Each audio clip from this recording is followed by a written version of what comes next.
time in the match. Plenty of time to make an attempt.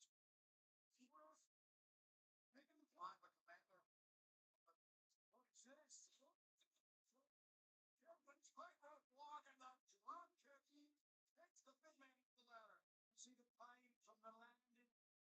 The lower back of Commander. And Nigel, to that point, Commander, meeting Beast Mordos much higher than he would typically than an opponent that was standing flat in the ring. Yeah, it's a long way down from a drop kick. But now, what does Commander do? Does he have time to get up the ladder, or does he kill? By the looks of things, he needs to. Oh, I think he wants to pin Mordos down, take Not a bad idea. the big man out of play. It is the smart move. He's almost there. He's almost there. He's slightly off center, though. I don't think he's going to be able to reach the contract. No. He's on and he's got to slow it down. No.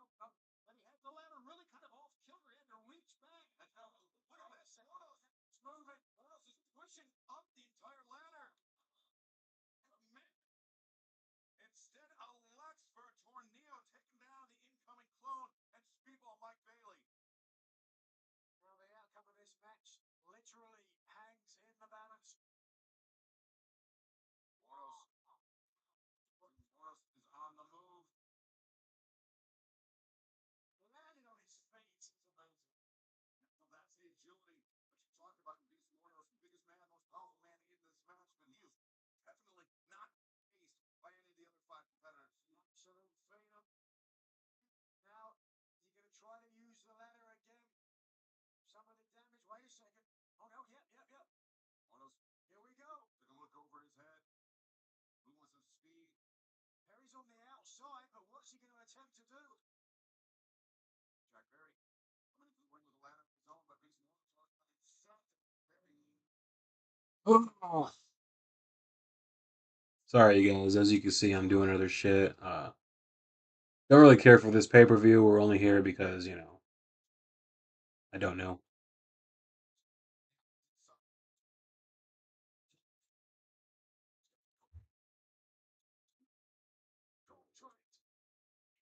Clark can reach it. It will give the Dark Killers a little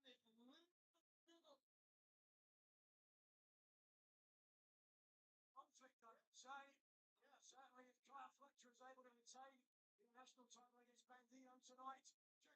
Nick Wayne battling these 2 men have the influence of Christian Cage in their careers. Earned a shot at the International Championship with Mordos. Is close, man, but Now stepping around the ladder. watch it. And Commander crashing to the floor. The Beast Mordos.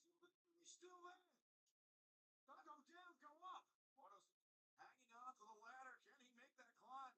Grabbing at the left knee, perhaps he's hurting, man.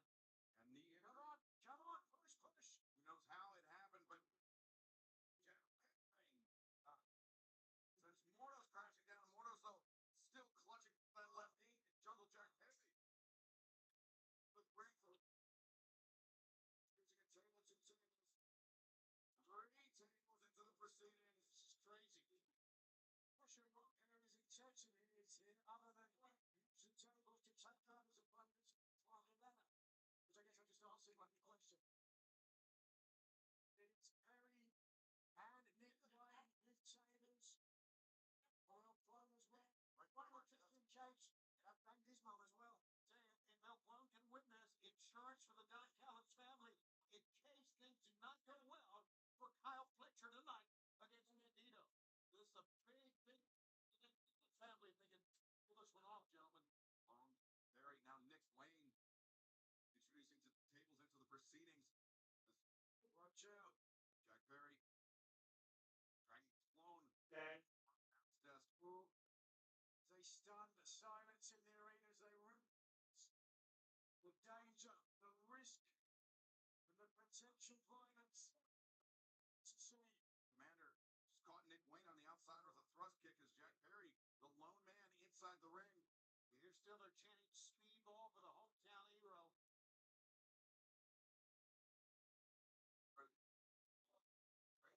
In from behind is the Beast Mordos. My favorite, the man I said was going to win this.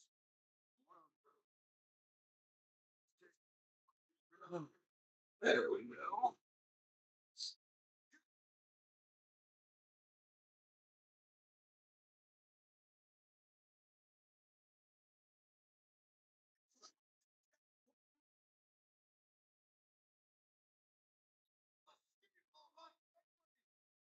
Wait a second. Oh, if you know what's coming, hold your breath. Commander, What was he gonna do? that's a Nick, what? Let's go. I'm bringing a little thing in. Shut up.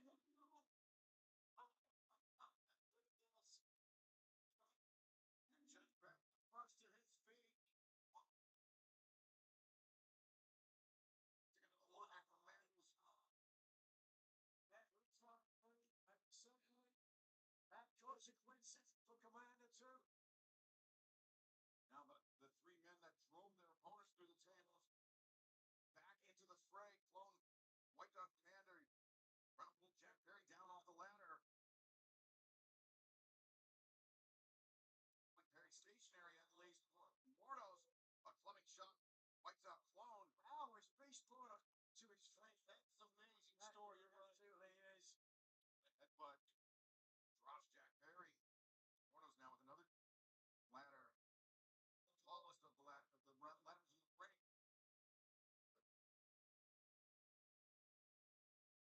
Just a little. Perry into that ladder, and now Mordos on the move. What presence of mind by El Clone to reverse the Beast Mordos. Here we go. This is the insurance I was talking about. If El Clone can get up top. Well, if that's what he's trying to do, I'm not so sure. Now it looks like creating some sort of ladder bridge. Maybe to steady that shorter ladder, but either way, it provided a platform for Commander to walk on. Now, Commander El Clone. El Clone is so close to Perilous footing there on that ladder. As Clone, the leg up, Commander capture. No. The ladder. Commander just got landed, and you can see the expression on his face. All the wind, all the oxygen driven out of his lungs. Yeah, not the breath right now. Crucifix driver from Nick Wayne. Look at that, actually planted Clone on his head, not his shoulders. Oh, Right in front of our desk. Look at that, Nick Wayne. Nick Wayne. Looks at her and decides to take a big risk. He is way up there. No, Oh, Nick Wayne. smart decision. Come down. You don't want to risk the ladder falling over.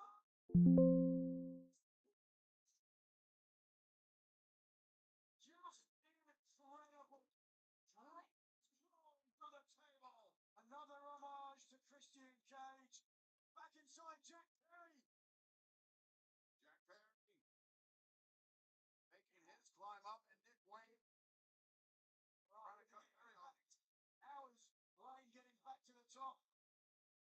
These two men, Tony engaged in this budding rivalry. I'm sure if one of these two moves down that track, the other is not going to take it too well. absolutely. And that's why it's been so physical up top here, Excalibur. What? I don't know what Jack's going to try here, but we'll stay to from Ooh. Fucking dumbasses.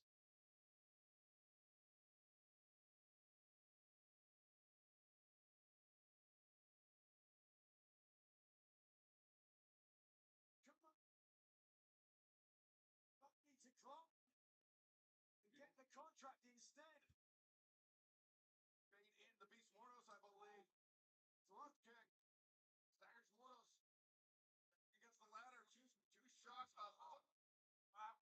That fourth Dan black belt in Taekwondo paying dividends, but oh no, this for Beast Mortals. Bailey with the Beast Mortis laid out on the ladder. He hits the diplomates here. The Beast!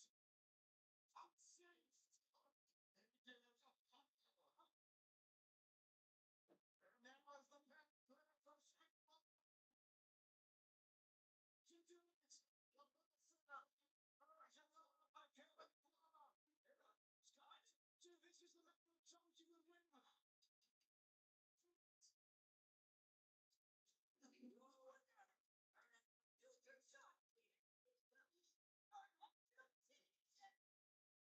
This is the man who told you would win.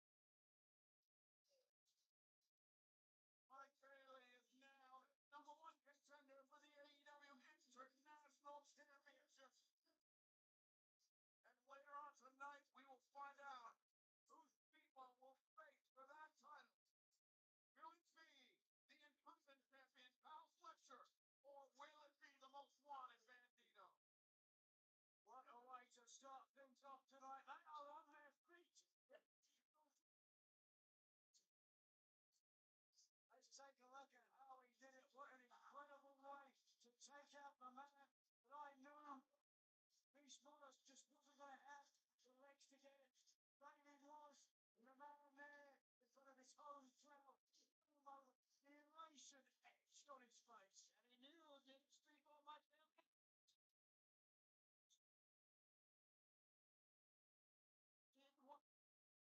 fail. That's all right, I guess.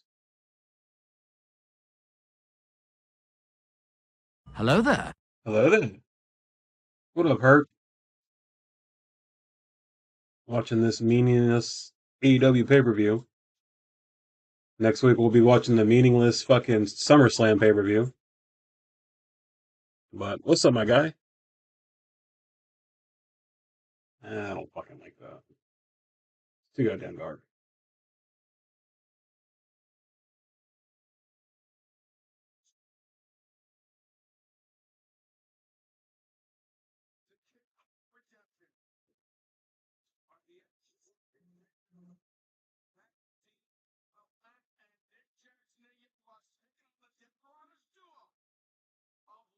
You get a chance since I know what there. Could you get me my pipe stand freezer? You're good. I'm not moving very far. 2025, Texas. Our lives, we took away our EVP status. We lost everything and it humbled us and it put us to ground zero and we had to build ourselves back up. But it took all of that to get us back to where we are. I think it's time that BTG see what's looking like this next surgery is.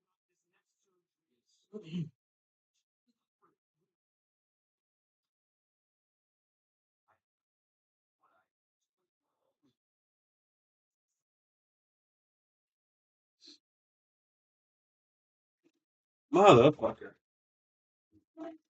Sheesh. Hey, Hercules sacrificing those souls. We love to see it.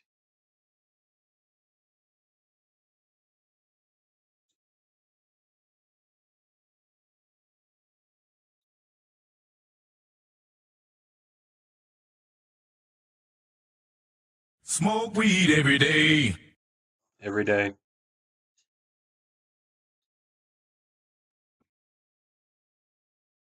Yeah.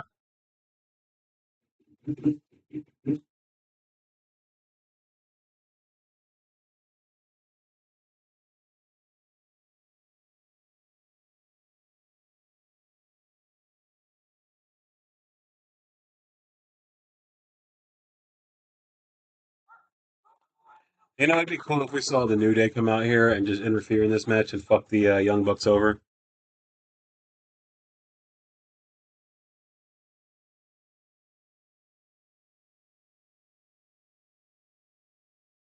Come next year, they better get this redemption shit down because they really failed with it, I believe.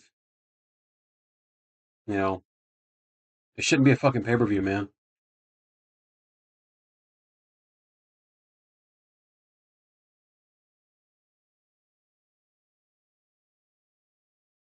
Who all saw Grey Deadpool at the Marvel announcements where they were announcing all the movies? He said, "So you guys are done? No time for, you know, photography or, last minute edition shots?" I'm like, nothing.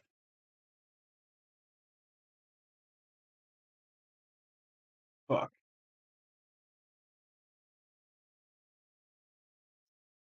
Pull that trigger. Wrong trigger.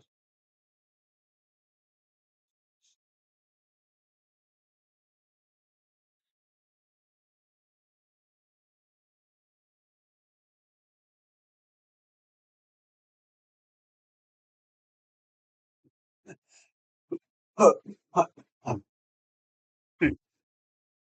Whoa.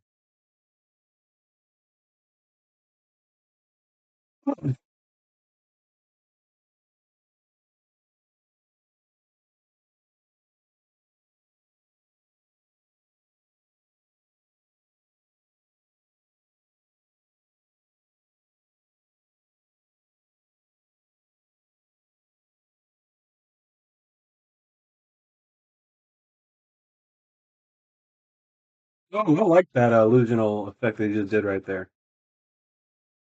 Oh, and he's an official Death Rider. You can see it on his back.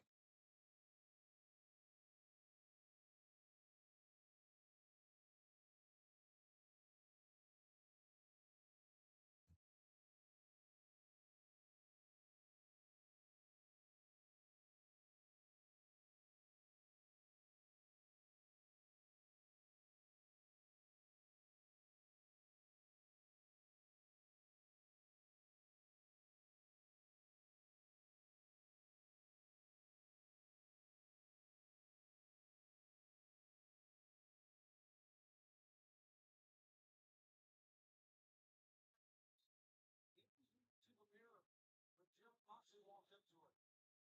Very scary, serious look.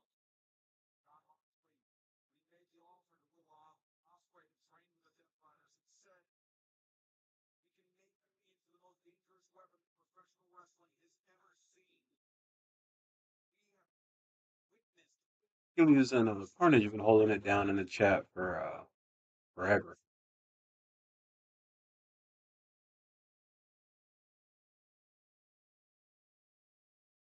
Really, the only reason I keep doing these streams is because of those two.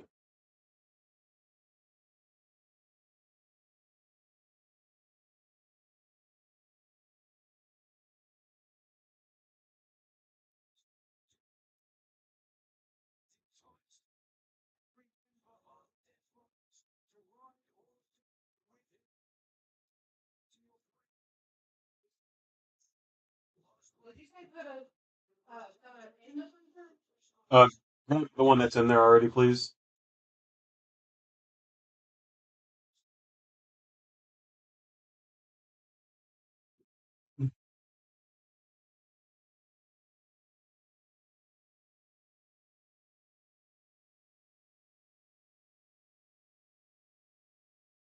Reckoning with what it means to be the most dangerous weapon wrestlers have ever seen. That ruthlessness forces Osprey to do some things that seem unnatural to him. Yeah, and some things that we've never seen him do, but it has helped him. Like you said, that shot was a great point.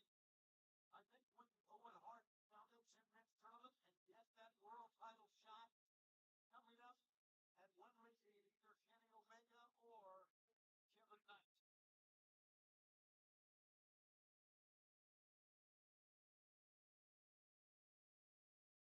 Not Moxley, of course, with Rena Shafir at ringside. Shafir daggers at Tony Schiavone right now.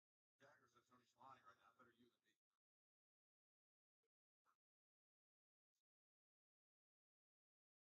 And you can get the gear. You can shop the show with AEW on Amazon Prime right now. Will Ospreay, Jackson, Lawrence, and Ospreay with a clean break. Sure, Moxley's going to like that. With a run. This is good. To Moxley's taste, certainly. Well, Nick's the one that came running right out of Will Ospreay. Ospreay, though, back up to his feet. Looks like Ospreay was part of the team that took the EVP titles from the Young Bucks. That was a lot of prestige. money. A lot of prestige, a lot of money that Nick Jackson unfortunately allowed to go to their heads. They were abusing that position, that status. They got pummeled by Will Ospreay and Swerve Strickland last summer. Nick Jackson, the one doing the humbling. That match last summer, of course, at Globe Life Field in Dallas was an incredible match. No doubt. Well, Texas, an unforgettable event this year, all in London, poised to be very similar evening in the history of AEW, in the history of professional wrestling. It could be the coronation of Will Ospreay as AEW Heavyweight Champion.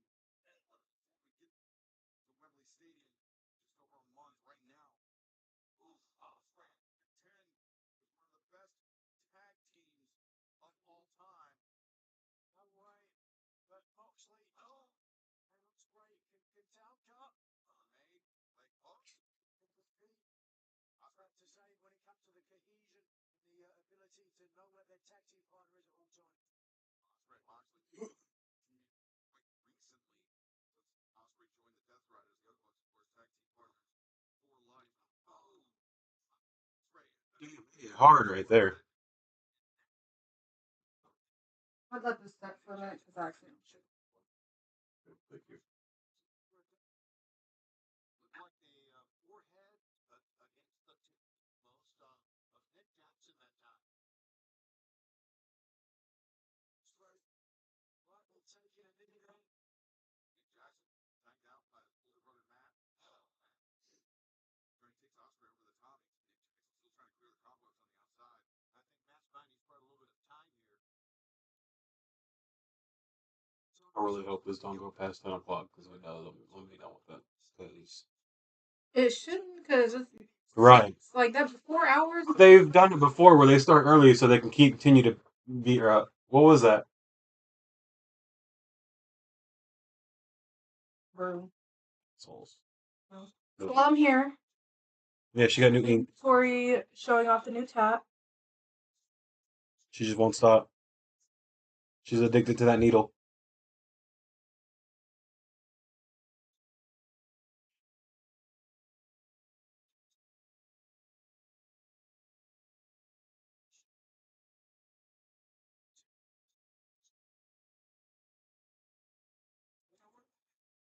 Ospreay said, "Fuck them. Get your ass in the ring. Get ass."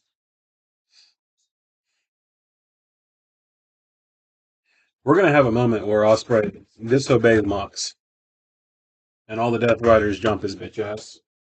Oh, whoa! What the fuck? That was weird.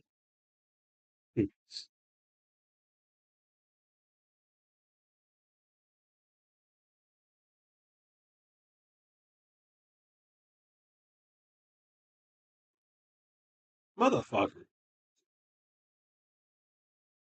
Guys, I can't control this shit.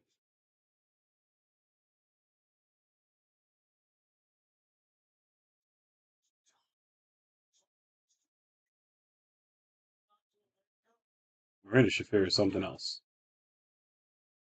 What a woman. What a woman.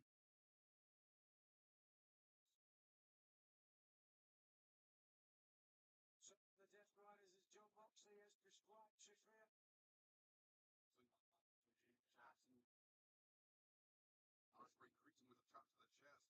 Actually, basically, we got a handicap match right now because Nick is still on the floor, and Matt's had to suffer through a double team and all of this, even Marina on the outside. Lock cinched in. Attack from Moxley. Knee shot. Right hand to the ribs. And that lost faces from Moxley. Trying to get his right hand up to protect himself. Oh, right to the midsection. Look. Like butter with a bell. Wow. Matt Jackson was in that disadvantage before. Tony, this rapidly turned into a 3-on-1. Referee Rick Knoxley back his title. There you see in the left of your screen that Nick is spotty up on the apron. But let's see how much of an impact or he's going to make in the remainder of this match. Tony, I called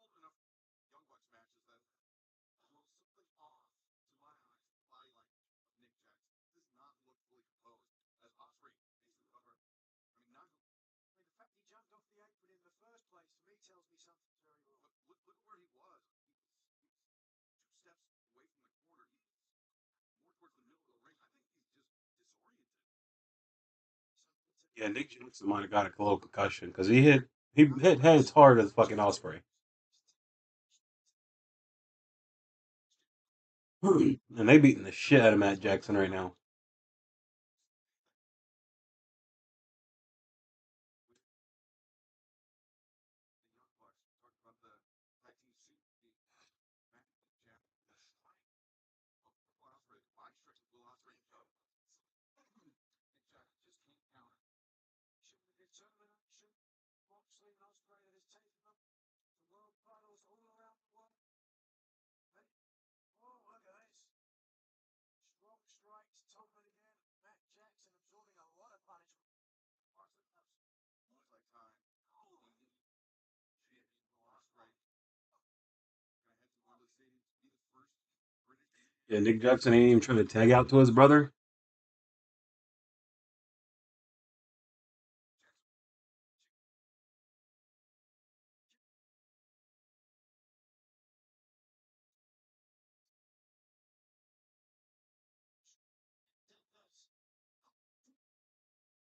Yeah, that's it for the Bucks. They're done.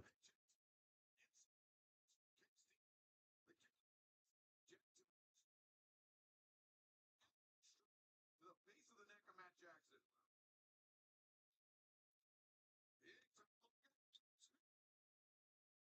Jackson able to kick out. I'm surprised the official allowed that pile drive. What is it? Wait a second. The Death Ground.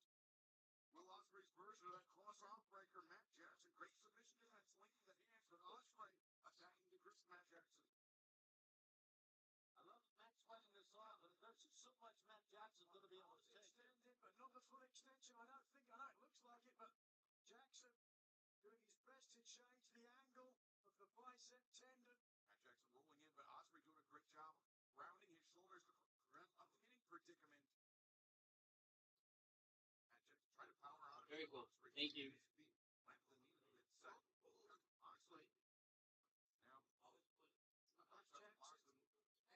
I'll just tell you this. Nick Jackson,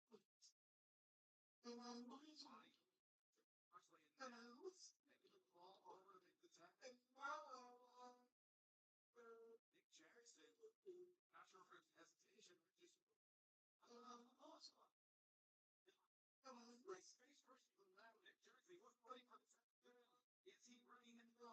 Look at oh fuck it up. Look at this. He never really looks like it's the fucking feel off. First it was That's it. the collision of the heads, then the pile Alien driver on the skin. floor. Cooked Nick ton of Jackson. mustard on both sides. A cup of brown sugar. 1 cup brown sugar. A tablespoon of onion powder. Onion powder. A tablespoon of chili powder. Chili powder. 2 tablespoons of smoked paprika. Looking pretty damn good. 2 fucking baking days. Man, just put these in there for hours. I will see you back here in 4 hours. Drop some fucking oil on. Coat this. It's pretty good. A little more brown sugar and just the fucking salt. Put this fucking back in the oven. Well, hopefully I'm not gonna burn. Oh, we got barbecue. Half rack. Okay. Oh, this is actually really good. Holy shit. Oh, it does. It's completely just all off the bone. And there we have it. Not fucked up. We've got ourselves grits and some mashed potatoes. Shit. Oh shit! Food videos are better than this shit.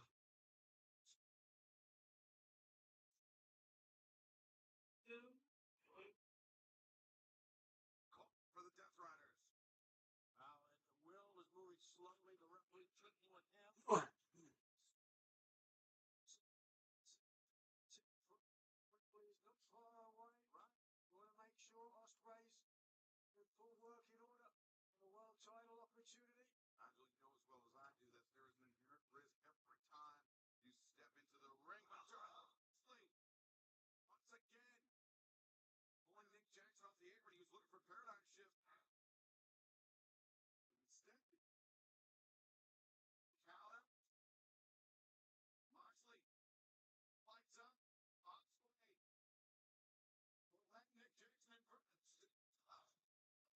And the Young Bucks are getting their asses whooped.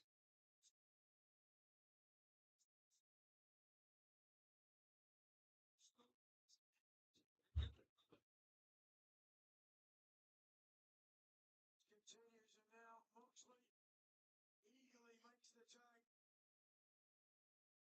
Moxley sensing the heart of this. You know what ticks me off about AEW?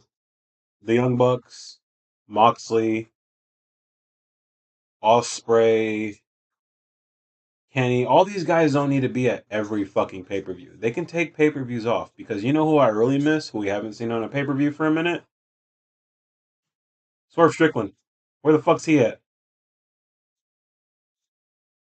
Yeah, he was at Forbidden Door, but before that, he wasn't on pay per views. It'd been a minute. So why can't the Young Bucks take a fucking pay per view off? Why can't John Moxley take a fucking pay per view off? You know, cycle people throughout the fucking pay per views and throughout the show because like, tired of seeing the same fucking people every fucking week. Oh, excuse me.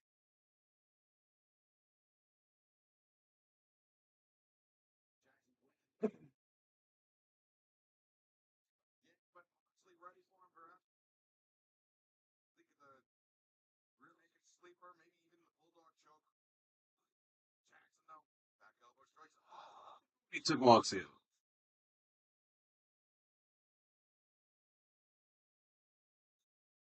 Kenny Omega. That's what getting Moxley in the joint.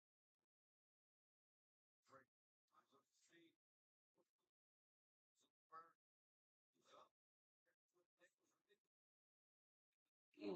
Super kicks from Moxley. Moxley dazed. As now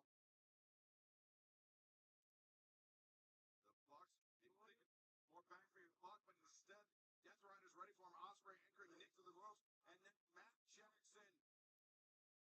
Matt Jackson in Moxley's grip, and teamwork there.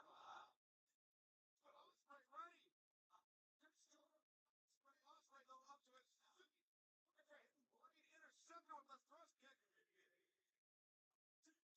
Moxley. Don't get me wrong, the Bucks can't have a bad match. They can't. But at the same time, I don't need to see them all the time.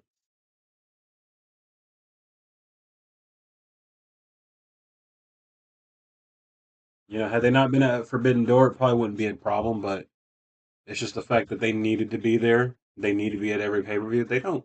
They really don't.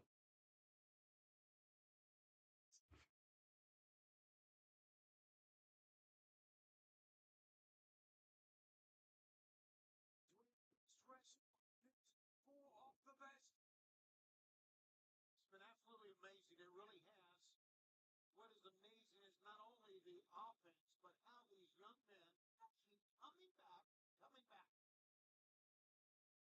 Jackson still a bit leery of that early match, head-to-head contact with Will Ospreay. Boys are able to even. Oh, Scary moment now. Referee Rick Knox has to make a judgment call here. Not an easy call, Nigel.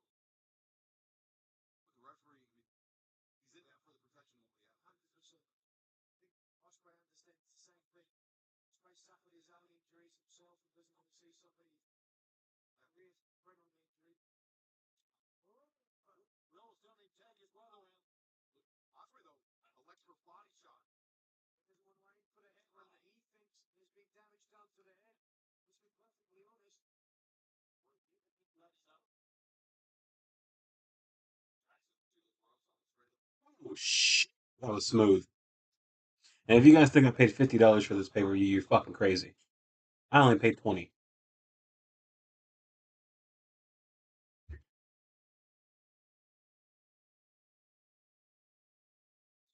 Jackson in the center of the ring, and Osprey can put him away right now. Right now. Oh, that's it. Lunging elbow strike. John Moxley raising his hands in celebration. When Moxley say, when someone's in front of you, pull the trigger. They did. The gun is cocked. Knox. Rick Knox is checking on Nick Jackson.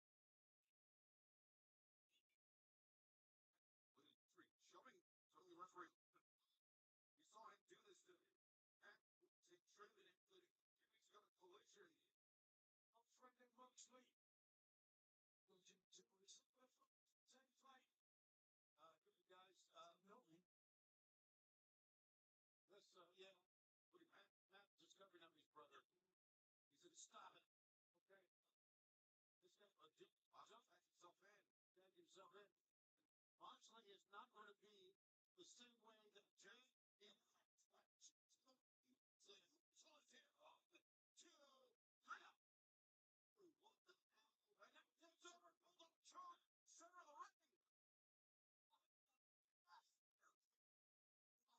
Jackson in serious jeopardy here. The only saving grace is that he's on his hip. He's hurt, guys. He's hurt. Come on, Nick. Somebody to stop this thing. We need. Look, Sprang beside himself with the floor. Kick. Super kick. Catches Moxley. Square in the face. That's where though. that just protect his brothers. All that was. Oh, Marina should have got super kick.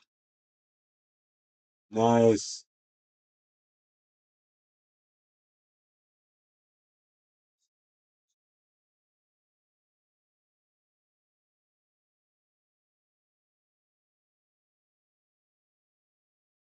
The kid is. It says the guts that was mere reflex and a refusal to quit.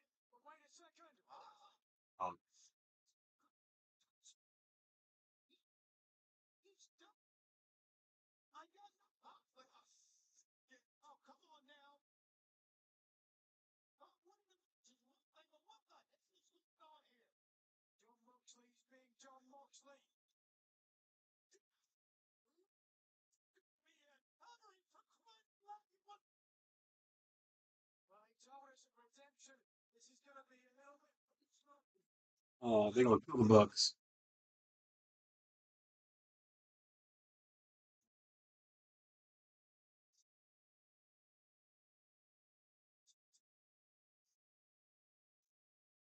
This is a it's called.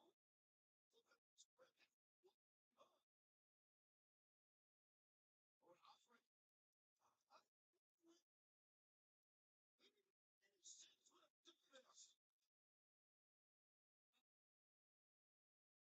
Oh shit! Did they beat the lose?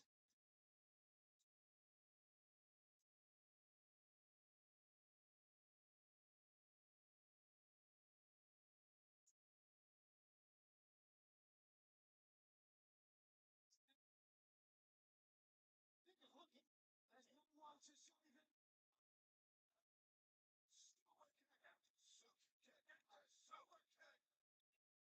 With Will Ospreay face down.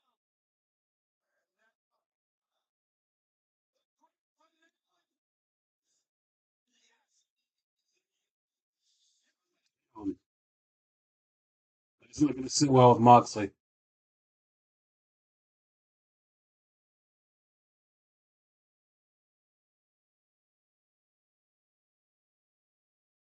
Yeah, Moxley's not gonna be happy with Will after this.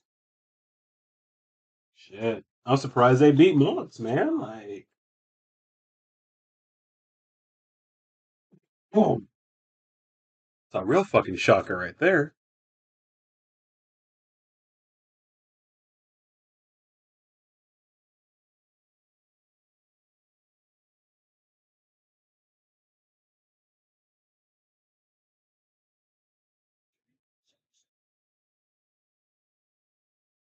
Yeah, Moxley ain't happy with you, dog. You done fucked up.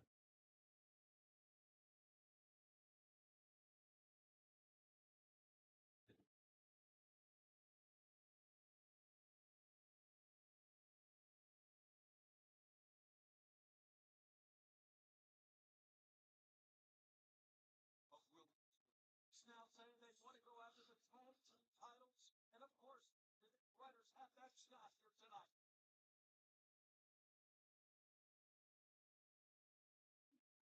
And coming up next, it is the AEW International Championship. That shit don't matter.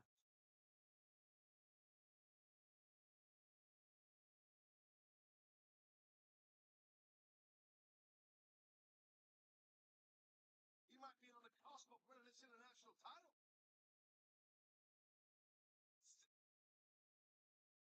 International champion.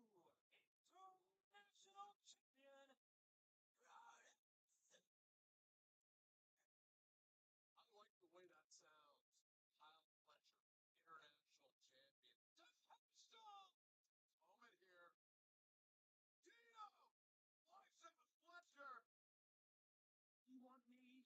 Bandito, I want you.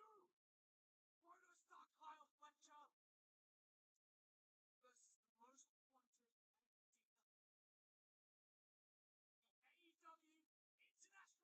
International Championship. Everybody is banned from ringside. If Bandito lands that 21 flag, we will have a new champion.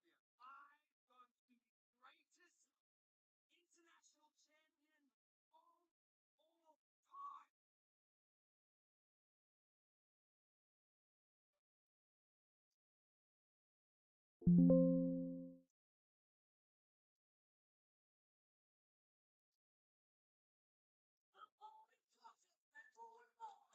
DAEW International Championship.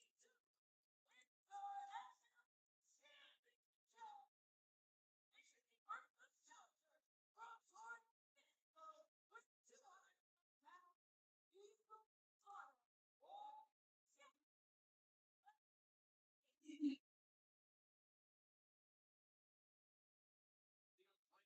That Ring of Honor World Championship back in Dynasty in 2025.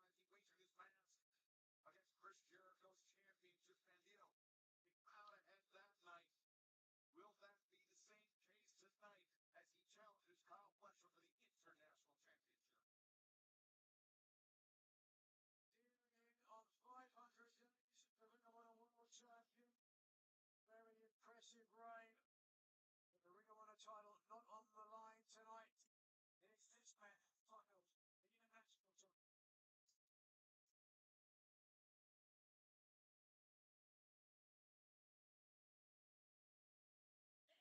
This motherfucker come out here wearing a little crown again. Fucking flake.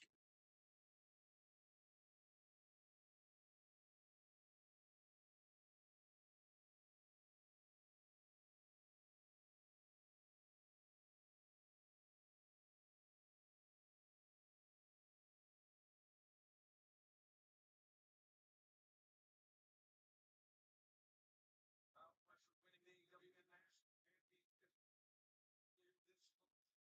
He's former member of the Don Callis family. The Osprey for no case of chest. That is the Don Callis. Abiding Kyle Fletcher's wishes. Instead, he wanted to win this match on his own. No Don Callis family members at ringside, but this is past Friday at San Diego Comic-Con, one of the AEW panel that was happening on Friday night. Kyle Fletcher was part of the Q&A. Of course, the crowd was the viciously large tattoo man in a big Bandito mask, which then led to some hostilities with Brody King, Bandito, and Kyle Fletcher. Security had to intervene, had to separate all three men, but there's be no separating Kyle Fletcher and Bandito here tonight. Footage was on last night on television. Shit. The Insider said he really wants to prove that I'm the greatest international champion of all time. I think a single win over Bandito was the best in the world. Does a great job as an English to my impersonation. Well, let's see. Well, his resume would include a loss to Brodito on a Wednesday night, but it is certainly a double-edged sword for Kyle Fletcher to not have the experience and the guidance of Don Callis down here at ringside, but you can understand the reason why. Kyle Fletcher took it as a slight when another Don Callis family member, Kevin Knight, said that he'd beaten his record as TNT champion without the help of anyone in the Don Callis family. Kyle Fletcher will do the same thing with the international title tonight. And big risk against Bandito. Elbow strikes, the exchange, and naturally you mentioned that match this past Wednesday night at Dynamite. Brody King and Bandito tag team victory over Kazuchika Okada and Kyle Fletcher. It was Bandito but team victory Wednesday night. Will that be the same case tonight? It's always in your head anytime somebody has a pinfall victory over you, and especially so close to a matchup. Kyle Fletcher's got to be thinking about it, but really that might give him more motivation. Straight show by Fletcher. Now looking for that shin drop brainbuster, but Bandito floats over, finds his feet behind Fletcher. Nice standing switch though by Fletcher. Yeah, you know, that jab. Bandito close up. Two. Immediately. Fletcher. Yikes. Pin-up Fletcher was the first time he had been pinned all year, guys. We were almost honest. And he almost was pinned the second time right there. And he knows it. It's actually the first time since the semi-final they put it in the classic. Such a seemingly understandably perturbed. Gonna take a little bit of a rest play. Semi-final match. Fletcher is undone by the Don Callis family. Fletcher went searching for the screwdriver. He planted earlier in the day in the turnbuckle pad, but Kazuchika Okada found it before Fletcher could, and Okada used it to earn his way to the finals. Back getting on. Oh, wanted it right into the boot. Wow. Hitting the back that he's done. Up with these power elbows. Nope. Side of the foot, right to the side of the head. Just lightning quick. Top tier. The golden goose, if you will, of the Don Callis family. Hammer throw into the ropes. Bandito. Back ducks underneath. Bandito springboard. Fletcher ready for him. Deceptively strong Fletcher. Man, I see three of you motherfuckers watching. Where y'all at? Bandito. Yeah. He was going to go a foot in here. You know it. Fletcher knows it, sir. Did she get? She's the hammer sound. Emphatic body slam for Fletcher. Commanding presence. Physique and self-belief on the part of Kyle Fletcher. One of the most can't-miss stars of his generation. Nigel, small note on this match, something I Ugh. this is the first time we've seen Kyle Fletcher wrestle in length wrestling moves like that. And to adjust your footwear, it may seem like a small thing, but to adjust your footwear on such a high-profile match, I mean, it could be a big mistake by Fletcher tonight. Yeah, it's definitely a factor. There's no question about it. I mean, after I took a long, long time away from wrestling, I came back with the traditional amateur wrestling boots that a lot of people started wearing in my absence. I found them much better. But Kyle Fletcher going in the opposite direction. Oftentimes with people wearing those more old school knee-length boots, a lot more protection around the ankle. Yeah, well, security, absolutely. Certainly. But counterpoint, it makes you step differently. Your gait is changed. I guarantee you this isn't the first time he's won. Right. Guarantee you he spent some time in the ring. Maybe not with those boots particularly, but certainly with another. Why are we talking about his fucking boots, man? Come on. Like, y'all really have no story? You're going to talk about the boots? Oh, Fletcher might be at a disadvantage because he's wearing different boots tonight. Dude, get the fuck over it, man.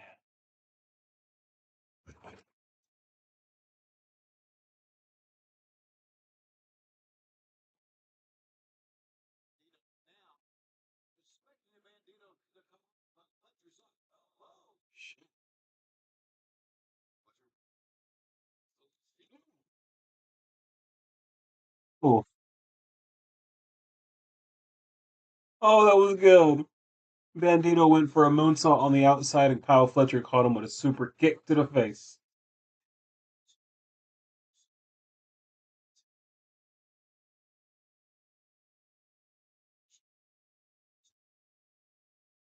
timing and accuracy of Kyle Fletcher. That thrust kick, so impressive. And a reason why he's got such a spotless record this year. But Fletcher felt the tensions. For this before,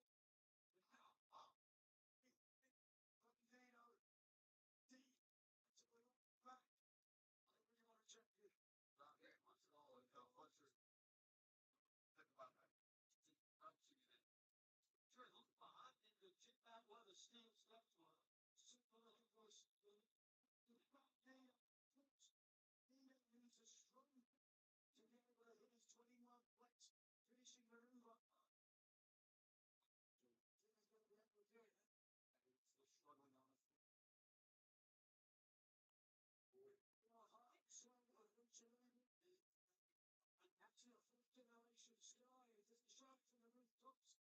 There's a quiet respect for the wrestler. Now gasping, desperately trying to get some air into his lungs. Come on! Fletcher, press, placing his palm of his hand on Bandito's face. I'm surprised he took that victory lap around the ring. I mean, I guess he wanted to show up Bandito as much as win the match. Nice ragdoll. Yeah, full Nelson is in. Bandito, though, you see with arms up, still trying to fight off of it, but now the body scissors and the full Nelson. Kyle Fletcher. Well, there was damage from the kick. Right. With the lower back hurt as well. Kyle Fletcher, the international champion, is just picking his opponent apart. Piece by piece. This is an interesting tactic from Fletcher. It's not often you see him use submission holds quite like this, but Bandito gets his foot on that bottom rope. Perhaps Kyle Fletcher senses some vulnerabilities in Bandito's game. Yeah, quite possibly. I mean, he may have just taken a liking for a certain body part. Sometimes you have that. You get an instinct. We've wrestled as many times and as many people as Kyle Fletcher.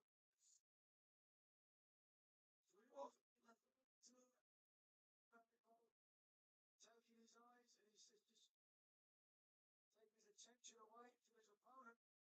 Bandito's looking to bring it. Bandito's taking the first swings. Nothing that. Behind that though, Nigel. Holy smoke. Now, the knee across the chest, too. Bandito kicks out. Fletcher appearing very, very confident, Tony. Bandito can make hay for overconfidence in the blink of an eye. We've seen so many things that the young man would not be this long-reigning Ring of Honor champion without being able to mount a comeback. Fellas, if Don Callis was out here ringside on commentary, I guarantee you he would probably agree with us that Kyle Fletcher should not be taking Bandito lightly. Flurry of blows across the back. Bandito. If Bandito continues to stand up, continues to come back, it's going to get Fletcher frustrated. I don't think there's any doubt. Fletcher has upset. Well, wait a second. Bandito, power. Talk about just dead left.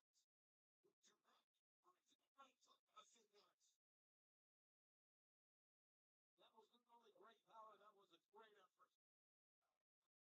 Technique and power combined there. As Bandito. We still want to see what Fletcher play a rude decision to take his attention away from the Ring of Honor champion. Right hands, no Fletcher. Slips free. Bandito, elusive. The ear. Bandito's not man. Bandito off the body-to-body contact with Fletcher. Now, a leaping elbow strike. A second one. Fletcher digs on his feet when Fletcher's up. Ball challenger Bandito. It's unbelievable. Look at the power. It's gonna be the worst AEW pay-per-view. I told you. Told you. You were like, no, I think it'll be okay. It'll work out for Kevin. Nope. Oh, no.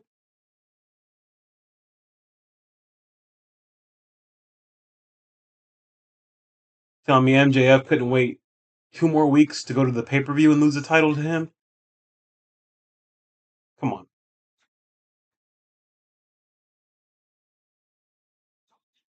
You're telling me they just had to put MJF in that steel cage. They just had to do MJF versus Mark Briscoe. They just had to do all those matches knowing the guy was possibly hurt, set up a whole pay-per-view for him to lose that title, and then they do it 3 weeks before the fucking pay-per-view.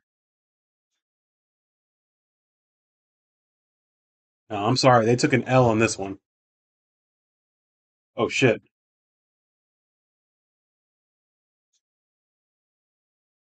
Oh! Again, we'll get good wrestling, but dude, like, this whole pay-per-view... So what are you talking about then? Because they're honestly, in my opinion, they're not going to make Kevin Knight look any fucking better tonight. Oh, they're going to make him look like Roman Reigns being pushed down everybody's throats.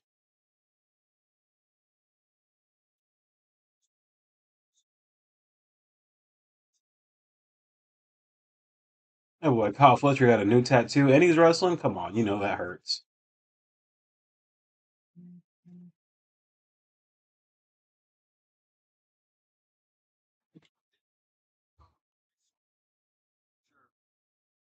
Knowing that Bandito's goose is potentially cooked.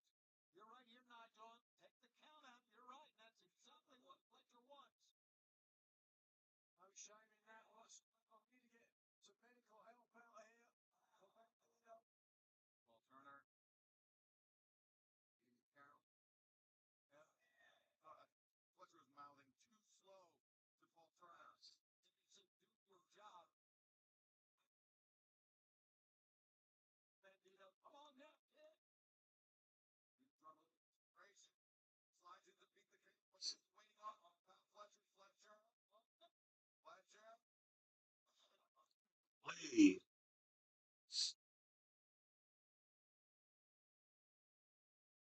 See, Bandito, come on. What a mistake. That was close though. And Fletcher really hooked him deep. Made sure he had his ankles over his shoulders. The Bandito, but somehow Ring of Honor's most wanted refusing to quit. Bandito struggling back to a vertical position. Kyle Fletcher control, but Kyle Fletcher, a distressing lack of urgency to my eyes. Yeah, he's been doing this all. Oh my God! The back. Oh, he's been doing this all night, Excalibur. He's been very deliberate. Again, he's doing it. He did that great around the ring. The power bomb on the apron. There's a lot of pride and determination. Once again, Fletcher giving Bandito the opportunity to get back in. Second. German suplex. Bandito maintains control of Fletcher's waist. Fletcher got hurt. Bandito never won the international championship. Was in the Ring of Honor championship, as I've said for a long time. The Don Callis family has sent his biggest guns to take the title from him. Been unsuccessful in doing so. It's that type of tenacity. Wait a second. Bandito.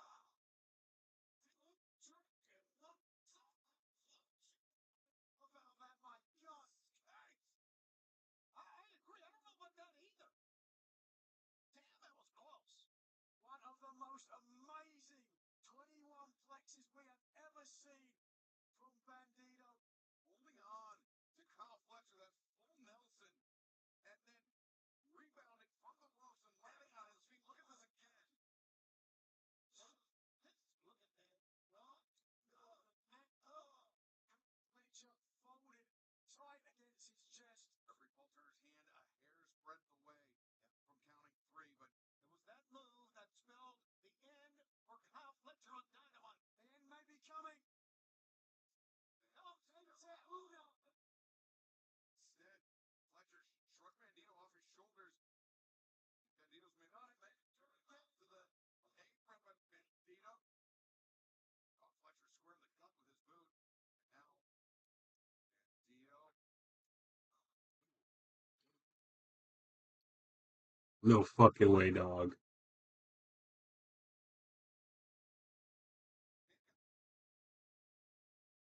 A lifeline. Bandito, he's not giving up. And easily, he wants this. Impact on the floor. Now, unlike what we saw earlier, Bandito's got to get Fletcher in. The count-out's not going to help him out. Title cannot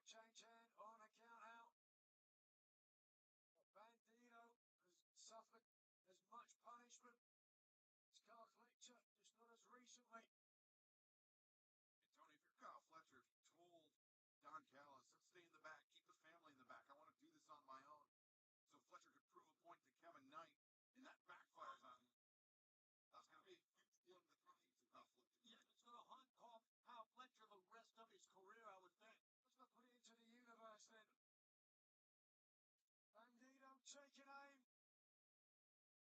What is he thinking, Bandito? My God. No, he was. Or can you believe it? No, really, man. If he come in, My God, I don't want to see a replay of that. That's going to hurt me. and the fans react, here we go, rolling.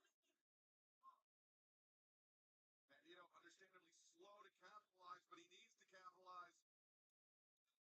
That's a risk. Certainly get the 50 feet through the air and onto those pretty thin mats on the outside. How Bandito is, of course, continued. We mentioned tenacity before. This man has it in world-class spades. Bandito lines up Fletcher again. Remains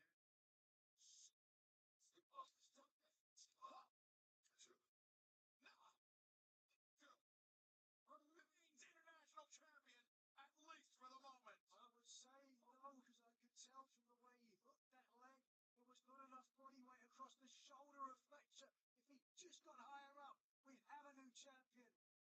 Give Kyle Fletcher a lot of credit, gentlemen. Holy smokes, how did he get out of it? Just watch this first on the outside, the top body weight into the chest, back inside. A very So Montez never told me who he was talking about. He must be writing a long ass message.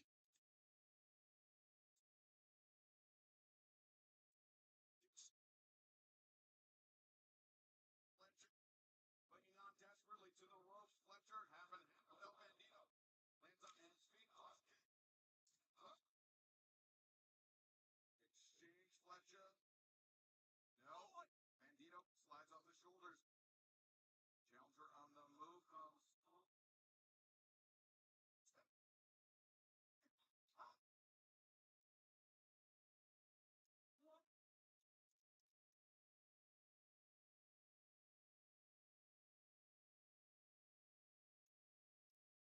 I don't know. I've ever seen three better matches start a pay-per-view of my life.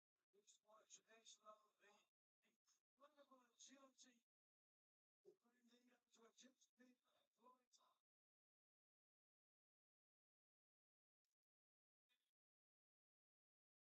Referee Paul Turner. To 7. Fletcher grabbing the boot of Paul Turner. Using it to pull himself forward to Bandito, champion and challenger head to head. Fletcher's battering right now. God.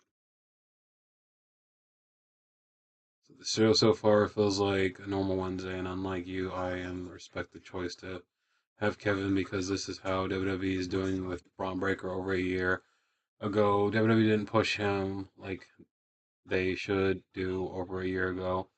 The show thus far appears to be a typical Wednesday program. Okay, but Kevin Knight, what has he done to deserve redemption tonight? He literally turned heel a couple months ago. I could understand it if he turned heel last year, but he did not turn heel last year. He turned heel at Double or Nothing, right? So therefore, why is he getting redemption? What redemption does he need? The person who should have redemption tonight is Kyle Fletcher, Andrade, MJF, Swerve Strickland, Jon Moxley. But Kevin Knight, dude, come on. You still have time to push someone like Kevin Knight. He doesn't need to take an L tonight on a pay-per-view that doesn't matter. Anyways. Unlike you, I respect the decision of Kevin, as this is how WWE handled the situation with Breaker over a year ago. However, WWE did not adequately promote him as they should have done over a year ago. No, they just didn't pull the trigger a year ago. You know? Again, he could have been world champion as soon as Seth Rollins went away with injury, but no, they had to give it to someone like CM Punk. Right? Just like going from MJF to Kenny Omega. Oh, it's Kenny's last run. He has to get the title. No, he didn't. We could have got all the way to redemption and had MJF drop the title to Will Ospreay, which really would have mattered more. But they wanted to give it to Kenny. Fine. Give it to Kenny at the pay-per-view you invented for Kenny.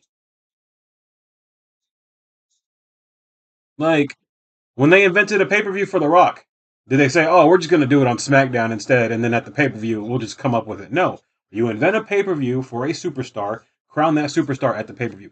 Kevin Knight should have done it. If Kevin Knight needed redemption tonight, You know who he could have faced for redemption? Mike Bailey. You know, someone that he broke up with a couple months ago from being a tag team. Come on, dude. Again, they are just shoving Kevin Knight down our throats right now. They are trying to make him a main eventer, and he's not a main eventer. You've already got how many people in the Don Callis family who are ahead of him as a main eventer? So again, why is he being pushed so fucking much? Oh, because it's All Friends Wrestling, and Kenny wanted to push him. Again, Kyle Fletcher would have made sense tonight. Andrade would have made sense tonight. Kevin Knight should not be in the main event picture. Hell, Okada would have made sense tonight. Again, you had Darby Allin and you had Mike Bailey, who both could have been facing Kevin Knight tonight, giving him that redemption.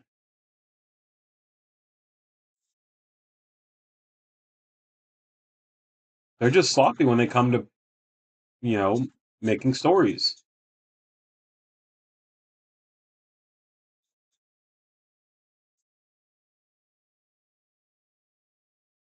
K-Pal. Fucking look at this. I mean, again, you might like it, cool. But since Kevin Knight has stepped foot in AEW, it has been all about Kevin Knight. All right. What about Kyle? What about Top Flight? What about Scorpio Sky? All right. What about what about Wardlow? You know, you got all these people that they're pushing ahead of Kevin Knight because it's fucking Kevin Knight. Okay, we get it. You want to have your own Trick Williams, cool. But there's a better way to fucking do that. Football as well. Hey, well, we're doing good. We're just watching a pay per view that had no reason to exist, with a main event that has no reason to exist. And if they were smart, they would have Tekla versus Willow be the main event tonight. But you know they're not going to do that. Again, they were promoting in Canada where they're at tonight. Kenny Omega gets his redemption at Redemption. Can he beat MJF? Just to have them. Well, he's actually going to face Kevin Knight. Who? You know, Kevin Knight, that New Japan Young Lion. Who? You know, the guy who turned on Mike Bailey and joined the Don Callis family? Who?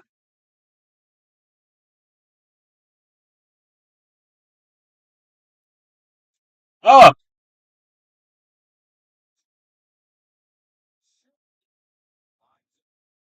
I can give you a better pay per view card right now.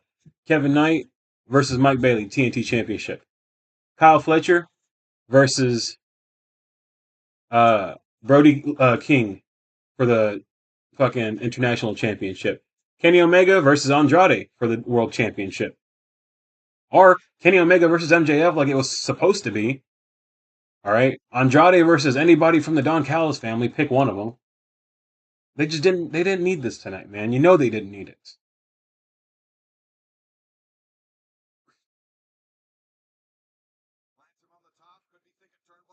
And I'm not gonna sit here like, oh, you know, I agree with JD because I really don't. He just talks out of his fucking ass nowadays. But he is right on the fact that MJF should have been on this pay per view and losing the title to Kenny. Plain and simple. Otherwise, you shouldn't have done it.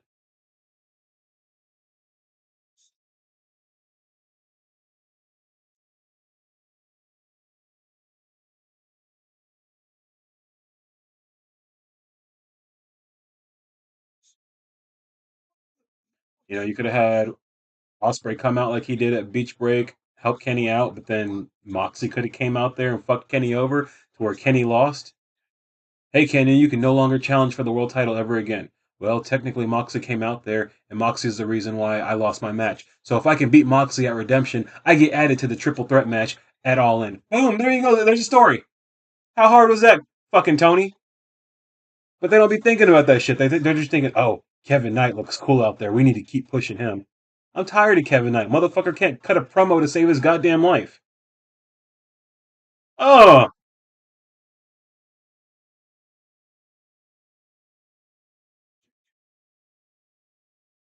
like y'all know how I feel about wrestlers who get pushed and can't talk. Like those guys suck. I'm sorry, but they do.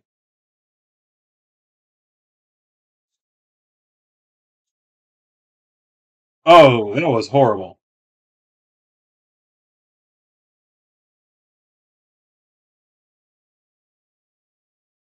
Damn.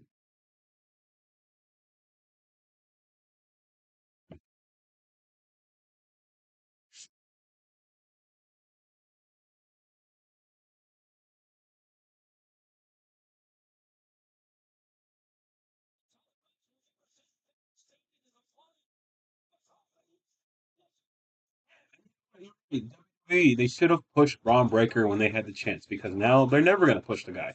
The guy is a fucking joke. They've got to push CM Punk. They've got to push Cody Rhodes. They've got to push Roman Reigns. They got to push Seth fucking Rollins. But then they want to sit here and pretend that they're about the future. No, your future's about to get cucked out to Brock Lesnar in the fucking Hell in a Cell. All right, your future's getting cucked out to Maxine and fucking Austin Theory. You know, your future's on fucking Friday nights wearing a fucking fur baby title. Okay, that's what their future is doing. But Kevin Knight, did we really need to pull the trigger on him this fucking soon? Does he really need to be shoved down our mouths this fucking much? Dude's on every goddamn show. And again, don't get me wrong, I love Kevin Knight. He's a great fucking wrestler. But he still can't talk, and he still does not have a character. So why the fuck is he being pushed in a main event match on a pay-per-view that we just created? You know when you just create a pay-per-view a couple months in advance, you put your top stars on that pay-per-view to sell it. You don't put someone who you think is going to be a top star or you want to shove down people's throats. Just saying. Sorry. You know, because when you do shit like that, your entire pay-per-view gets fucked up. Because again, why do we have Kyle fighting Bandito for the title? Oh, because Bandito walked up to him backstage and put his poster on his chest. Title match. Oh, why do we have Andrade fighting somebody in the Don Callis family? Oh, because he's not going to get his world title match that he was promised that he was going to get. But Kevin Knight's going to get a world title match tonight because he's Kevin Knight. Come on now. AEW needs to worry about themselves. They need to stop worrying about WWE. And don't say that they're not, because they are. That's why Tony Khan hasn't put out a new event for next year like he should be doing when WWE is going to be in Saudi Arabia. And WWE, being the petty bitches that they are, they're setting up watch-along parties all over the country. Come on, man. Tony's always 10 steps behind of everything.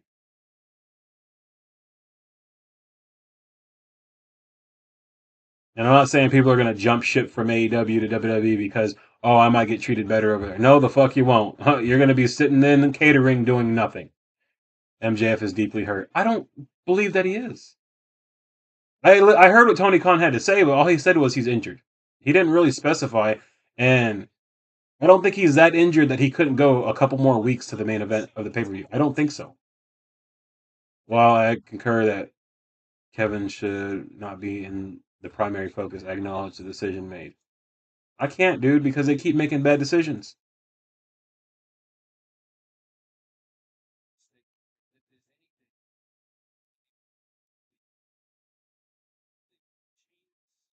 Sorry, man. Again, like if they were to do things that the fans actually want, things would be different. But they're not doing what the fans want anymore. They're doing what Tony Khan wants and what Tony Khan likes. Sorry, Tony. I thought you made this business for the fans, not for yourself. Who did that last that we know of? Vince McMahon? I thought this was supposed to be the alternative for the fans. The fans were going to get what they wanted with this company, but it doesn't look like that because nobody wanted this pay-per-view.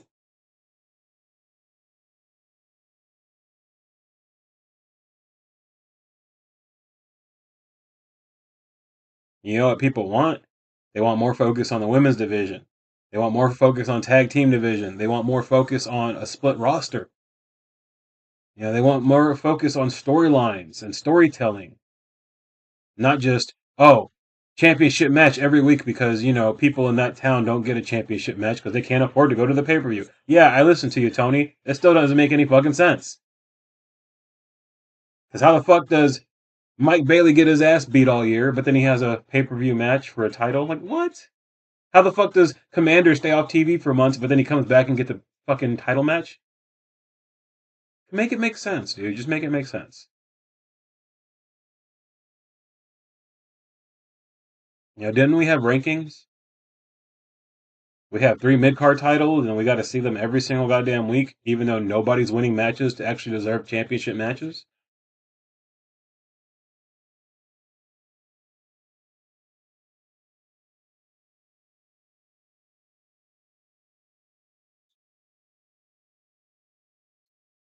Sorry, guys. I'm just frustrated with wrestling and the state that wrestling is in because it sucks all over. Sucks more than the WWE, but you know, I just wish Tony Khan would get himself a writing team and stop doing everything by himself. All right, because the last 2 years, you got to admit, have not been fucking great. So something's got to change at some point. Cletus, how you been doing though? Much love, much love. Again, I just want a better product. That's it.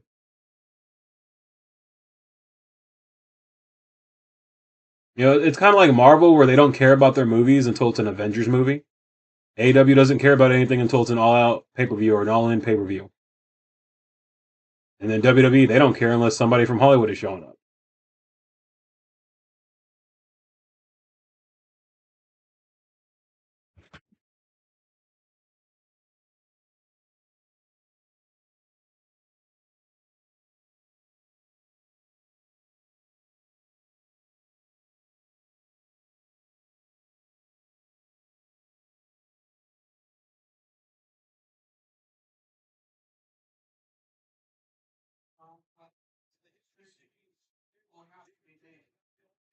Or sports.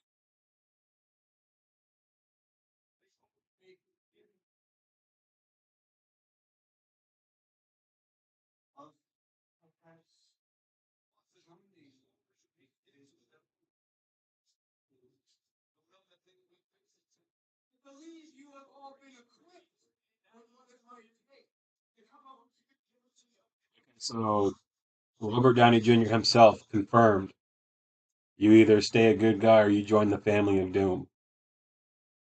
I can't wait for this fucking movie.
Juice Robinson had challenged the dogs for this match.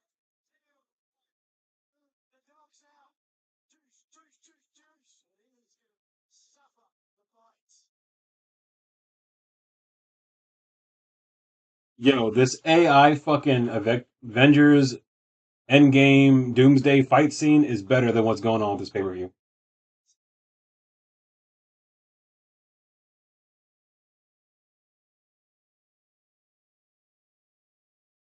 That's fucked. Oh shit. I'm more excited about I'm more excited band New Day than Doomsday. Huh? You're more excited about the New Day instead of Doomsday? Come on, bro. The New Day ain't all that. Let's just be honest. They're a great tag team, one of the greatest WWE's ever had, but they're not all that. And if you're saying that the New Day is going to be better than Doomsday, you're crazy.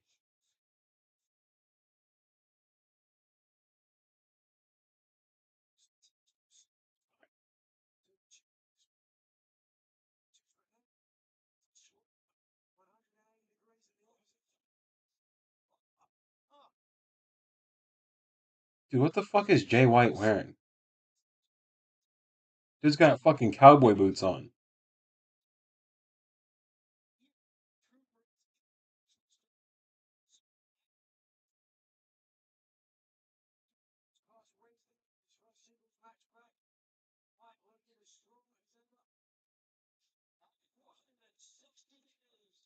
Oh, Spider Man. I don't think it's going to be a better movie than Doomsday, bro. No way it will.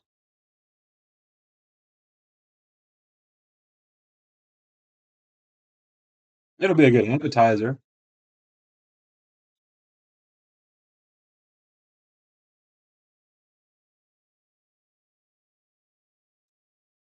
Nowhere to go.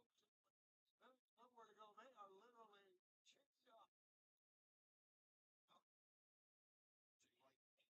That chain that ripped the top off stomach, David Finlay. He's tangled up in the chain. He's trying to pull and slip Jay White up. Jay White still using that weapon that he is linked up to David Finlay with. And Juice was his wingman right there, like you said, just pop. Now it's Oh, Finlay, yeah, being held open as Juice Robinson winding up and talking about red muscle fisting. We know that Juice can throw mean left punch. Oh, get into the midsection. Right rib cage of Finlay, who is suffering now. Finlay getting it from both members of the Bang Bang Gang in this match. We'll be back, y'all. Jay White, Juice Robinson. Well, good stuff, Dennis. For the time being, but that.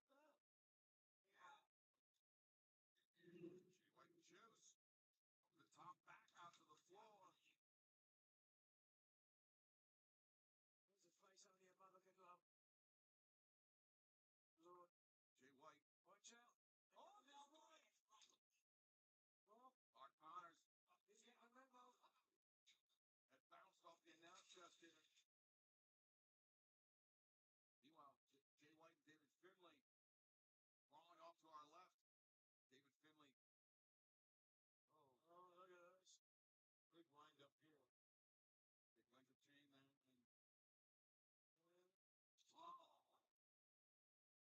Taking his head right off. Big Jay White's head went into the ring post. Robinson just got dragged into the steps in the ring post as well. Meanwhile, to our left, David Finlay. He's got Jay White. Oh, God. Yikes.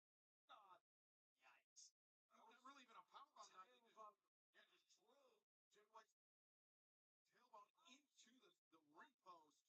It was the leg of Juice Robinson.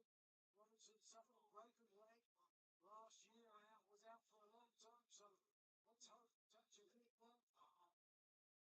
It's healed significantly enough. But the Bang Bang Gang are down and the dogs are taking another bite. Connors. Wrapped up in that. Mickey going to the bathroom. You want to fill their jug up? You always fill it up. I know. I'll fill it up in a second.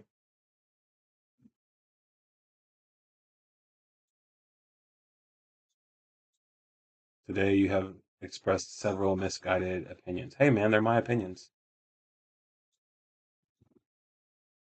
What?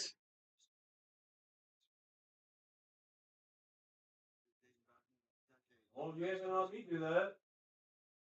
It's been almost 2 weeks.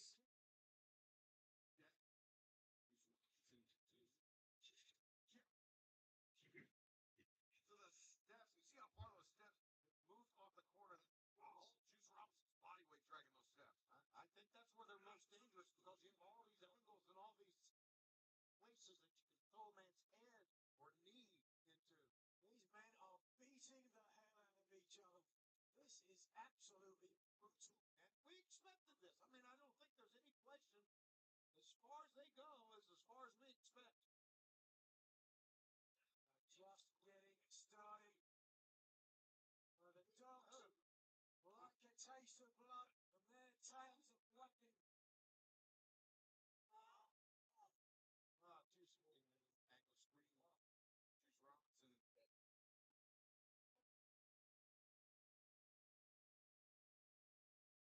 Juice Robinson.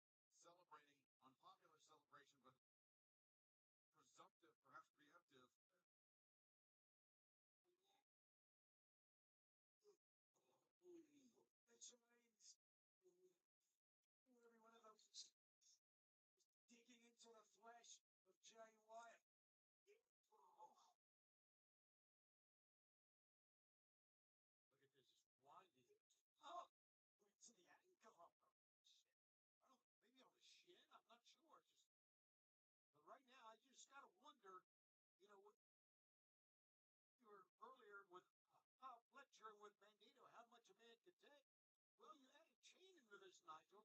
You're gonna wonder how much of that could change. Rises the stomachs and always like a club close.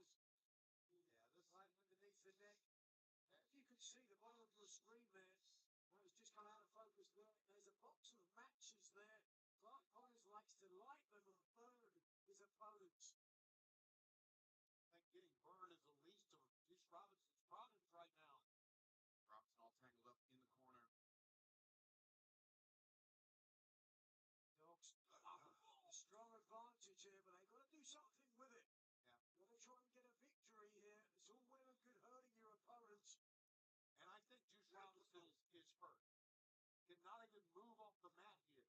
I'm not sure if he's hurt. Why can't you defer respectfully? I don't know, man. I don't know. Again, if you think Spider Man's going to be a better movie than Doomsday, hey, that's your own opinion. I have yet to see a Spider Man movie with Tom Holland as Spider Man. I don't know what it is. The guy might be boring, too old to be Spider Man. I don't know what it is, but hey, that's just again, they're my opinions.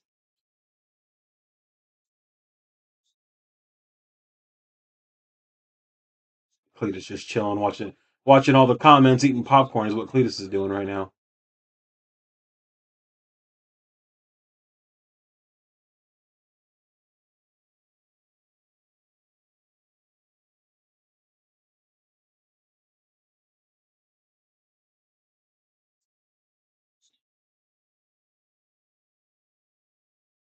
Trying to shut one in the left hand, Juice Robinson. Now,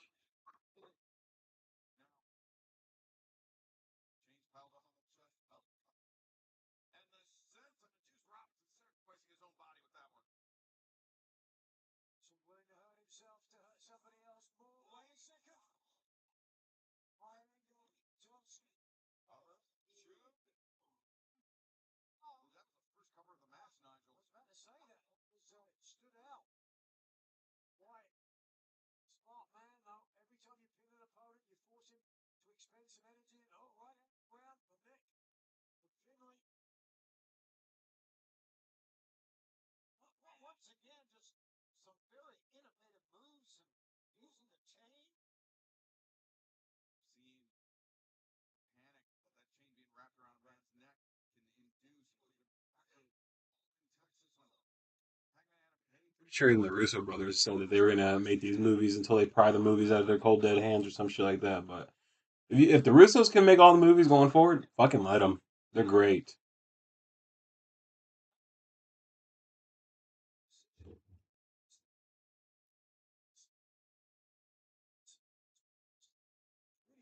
They have the defeat of the other team thus far.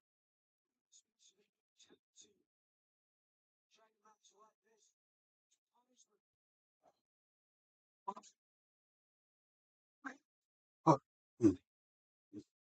Cletus, what do you think of wrestling in its current state? And what do you think of Marvel in its current state? Are you ready for Doomsday? Hooah!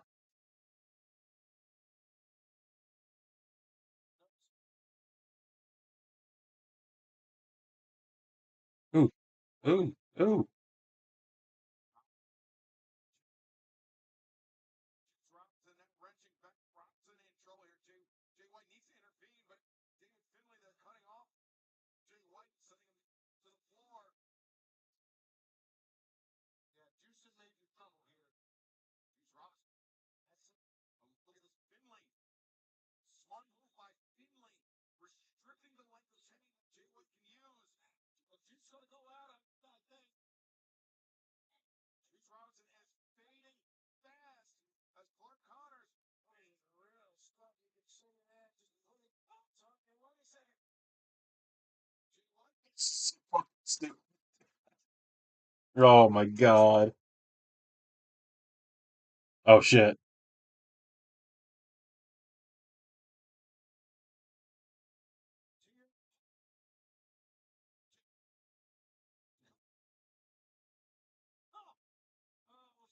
Oh, damn. Gasping for breath. AW, man, I just love dropping people on their fucking heads.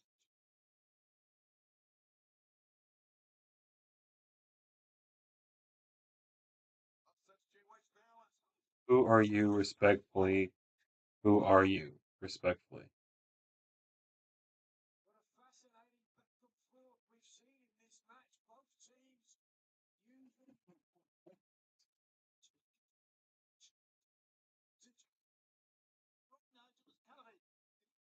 Oh no, Cletus. I think he was doing his impersonation of Marina Shafir.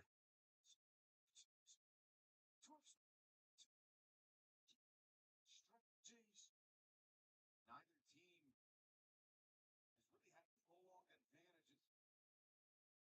As you said, the dog's in complete control. Jay White, the chain wrapped around his throat, and things could be fading not just for him, but for the Bang Bang Gang. Talking about the history between all four men, but they have so much in common about. They talk about their training, the dojo, and hollow action that time. Comes another devastating spear. Gourmet lateral press, too.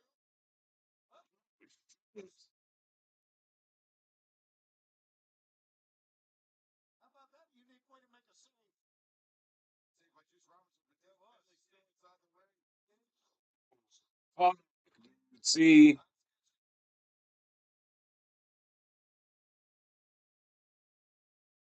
he fucking hit hard, man.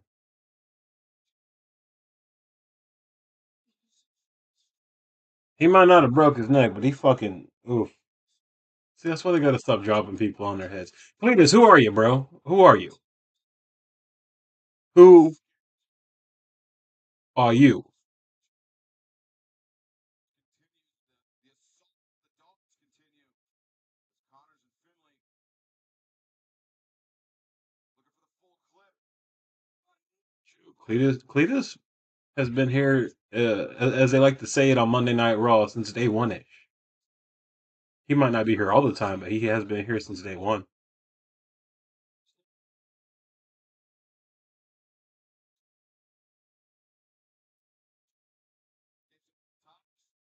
Oh my god, what the fuck?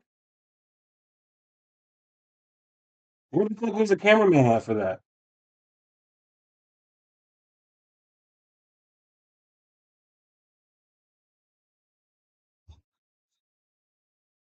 Jay White. Jay White and Juice Robinson with numerical advantage. Things have shifted dramatically. You okay? Be done. Upward suplex. Switch blade to the Bang Bang Gang. Feel the momentum shift into their hands. Yeah, the people are behind them, Excalibur, cheering them on, and now, like you said, they got the numerical advantage. Can they take the win from them?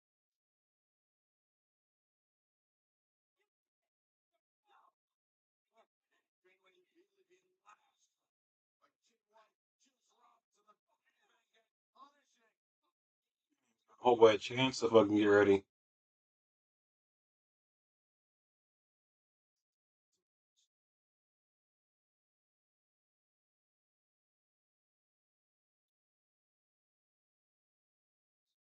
This is exactly what the dog signed up for.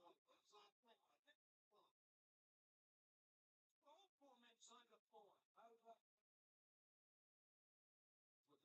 brought upon themselves.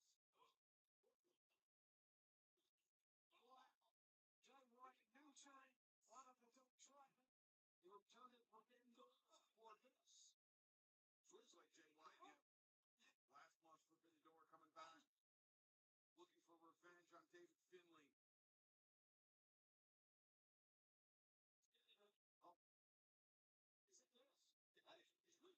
Fucking Death Rider C team fucking invading out here.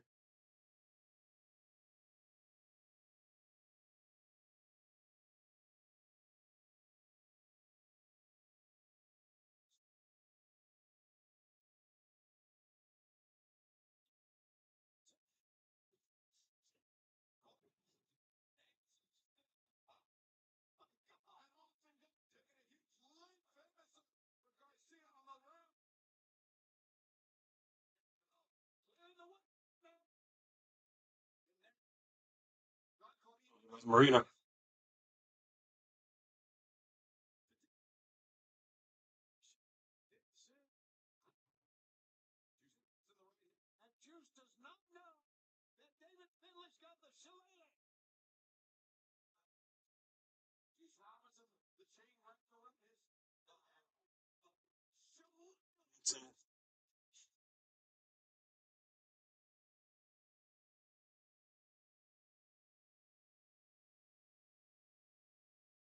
Like someone's writing a long response right now, but then it's just gonna be like, okay.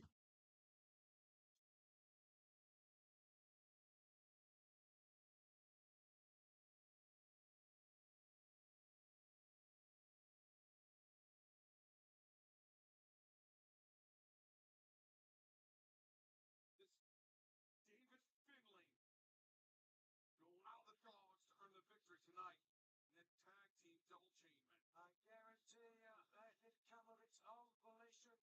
That one came all the way from the top. That had John Moxley's fingerprints all over it. Really? Cannot even stand up here. Also victorious. But there, and Elsa's money from the Bang Bang gimmick. Juice Robinson still out cold after getting clocked by that shillelagh. Connors, Deep Finlay, the Dogs, victorious, but after some very, very significant contributions by the Death Riders.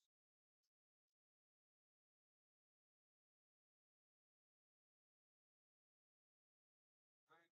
Wow, thanks for joining us here tonight. And at Redemption, Clark Connors, David Finlay, of course, victorious tonight. Still a lot more program to come tonight, but right now, let's head to the What the fuck is Bronson Reed talking about?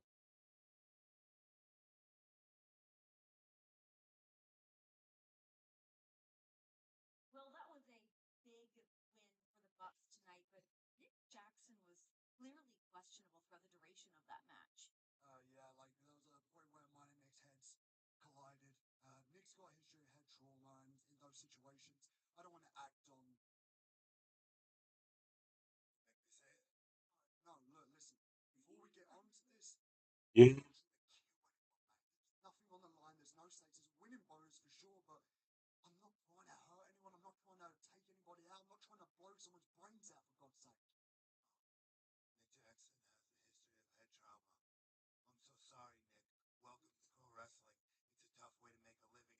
It's not about that tag match, Will. It's just another match. It's another game. We'll win another one next week. Who cares? Wembley Stadium is not just another match for you, Will. This is a once-in-a-lifetime opportunity, man. That wave's only going to come in once. You get one chance to catch it. Right here, man, right in front of you. Open your eyes. After everything you've been through. Look around, man. There are no friends at the top. You can't be Mr. Nice Guy. Not everybody is your friend. You can't turn your back on anybody. I don't want to be there when you learn this lesson the hard way. So, if you want more sugar, I will.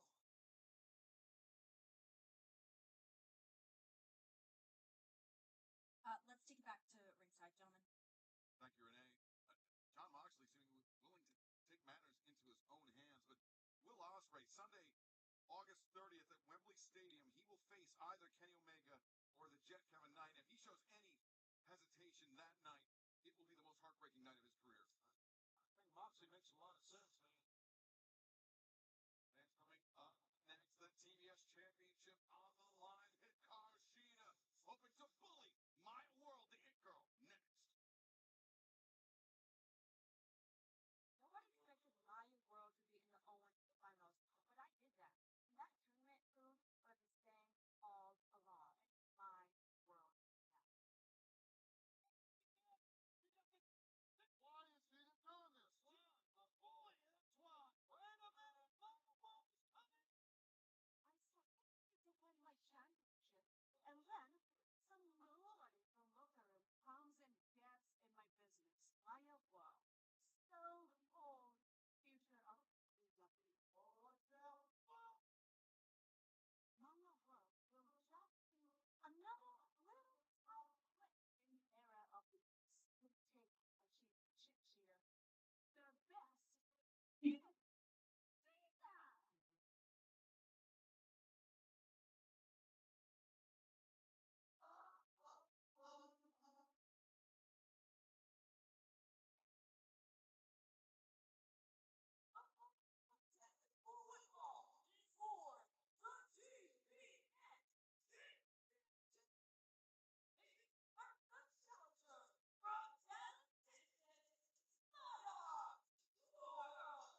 Foundation Women's Tournament.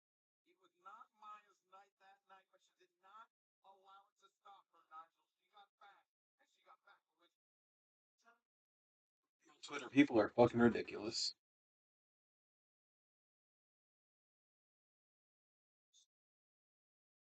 She could. Tonight, though, can she take the TBS title?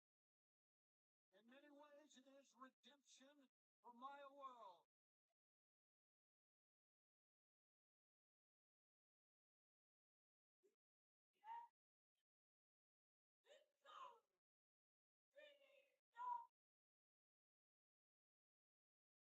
Hikaru Shida, who absently returns from a West playoff from the ring. Saw a very different side of Hikaru Shida, somebody that was kind of frustrated at how things went, how things evolved while he was gone, and those frustrations now have just led to Shida. I mean, it's funny, I used the word bully leading up to this match. She didn't come up with Yes, she has. She's a completely different person than when she first started. The fans loved Cheetah. They chanted her name. And now, look at what she's become. And I don't know what caused this. Look at that. A darker side of Shida than we knew before.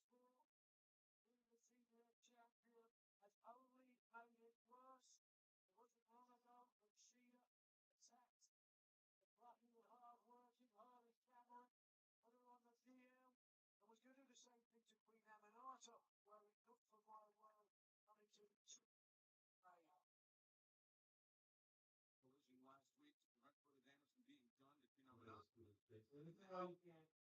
Listen, Maya's been through a lot. I don't think there's any question. We talked about the tragic death of her brother killed in a car wreck, and just days before a match with Sky Blue, she got in the tournament, and look where she went, and now got a shit at being a champ. Perseverance of Maya World is really inspiring, and looks really arm dragging. What a way for Maya World to celebrate her birthday tonight by becoming the new TBS champion. But Hikaru Shida, we touched on her evolution that we've witnessed over the last few years. Truly a fan favorite in the early days of AEW. It was that break due to injury and other factors completely out of her. Shida, the knee strike. She felt like not just the fans, but the locker room forgot about Hikaru Shida and what she meant for the company in the early days. I don't think anybody forgot about Cheetah at all. We were back with all. So that's the match that you put on a pay-per-view like this called Redemption because it gives My World redemption after she lost a great match at the last pay-per-view. Even though she's been on Ring of Honor since.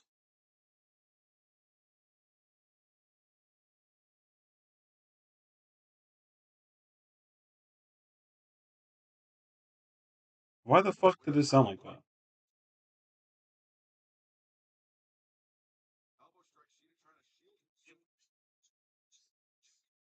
position. There's no doubt that Shida's done her homework here with Mike. Unless she got a better attire for tonight.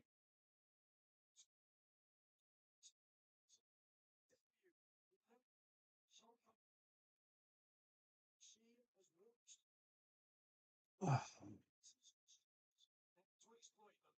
That's a great point, Nigel. That Cheetah has been studying, and she's been in the ring with Maya, of course, before. We saw her in the tag team action. Last night it left the pothole, taking a huge risk, leaping off.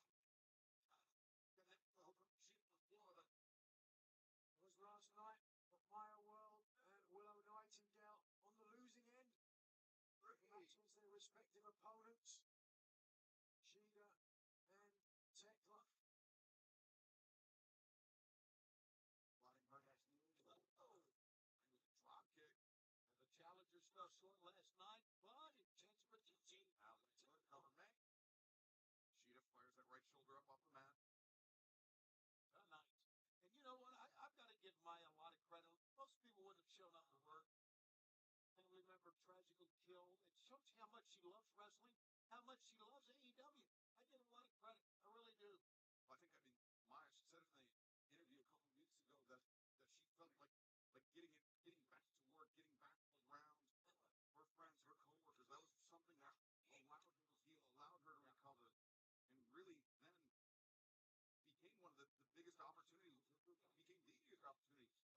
thus far, Nigel. And it certainly would have been what her brother would have wanted. I'm sure she must feel his presence. Perhaps she could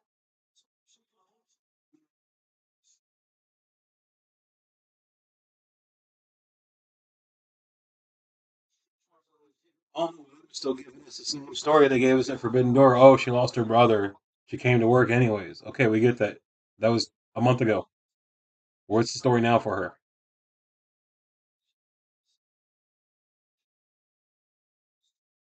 So for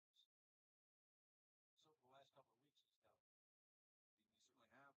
Karashida is just paying no mind to the officials' words, to her partners, or the former friends' words, but that's where they got firework now. It's seen her journey now. She don't bite that weave off.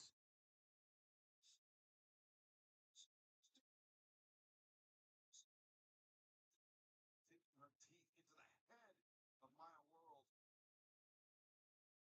Eric, a look on the face. Now, you talked about how proud Maya's brother would undoubtedly be. Her progression here. It was Maya's brother that actually introduced her to professional wrestling. Over here, well, Maya had completely different ideas for her future, for her career path. But it was that introduction of professional wrestling by her brother and his encouragement that allowed Maya to pursue this passion, to reach these heights. Some funny twist in the tail. Every time My World has a pay-per-view match, they're always going to talk about her brother. It's a great way to build character. Yeah, I feel sorry for her because she lost her brother.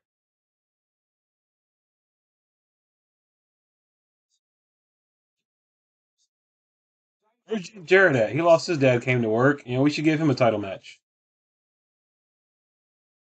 He never got his world title match last year. Even though that was the story. What do you say? He came out there on TV. Before the year is up, I'm going to get myself a world title match. Never fucking did.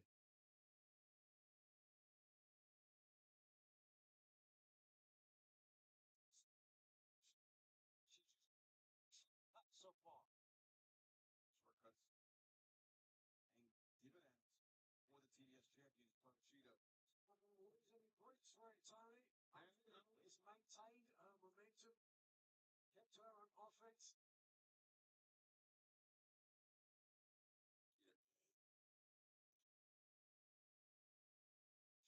She had been thinking superplex. Easier said than done, though. When your opponent's feet are on the apron still. Ryan got out of that some way. That was great. Maya, my son says, no, knee. And that knee again. He gave out, and Maya World trouble. Hikaru Shida. Kick. Great execution. His front leg is hooked. Maya World able to kick out. Matches that we have on this card. Smarts, ring smarts. She's employed a submission to gain a number of most recent victories, and that involves the leg. I think that right now she's biding her time. She's trying to weaken the joint on her opponent, and when the opportunity presents itself, her opponent is significantly weakened. So look for the submission. Well, victory for Maya Well. I think her hopes of being TBS champion goes right away. Maya, though, not out of this one yet. Wow, swinging Shida, though. It's the knee Maya. Get her out. I lost control of Hikaru Shida, and Shida now back in control. Maya. This time Maya can't grail, though. Shida. What? Stole that win. Asadora rolls through. Oh my goodness. Oh, good. So yeah, this is probably going to fucking 10. We still got Andrade versus Mark Davis. We still got Tekla versus Willow. We still got the AEW Tag Team Championship match. We've got Painmaker versus Ciampa. And then we've got the main event. So we still got 1, 2, 3, 4, 5 fucking matches left on this goddamn pay-per-view. Dude, when is Tony Khan gonna learn that we don't fucking need that much? It's overkill. You either have too much with AEW or you have too less with WWE. AEW puts on enough fucking matches to have 2-night pay-per-views. Maybe they should just start doing that. Oh, Skinny, get up with that knee.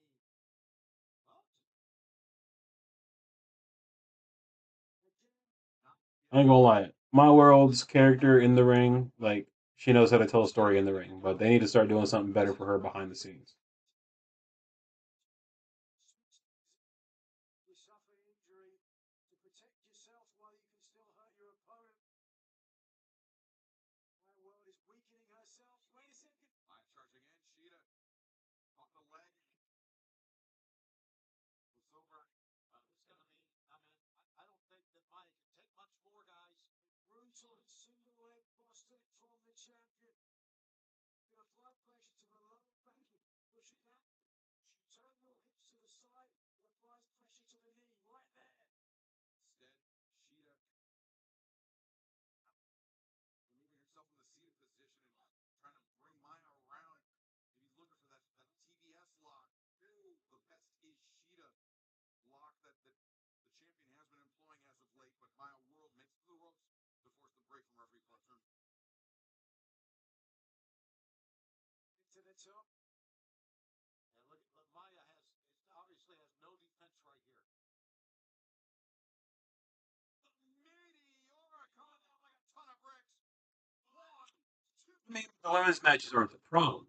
Miz, we have 3 fucking tag team matches on the show tonight. I could have done without at least one of them, you know? And then, did we really need that ladder match to decide a number 1 contender? I feel like we could have done that on Wednesday.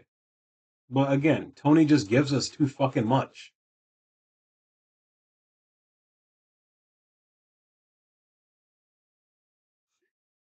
And if anyone's still paying $50 out there for the pay-per-view, that's on them for not knowing better ways to go out there and get the pay-per-view cheaper or get it for free.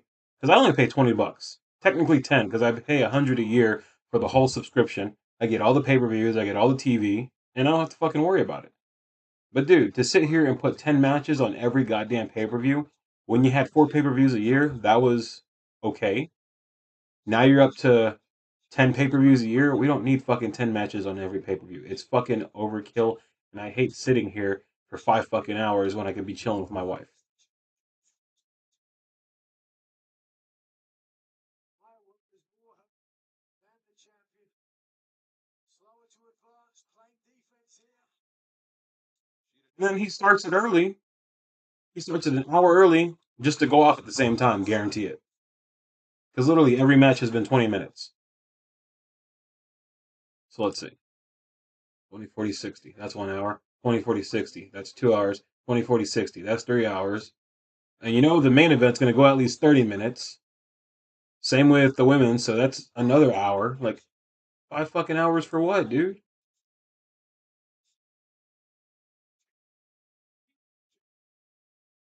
To will nothing this knee. Oh, Come on, kill it. Oh, she was in a lot of pain. Here comes Lee. Took the range of My World. That was a smart move, just rolling out of the way because Maya couldn't get there quick enough. The last ounces of energy, the TBS champion has got herself some respite. But what's My World going to do here? This is a very important, pivotal moment in this match. Sheeta stumbling. Oh, but She used this last night. The referee took it. Sure did. Took a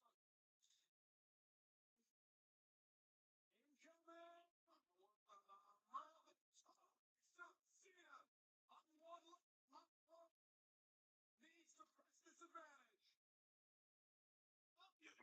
on her TBS champion. Mike in the corner makes the climb. She's going to do it again. Yep. I think Sheeta got the knee up and when it clipped Maya. Get knee up.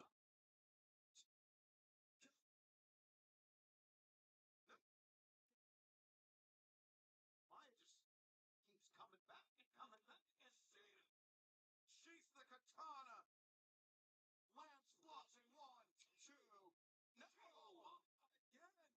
Undeterred. Yeah, they might have lost the fans with this. Oh, that moonsault did not fucking do them justice.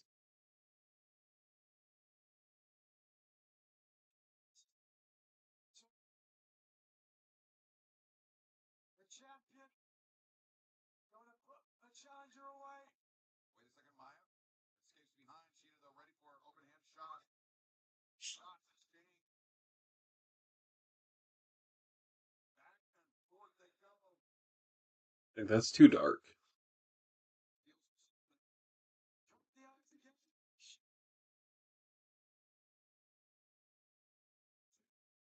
Oh, what again? A very close cover. Paul Turner's had a rough night tonight. Yes, he has, man. But he was right on that one like he was the other one. Uh-oh. Maya may be out. The elbow strike in now. Hikaru Shida. Throw tombstone. That is it. Two. No. For the fans applauding Maya's effort to keep coming back and coming back. Gutsy, but here is the submission, I think. Oh no, the knee strike first. Had half a straight jacket, the knee to the back of the head. And now, Hikaru Shida, the TBS lock. The right knee. The damaged right knee. The hand gasping desperately. Is she gonna tap? Is she gonna tap? Maya World wavering and no. Wait a second, Hikaru Shida. Crowd clapping in behind Maya. Pull a penta. Could have hit that time. Sure. How much more can Maya? Shida coming. The knee strike. They lost me with this match. This is not the same shit we used to get. Like, I don't know who this fucking lady is.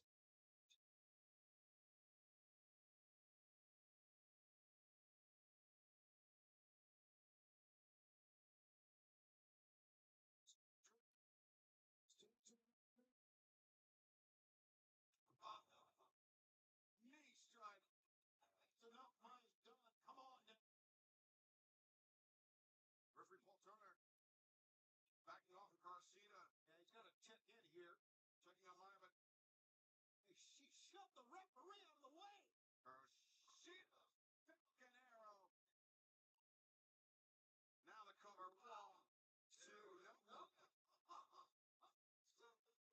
Maya, the presence of mind. You're on the bottom rope. Hikaru Shida thinks it was 3.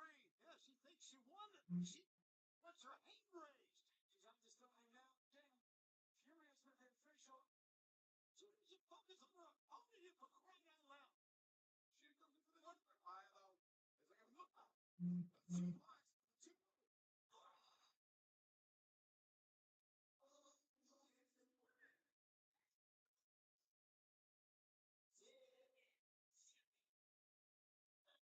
Finish.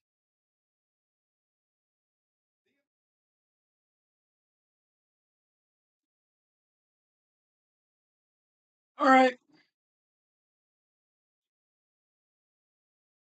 That was the weakest fucking finish I've seen in a long time.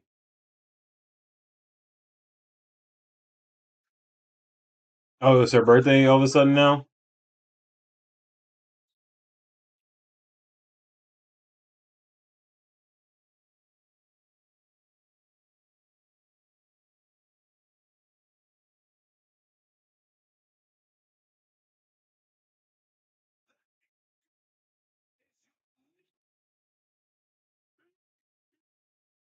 Champion. Reaching across the finish. The next. Shida. Yeah. Shida. That tantrum had to be restrained by security with the referee call of a mop. Not let that deepen her celebration. She gets the well-deserved cheers here in Montreal. And you know what, Tony? I have it on good authority. The bars are open here till 4. She can celebrate all night. There you go. Why not?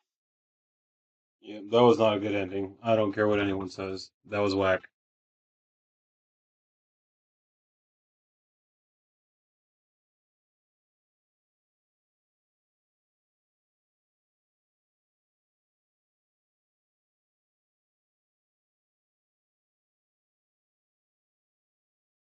Made it Maya Match been 20 minutes and didn't even need to. Like, that's another problem, man. Like, we don't need a 20-minute match every single match.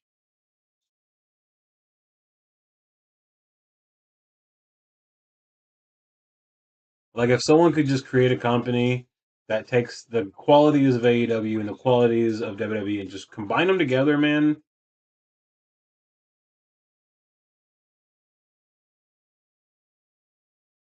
The Job Squad. And the guy that goes like this for some reason. He's not cool.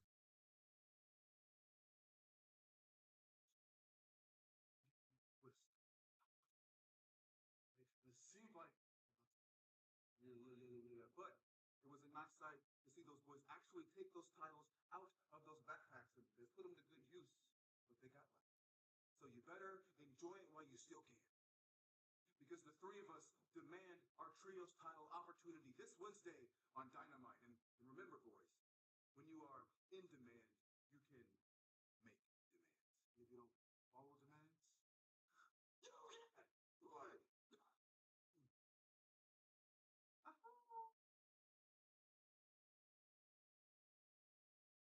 I'm done with the demand. They're so fucking stupid, man. It's like somebody went to the special class of a high school and told them, hey, you three, cut a promo. Okay. Let me put my glue down. Yo, Taz without the sunglasses? That's different.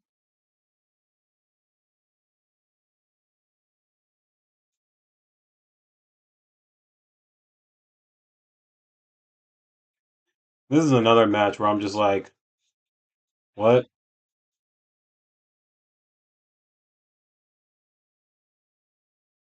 Keep sticking your stupid, ugly face on business. Look, it's the only associated with Petco. Take the stick named Neutralizer. Let Nicholas in. Get the hell off the sneaker. Try to have redemption. It's going to be Claudio in your army pocket. Maheen, you have the audacity to challenge the likes of us. Your tag team championships. This vignette that they have before the match literally consists of stuff that happened in 2 weeks. So you see my problem with this pay-per-view. A lot of rivalries that happen in 2 weeks.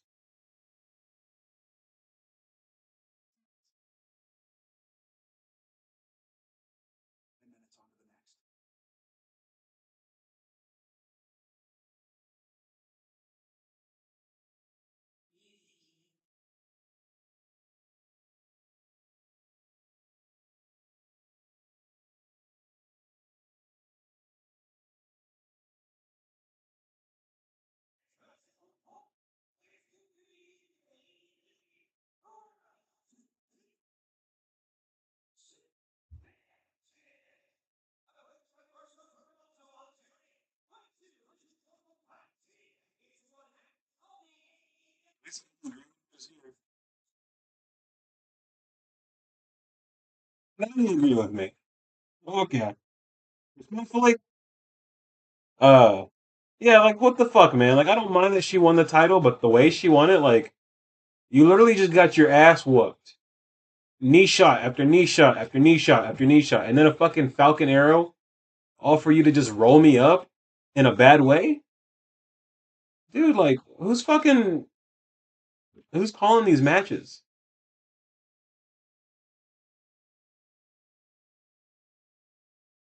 I'll be right back, y'all.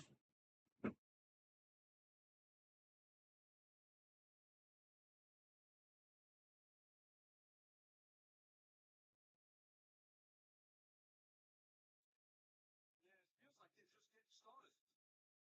That's a great point. It does feel that way, Jazz. It feels like, it's like a new opening for them. You're feeling back.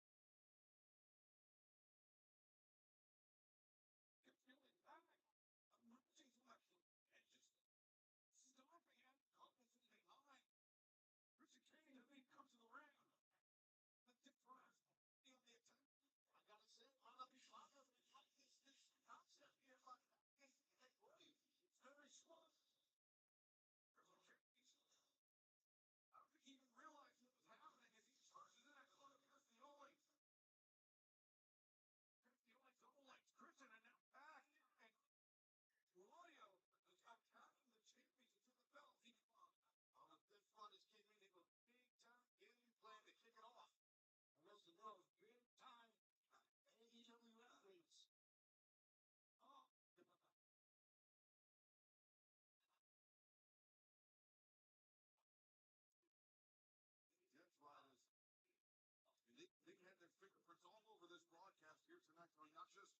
managed with John Moxley, Will Ospreay facing the Young Bucks earlier, but also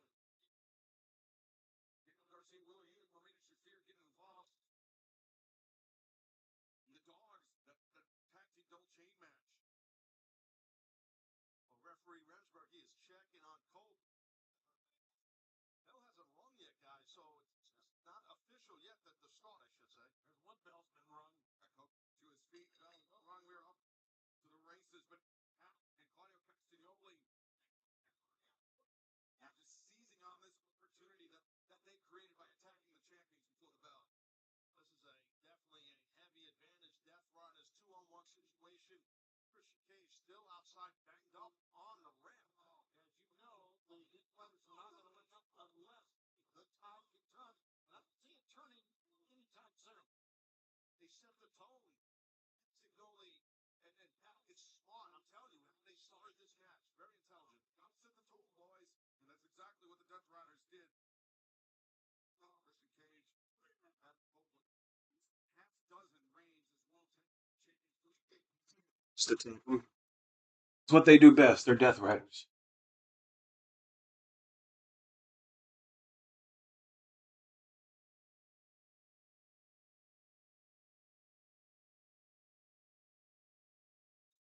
Superstar. And Claudio Castagnoli taking advantage. Uppercuts in the corner. Not going to be one of the greatest tag teams, only the champions right now, one of the greatest. Can take a beating, and we know that they can. But look at Cole. What he does.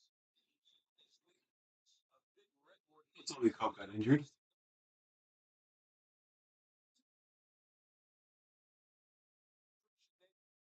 Have loads of intentional fortitude and toughness.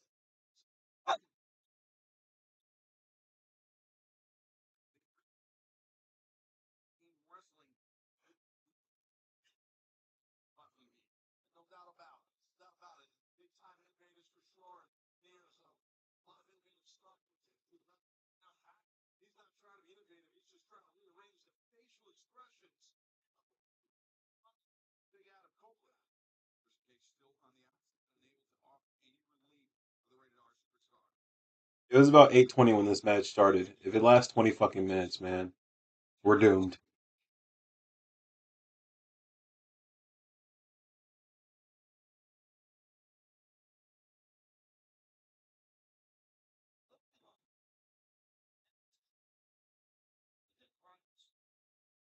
You saw that look in the Hooah. He is bad ways how big Bruiser gets. Right by his right side of his lap there. He's got right underneath the armpit. Sure what that's from, but I'm sure it hasn't escaped the notice. Two wrestlers has escaped Claudio Castagnoli and Sebastian Pat. Both always. I mean, they're well accomplished, well decorated, veteran, successful men, both Pac and Claudio. You notice the frequent tags in and out, so they stay fresh. Their opponent, Copeland, is up, and his partner, Christian, is. I don't think he's gotten on the apron yet. And so, Death Riders, not just staying fresh, but also keeping Adam Copeland guessing as well, because just as soon as he starts formulating a counterattack against Claudio Castagnoli, Pac comes in. He's got to change his strategy. As you know, right, that's the key, right? The frequent tags, the quick in and out tags, and now just working a nasty armbar here. Got to look at Christian Cage till he's on the floor, simply flushing his knee, which is bad news for the champions. Yeah, I was flexing it, as you can tell there momentarily. Folks, fans are trying to get behind Cope here, buddy. Cope is responding as he's the clutches of plenty. Fast and only. That's the only sleeper hold. Cope could be fading for our eyes here. Now slips underneath. Turns things around. The first offensive move we've seen from Cope this entire match didn't last long. No, it did not. I mean, you know, like I said, Cope has got heart. I promise you that. It's hard. Cope is being tested heavily. Don't possibly a neck injury and reach the heights that Cope has without having heart fortitude. But looking for the neutralizer, landed on his feet. Ooh. Desperation by Copeland. Carter Castiglione, though, unfortunately for the Radar Superstar, had the exact same idea. Yeah, this is a moment here. If Colt can get to his feet or to his knees, I'm looking off the monitor. Christian's finally making his way up. He's hurting. And you're the perfect one, For me, the pay per view should be helping All In feuds, but they are doing exactly the reverse, in my opinion. Pay per view events should be designed to benefit all participants in feuds, but the current approach is the opposite. Exactly. Exactly. They're making up feuds in 2 weeks. They're not really pushing anyone that really matters. They're dropping shit. They're making shit not make sense. Like, again, they are lucky that they have the better wrestling. Because if they didn't have the wrestling, AEW would not be making it. All right. Like, if their wrestling sucked, if it was like TNA, I'd be watching WWE. You want another bowl? Cool.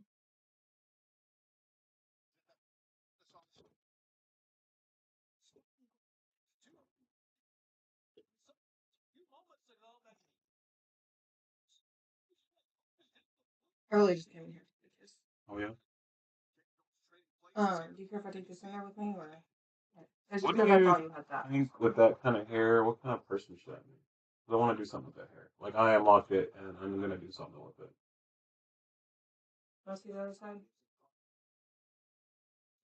I make like an oriental person, white girl, black girl. What do you think would look better?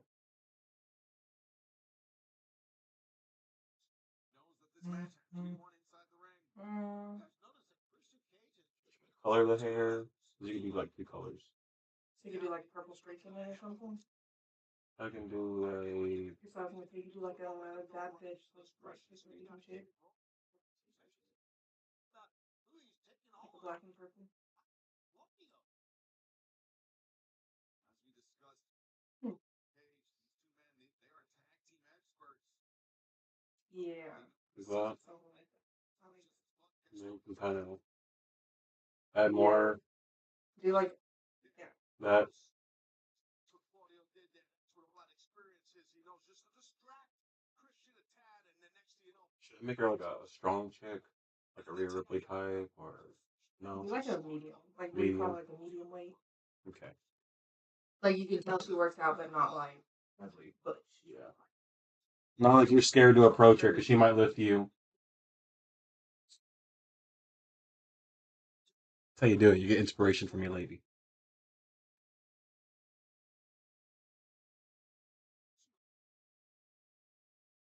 corner.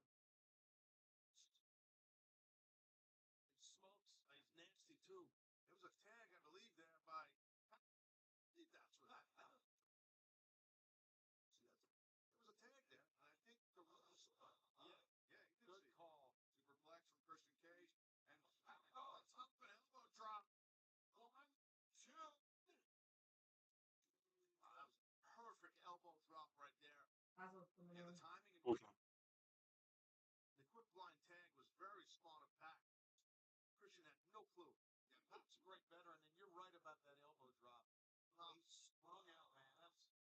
It's too perfect. Just as soon as Adam Copeland got to his feet on the outside, Pac puts him right back down on the floor. Pretty good crowd. New tag team champions here without a blink of an eye. And 2 Canadians losing in Montreal. Oof. I kind of want to see that, to be honest. That would be something they talk about for a long, long time. These guys would run the tag team division, meaning Pac and Claudio. Pac and Claudio undefeated this year in tag team competition. 4 in a row, and whoa. Was headlong on Collision, watch out. Oh, drop it now, right hands. And now what we're going, Collision, they defeated Joe Maloney and Shingo. Please, New Japan Pro Wrestling.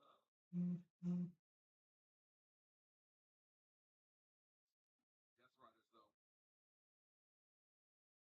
Substantial advantage throughout the bulk of this match. So powerful. It's amazing, isn't it? Next up, May 2. Christian kicks out. Christian's showing a lot of toughness there, kicking out. He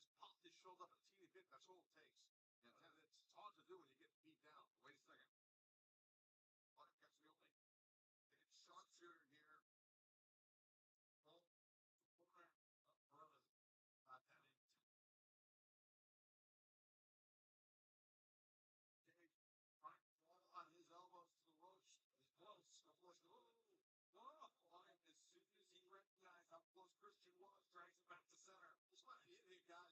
This might be it. I think about the damage done to the knee by Christian Cage as well as the lower back. There's a big chance here for the Death Riders.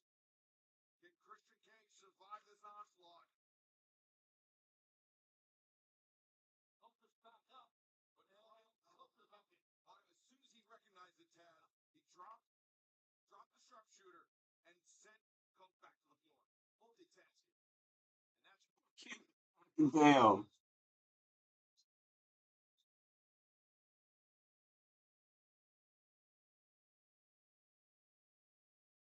barricade. Well, you could feel it, guys. I mean, the complete control of Death Riders have of this contest from the jump. Oh, God. And sends Coke over the barricade, and now Claudio. Watch the fans here at the Bell Center. Not sure what got through empty there, but it wasn't good. Simply not got everything under control here. Yeah, witnessing the Death Riders coming with these titles right now. Sure. Oh, even when they get the knees up, it sucks. But dude, with Pac being as big as he is, coming down from a shooting star press, you know that's gonna blow his fucking insides out. Like, dude, holy shit.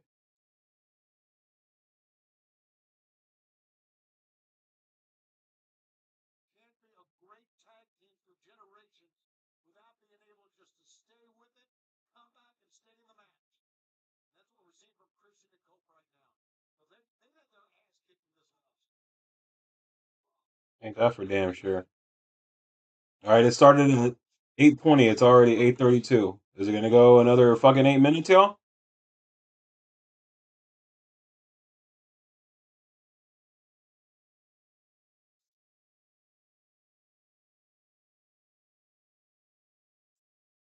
It's gotta be it. 1 second. No,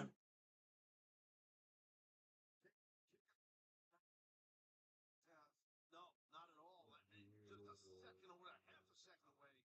It was crowned new AEW World Tag Team Champions. As tough as they come. And Tate Copeland is nowhere to be found. He got Let's see if it looks right though. looked over my shoulder and when the fans ringside their head and turn back. Oh. Now that Death Riders they were looking for that tag team neutralizer. Here he is. Instead, Copeland with a barricade. Well, he's not gonna quit. Claudio, here he goes again. Claudio saw get the what? Sent over the barricade by Cope. And now back in the ring back. With what? So the switching step. Man, that was super duper close. Wow.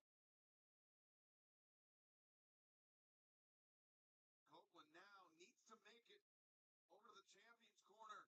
He needs to be able to provide some relief for Christian Cage, but how much relief can he provide?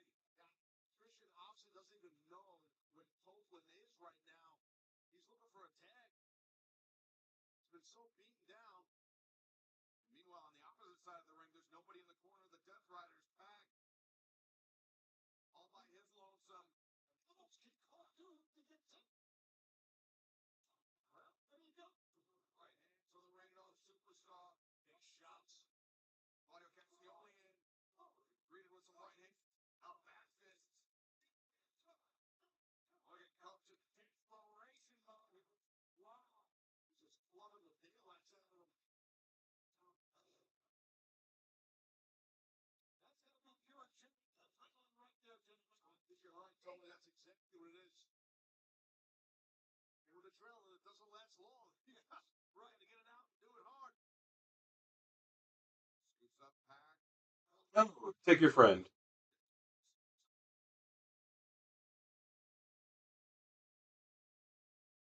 Claudio Castagnoli.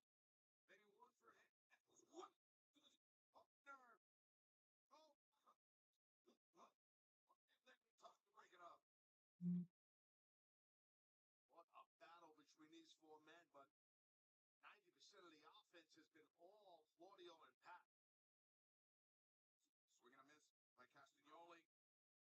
Step over the top, out to the floor, but inside the ring, Pat balls up, go deep low. You're not getting nothing but wins wrong, I promise you that. Not getting this nothing to do. He's put his hands on that first. And honestly, I think he gets the same.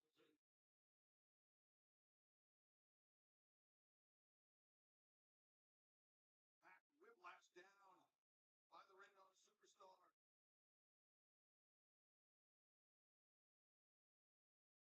But again, Copeland left on an island, Taz. His partner not up on the corner to make the tag.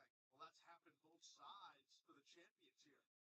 So that's because of the same intense offense by the Death Riders in this match.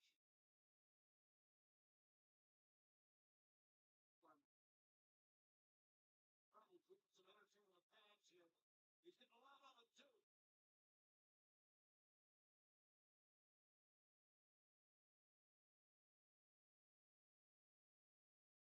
You can see front tables toes. Leonard stands up. Copeland was ready for him. Talk about a momentum killer. Body leap to the top. Do this for one. The insist on the neutralizer. That's legal. Still disagree with you on Kevin. Shouldn't fight with Kenny because I do see where Tony is coming. Tony's coming out of his ass for 2 weeks, bro. I mean, but I'm having trouble with carrying besides Osprey and Mock storytelling despite my disagreement with you stance on Kevin conflict with Kenny. I acknowledge Tony's perspective. However, I find it challenging to emphasize with the characters beyond Osprey. Like exactly, like if you're gonna put the work in on Kevin Knight, the work should have been put on Kevin Knight last year. The work should be put on through Kevin Knight for this year to go into next year to actually be a champion and be a contender for a champion. My whole point is you're basically throwing in. You're taking Trick Williams from the NXT roster and you're throwing him straight into a WWE World Title scene. He's not ready for it. And you're basically copying from what you did last year with Kyle Fletcher and Hangman. Oh, I want to challenge the TNT champion. Please don't make that a thing every year that the TNT champion has to step up and challenge the world champion. For what? So the TNT champion can get his ass whooped? Again, they could have done the match a better way. That's all I'm saying.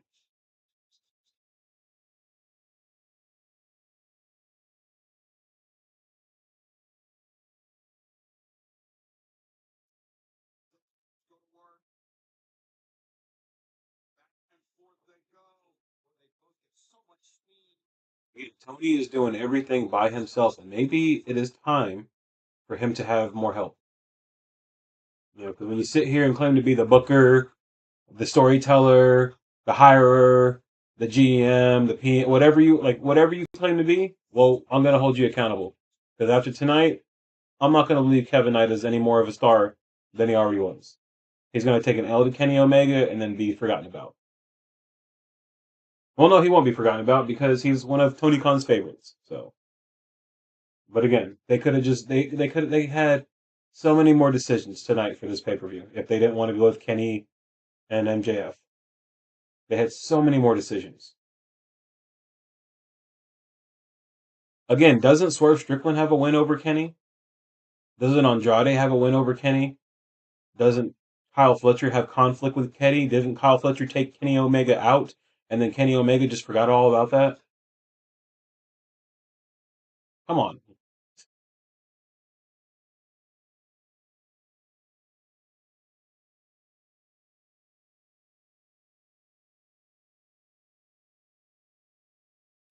Me personally, I just feel Tony Khan is starting to lose it a little.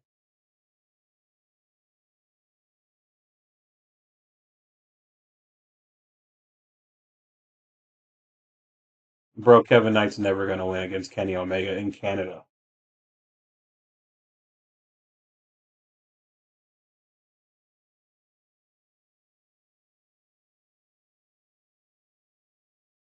Oh, and there go the Bucks, of course.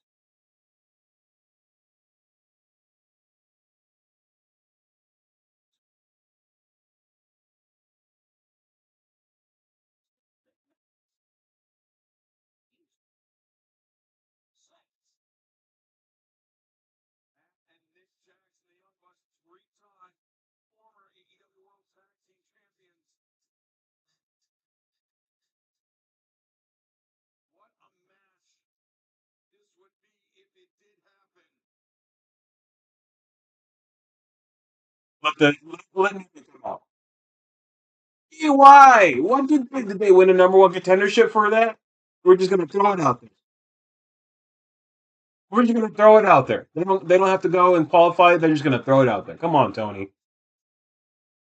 Y'all better have the New Day coming out.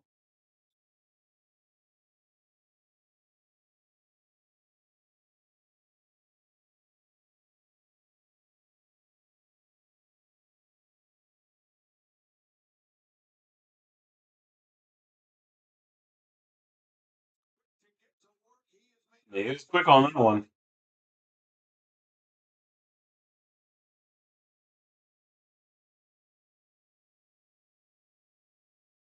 See, that's a buzz for me, man. If they're really just gonna do that match and like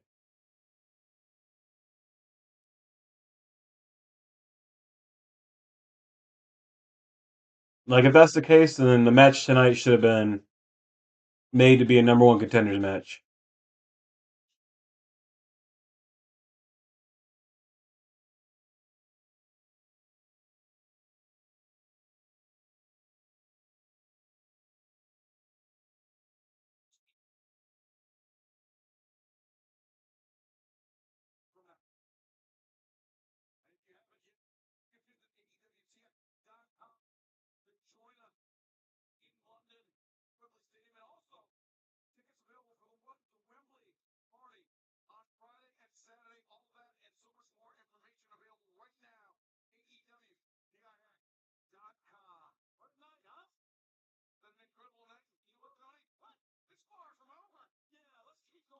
Far from over. Thanks for the highlights.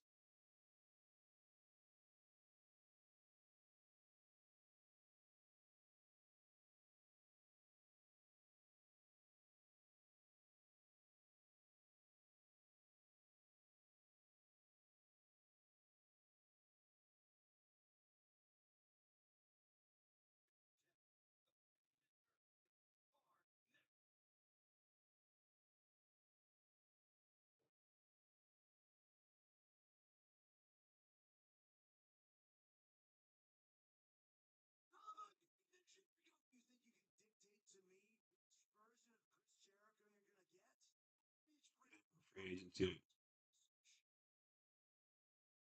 Oh yeah, they can fire the week after, so they'll be free agents this week. Which is just fucking stupid, man.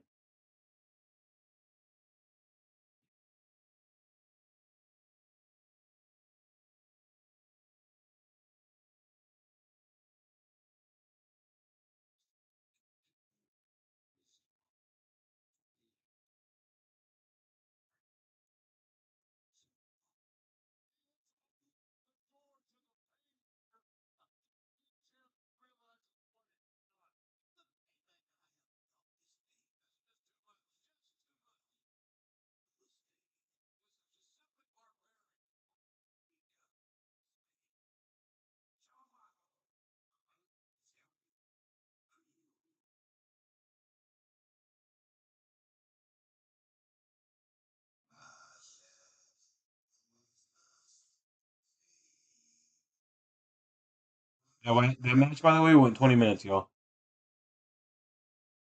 The tag team match that we called that was going to go 20 minutes went 20 fucking minutes.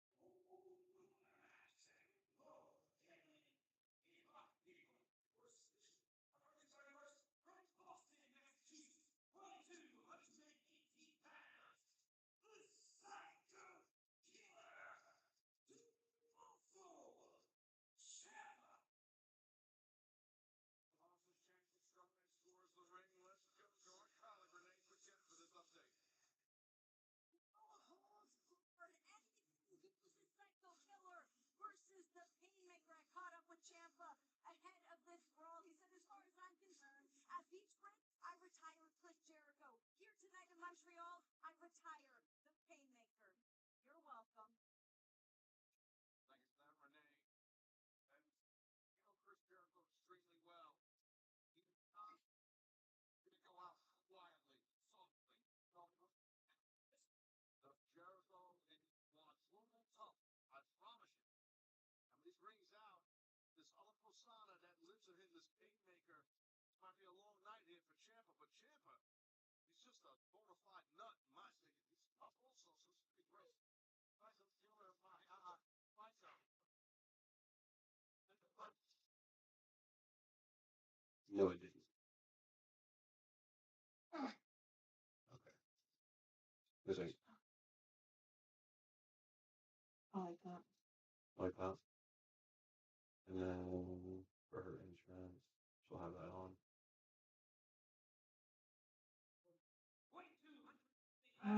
No. I just feel like I would like it better if it was like my full back. I just don't like that. Yeah, I like that. Yeah. I like that. You need anything else? Like a crown or a hat or anything? No. So, You okay? yeah, that's just a little. Which, not gonna lie, I'm kind of glad that everybody was out of here and was at the house. That would be tough. Yeah.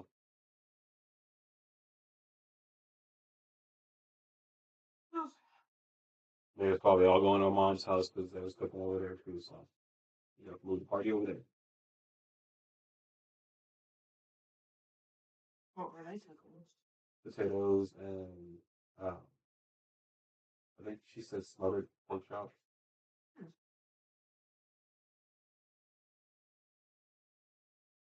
I heard April earlier say something about her, I guess, her birthday party and how she was like, yeah, 'cause I'm not going to be finished drinking by 9 o'clock. I guess since we said if they come over here, they have to be gone by 9 Oh o'clock. yeah.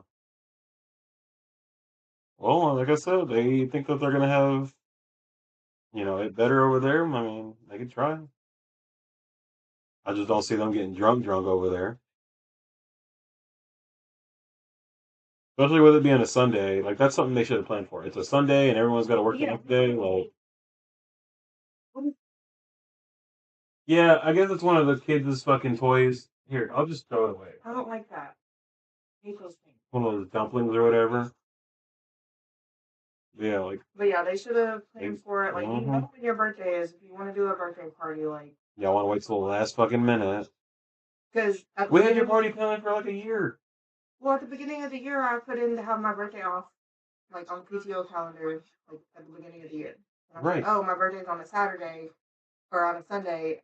I want to do my birthday on my party on Saturday because I was like, who parties on a Sunday?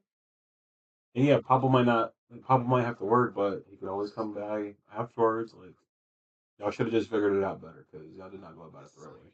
Because what they barely said something about it until what, last week? Exactly.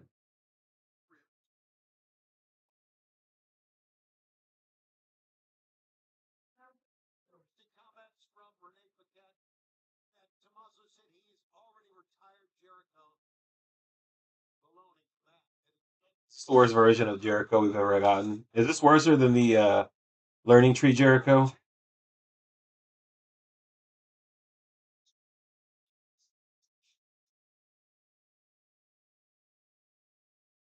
Jericho face first into that chair, and Ciampa. He looks confused. What the fuck am I fighting tonight? Fucking Lord of the Rings character?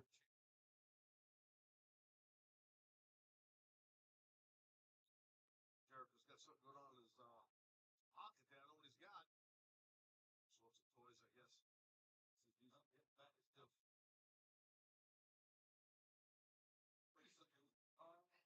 Sand.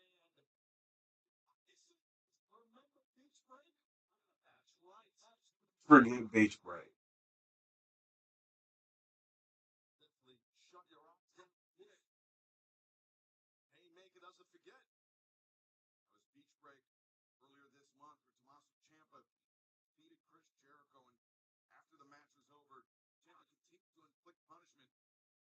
whipped up a cordless drill. Yeah, and was about to use it on Jericho until security intervened. But tonight, it's no holds barred. Ciampa gets his hand on a drill. There's nothing stopping him from using it. Ciampa gets his hand on anything, and he's the psycho killer. It's not just a moniker. The guy is a little soul. He knows what he's doing, so he's a dangerous kid. He's got a victory over Jericho already. Something that few men, here we go, in AEW history can claim. Jericho, of course, the inaugural AEW World Champion. Ciampa using some lumber into the proceedings here.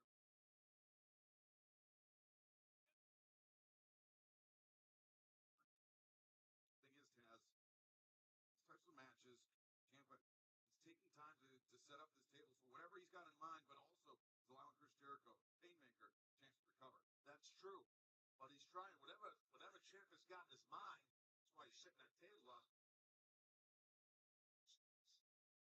Once it's time to recover the top, a fire extinguisher into the arm of Tommaso Ciampa, and Ciampa from a water bottle slap. No, he's over here with it. Try to clear his eyes away from Jericho. Jericho lining up Ciampa. Ciampa, he can't see this coming. Hit him with it. And Jericho. It's in the fire extinguisher. Pushing it to the and then he pushes with the fire extinguisher. Look up the scare in his eyes. Gee whiz. Haymaker's freaking nuts. Crazy. Ciampa. Can he even see the next attack coming? Well, his back is turned, so he beat Ciampa. Oh, that was the edge. I was just going to say the edge of the chair, which is, as you know, not fun. So, the edge is not it's not good. It hurts like the dickens. Jericho now, rounding the ring post, out on the apron with Tommaso Ciampa.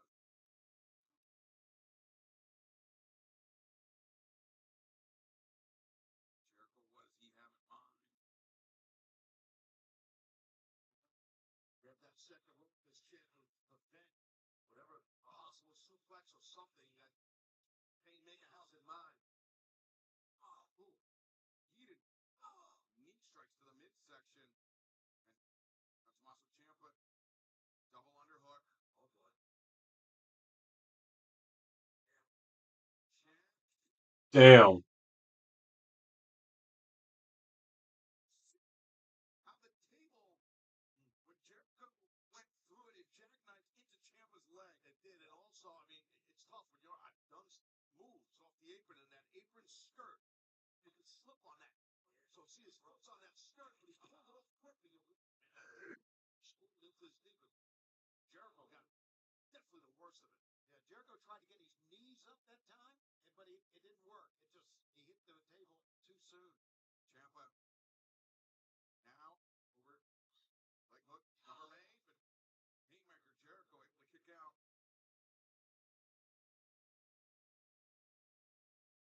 What a crazy night, gentlemen. Holy smokes, what have we seen here tonight? And we're not nearly done on this thing. Yeah, no, exactly. And I don't it's rare that we can hear the fans so clearly, but there's a child that is sitting over my left shoulder that keeps telling Tommaso Ciampa to light the table on fire. Damn. Somebody needs to tell that kid, these guys don't need any encouragement. Also, it's Canada. I mean, come on. Yeah, someone needs to give this kid's parents. Say, what are you raising here, dude? In AWC. Well, there you go. Right now, Ciampa, he's looking for something to destroy Jericho. Trash cans. A lot of toys under the ring. Something else. Like, Well, there's something in the trash can. those hockey stuff. What an invention of John about Canadians.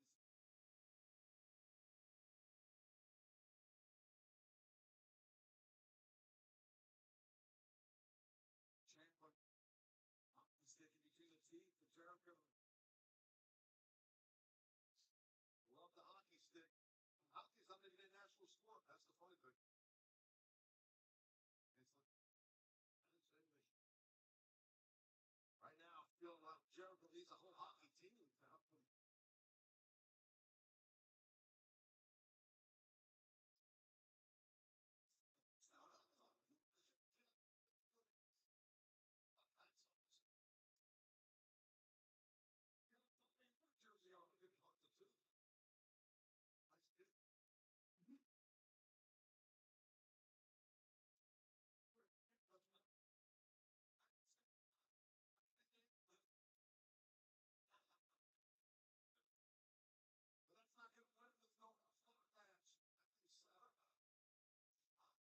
No, he fucking didn't, dude.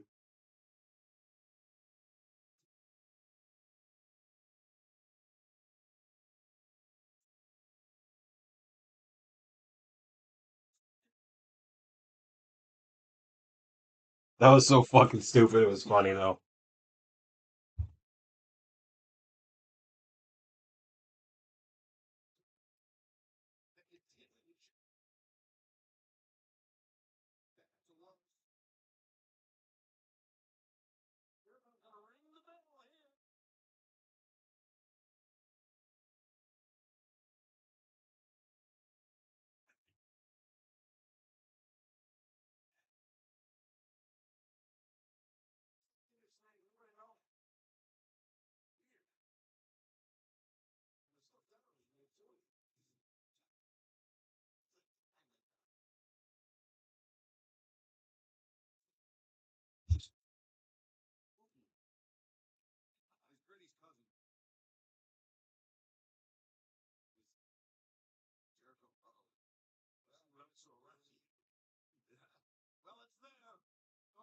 You know when those buns go bad? The buns are good for a while. So You sure? yeah, I was gonna say, do you want to see? I was gonna ask if you wanted to maybe do it sometime this weekend. I think I might be meeting and Alex the same. Do you wanna? we can do that. Do some hot dogs, burgers. If you want to list them, like, I would Well, just we do got it. the meat in there. I can always make patties out of. Oh, shoot. I think we got like 2 pounds left. Okay. We Just can have try to one of get some them ingredients ready and to make my go. own chili. We got those Fritos in there too. Frito frying chili dogs. I just don't want them to go to waste. It won't go to waste. Trust me. If I have to use it all week, it's not gonna go to waste.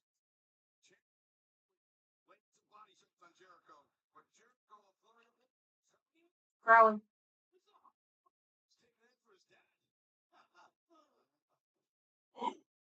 Hockey pucks with fucking thumbtacks on them.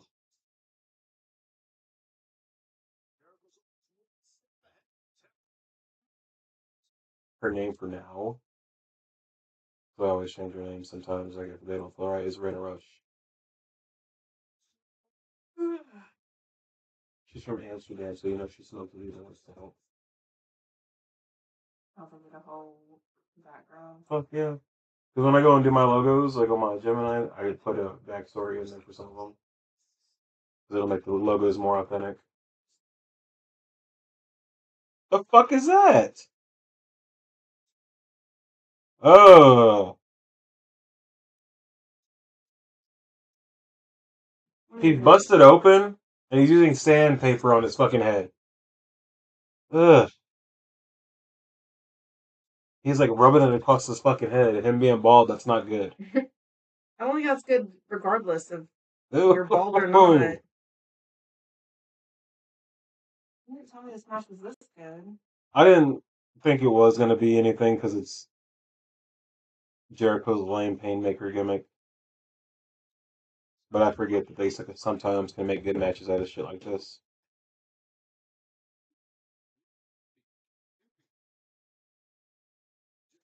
Let me go grab my drink. Run, run, run.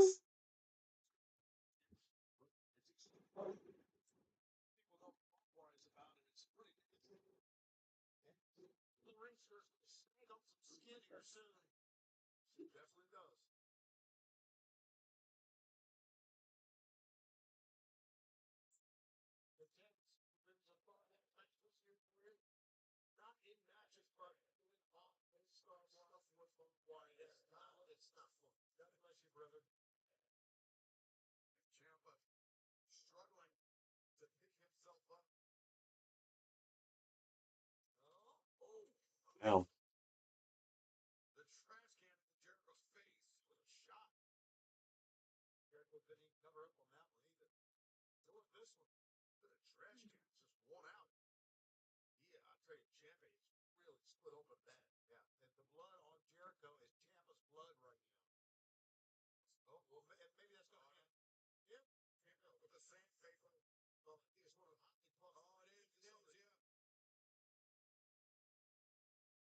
It's not healthy. Those tacks. The flesh of Jericho. The Ultimate Champa. Looks like he got attacked by a grizzly bear. Look at What type of gloves is she wearing? Like ones that are gonna keep her hands from touching those thumbtacks. Ah.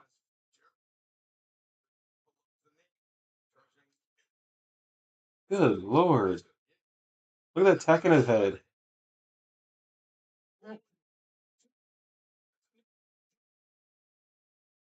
That knee strike won Tommaso the TNT Championship on his first time here. He's wrestled so many great matches throughout his career. Look at Jericho's in it. the tack still embedded in the head of Embedded. It's like hanging on for dear life. Oh, God. Aubrey's looking like, should I pull it out? Yes. Pull it out. Oh man. That's a big bag for nails, or to be nails. It's gotta be something else. the hell's he got? Is that a knee pad of them? Yeah. When Jericho shoots up the legs, Ciampa Jericho's gonna put that on and do the Judas effect. Yeah, I'm seeing this.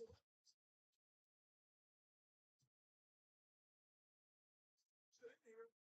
Ciampa make the rules, making a UP make for anything. No rookie. That's no flawed.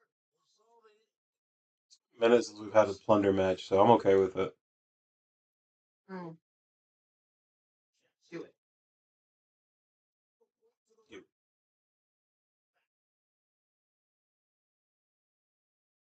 Ciampa hasn't let go of the bat. Mm. Just go the heck with it. God.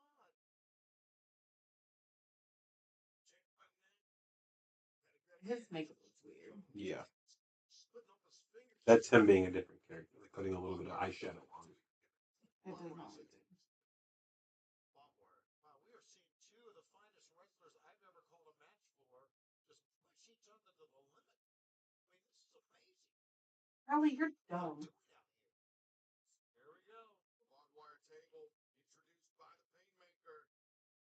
It could be the Painmaker introduced back to the table. Jericho hammers down. Scoops up Ciampa. Fireman's carry. Boy. Mm.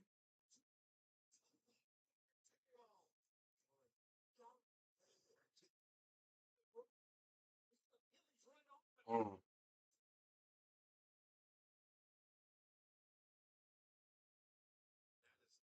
That is nasty. I think Photo Ciampa's bicep or forearm or something. Look at thumbtack still hanging on.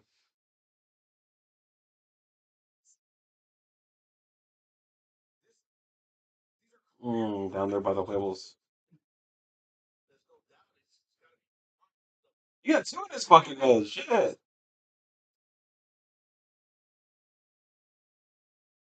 Get that arm in there, Taz. Open up the vein, right? They threw somebody into like a bed of Yeah. barbed wire. Yeah. That was Kenny Like an Omega and SUV John or Moxley. something. Yeah. It was horrible. That was the only time they ever did it too. I think the delay in getting Ciampa back to the ring, Taz, the only thing that allowed him at time to recover, extricating himself from the barbed wire. Yeah, also Ciampa's toughness. He's a callous vet, you know, like he's tough to beat cats like that, just like Jericho is.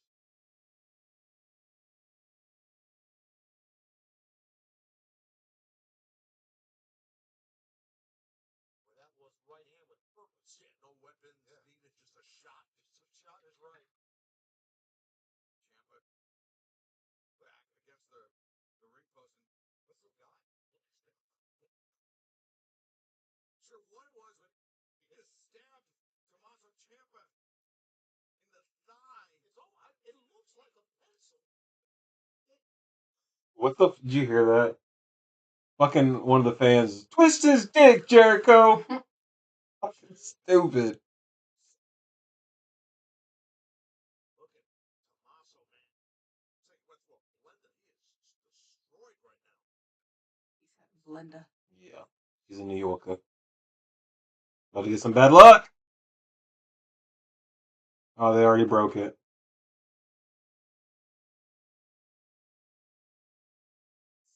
Bringing his face. This is very, very dangerous. Obviously, that's a huge understatement, but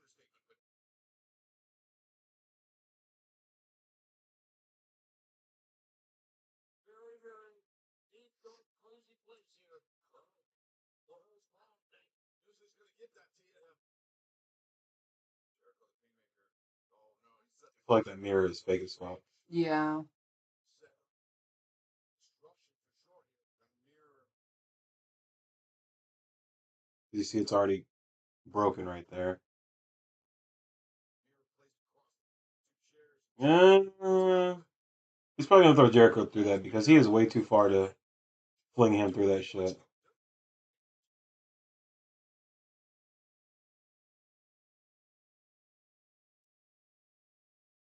Recovered enough to deliver a low blow to Jericho. That shut down Jericho. We'll get in where it's there. Every crash.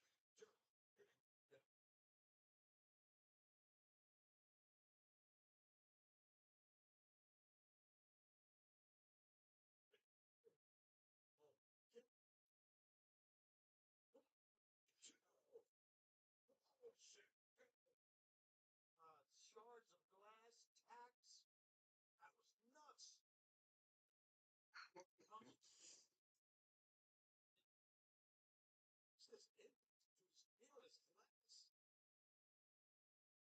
You know, he probably fucked his elbow up doing that.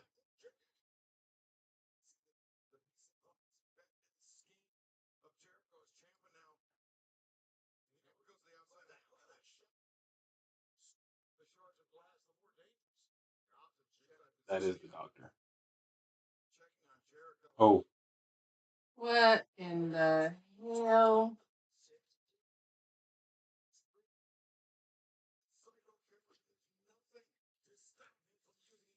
Is this a dirty leg?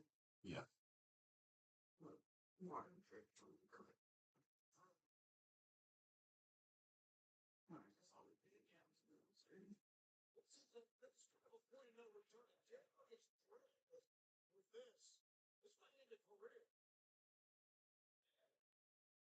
This is murder.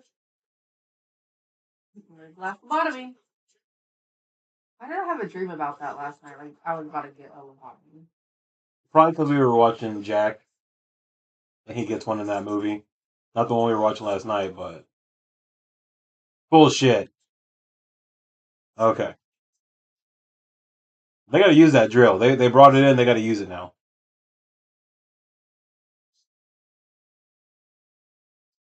What? It's their mascot in Canada for hockey. They're in Canada? Yeah. Eh? So they made this pay-per-view for Kenny Omega called Redemption because, you know, Kenny Omega almost died from diverticulitis. And then he needed to come back and prove he could be champion one last time. So they made this pay-per-view for him to finally get the championship back. And they decided 3 weeks before the championship match at this pay-per-view right here, let's just do it on TV. So that's why we got this pay-per-view in Canada where Kenny Omega's from. What was just the point of that? With that? Or what I just said? No, the barbed wire was on the front of the mirror. He hit him Oh. with the mirror, which broke the mirror before Yeah, I he don't hit him know. with the side that had the barbed wire on it. Jericho, is he thinking? I thought that didn't- Yeah, he didn't hit him with it.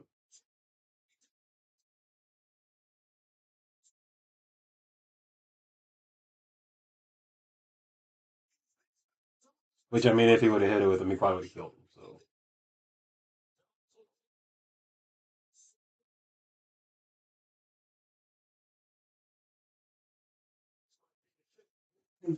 Every now and then they'll show the one lady in the crowd who's like, oh my god, I can't watch this shit anymore.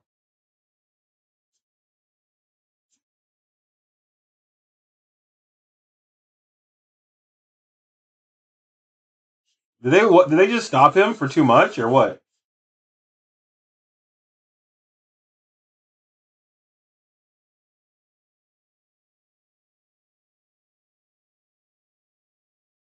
What happened? I guess he gave up because he drilled him in the head. And he did like a verbal, I give up. Or he must have tapped out or something because she stopped it.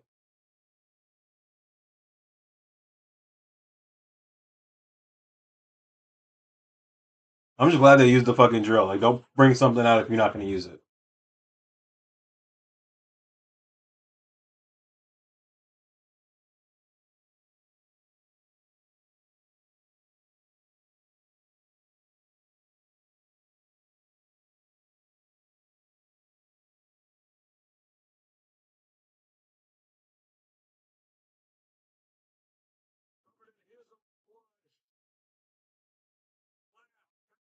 Their asses out there in that fucking ring.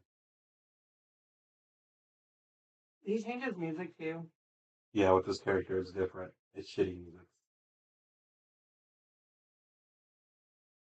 It was all right in Japan when he did it at first because people were like, "Whoa, that's different." But then he kept doing it, and people were like, "Nah, dude, it's done."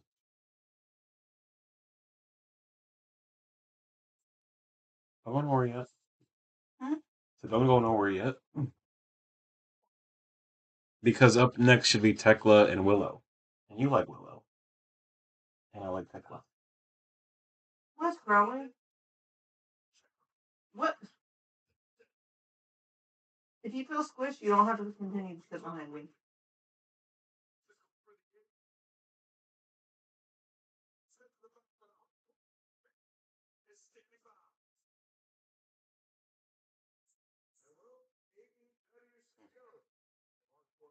Yeah.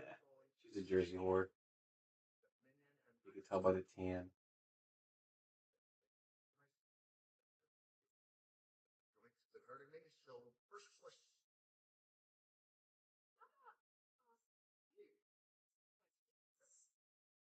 Have you seen two What the fuck is she even wearing? Maybe the crush gals when she do so is women more violent than us?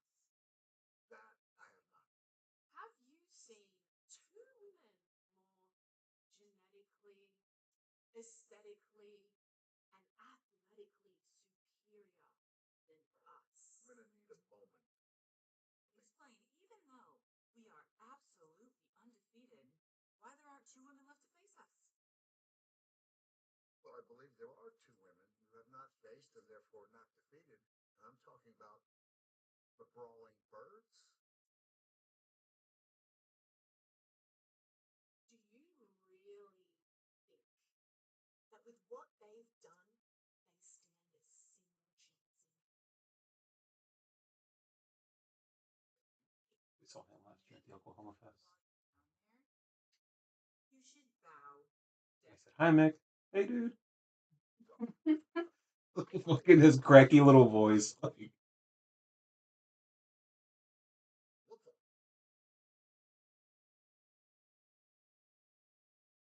You just say that like y'all are friends or whatever. Like, Yeah, like,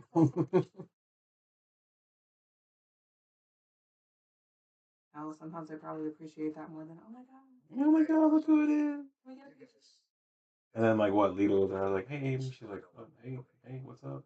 Like, Wait, what? her real name's Amy. Oh. Yeah. Oh, crap. It's not the women's match next. You don't have to watch this if you don't want to. Though. Ooh, actually, can you bring me a water?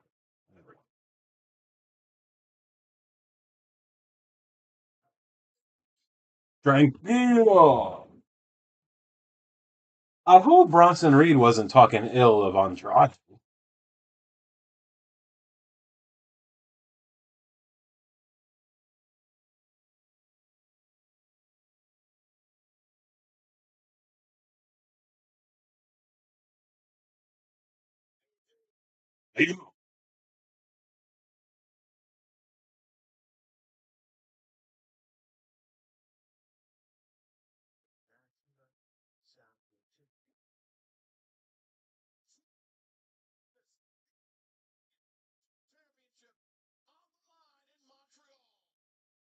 Yeah, see, this has got to be Andrade's match. He better fucking win.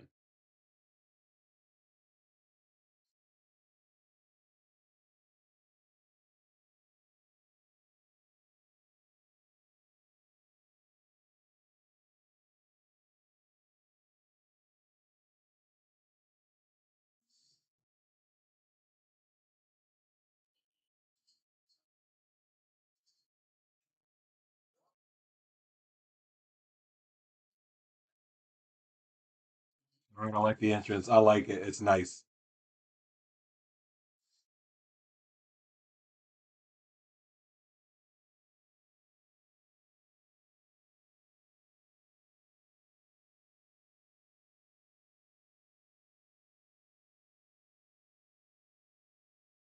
Yo, who are these people that he randomly got to fucking be extras out here?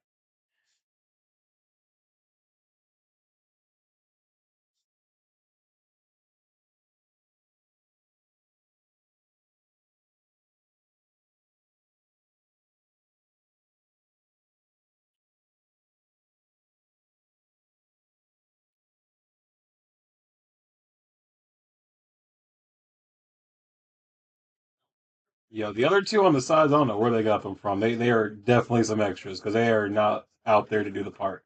The two in the middle, they are out there to do the part. They are paid uh veterans. They know what they're out there doing. The other two is just, hey, can y'all come help us real quick? We need at least two more.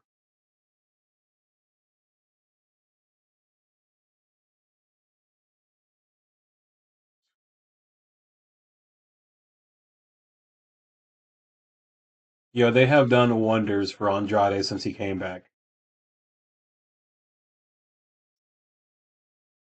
Ooh, battery is running low.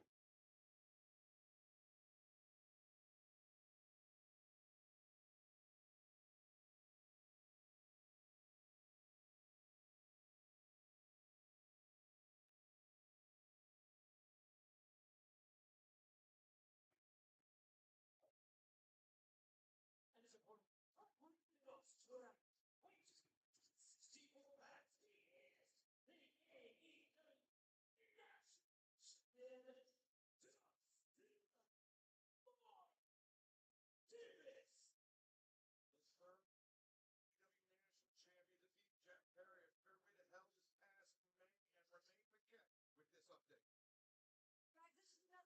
opportunity for Andrade to continue to solidify himself on his own. He told me, I've already taken out Doyle and Brian Cage, and tonight he continues his Don Callis family pilgrimage with Mark Davis. Tonight he could be walking away on his way to glory as the new national champion. Thank you for that from Nate. Taz, Andrade El Idolo. Absolutely no short conflict. And to make mentions, already dispatched Jake Doyle, already dispatched Machine Brian Cage. But the Philip Mark Davis is fighting for more than just his national championship. He's representing the families here tonight. You're 100% correct. For sure. That's what it's about right there. That beautiful national championship. But yeah, I mean, I'm sure Don Callis is back there watching and just thinking, you got to pull this. Wow.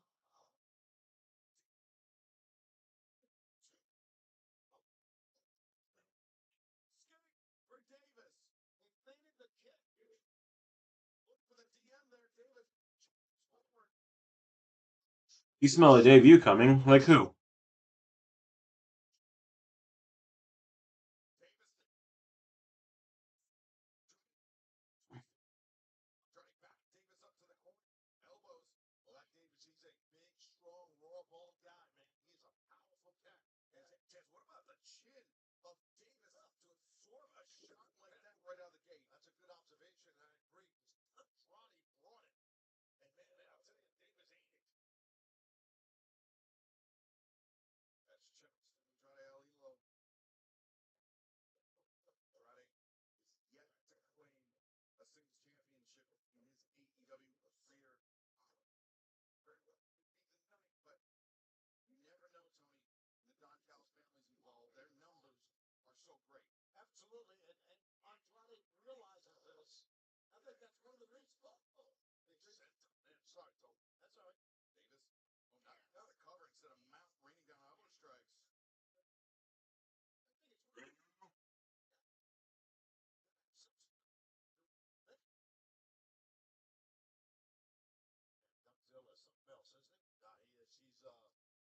excellent athlete for a very big man. He's extremely quick. Just a brute. Highly experienced tag team wrestler, for sure. And not just alongside Kyle Fletcher, but we've seen Davis and Doyle have a lot of success. We saw him as 1/3 of the EW World Trios Championship, or champions, alongside Kyle Fletcher and Kazuchika Okada, but he's adapted very, very well to singles competition. He has an opportunity tonight with a victory to eclipse the high water mark of defenses in a single reign that Ricochet set as in his inaugural reign as national champion. Hammer throw, oh no, Andrade falls over, out of the apron, Andrade. Oh boy, here in the ropes, but attack the sort of press, take the bicep of Godzilla Davis. Yeah, and realizing Andrade cannot get a win that way, but he's going to soften up the arm maybe for Body, looking out, still covered. Davis hits out, not even a 1 count. Small for Davis to get out of bounds here. Sure, he knows where he is right now, right? Try to call him, flush that good beauty. Andrade now Idolo over the top. Nope. Hands on the apron. Davis thought he's Damn. Harking back to his early days, he's a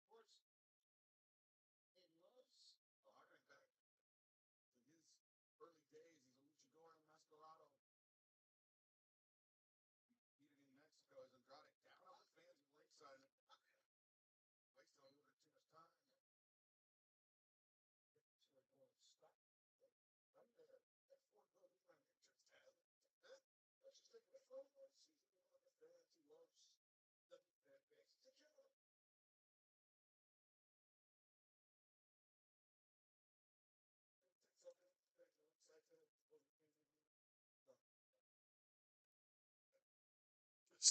She looks Charlotte. Damn, bro. Damn. You ain't got to go far to find one like that.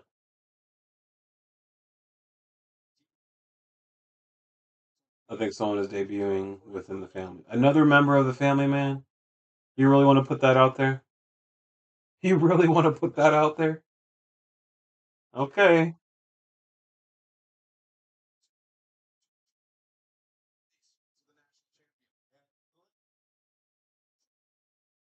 Davis did it Will Ospreay. He almost ended Will Ospreay's career after he came back from surgery. So we know how. Well, you're right, Siobhan. It's an excellent point. I mean, he put it on Ospreay, yeah, sure. And stop the match. Oh. Dude, Dunkzilla's got a massive fucking chop. Take a lot of punishment. That shows you how nasty Davis can and will be. There was a referee stoppage that night when Davis defeated Will Ospreay. Since then, yep, Godzilla Mark Davis has been unstoppable as he's building up momentum. Using an elbow strike, caught Andrade. Square on the jaw, checking his teeth right there. I thought it would have been a knockout punch. Davis, lateral press. Bro, it's all in with family. Huh? Small to clasp right along that jawline that he just blasted Andrade. He would have dislocated someone's jaw with that shot and then hooked his hole. Complimenting the toughness of Davis's chin a few moments ago. Taz, same can be said for Andrade El Idolo. Yes, true. It's fighting out right here as Andrade. Swift knee strike to the midsection. Andrade backs up to the rope. Davis. Davis took a moment to compose himself and pay the prices. Andrade, oh, now look at this. Andrade, oh, the hell. Davis, virtual knee bar across that kneecap there. You know, it's almost like a single leg crab with Andrade in the ropes. And having that rope underneath your knee, Taz, that really pushes everything forward. It pushes your patella forward while the guy has the bar on it. Davis kneeling on Andrade. Grabbing that lefty to backspin to your point, Excalibur. That's what's grabbing. Trying to get blood in there. When you see athletes moving their leg up and down or their elbow, whatever, you want to get blood in there. Hopefully quickly heal it, get it going because it gets numb. Oh! Spinning toe hold from Godzilla Mark Davis. His knee out. That was nasty. When an athlete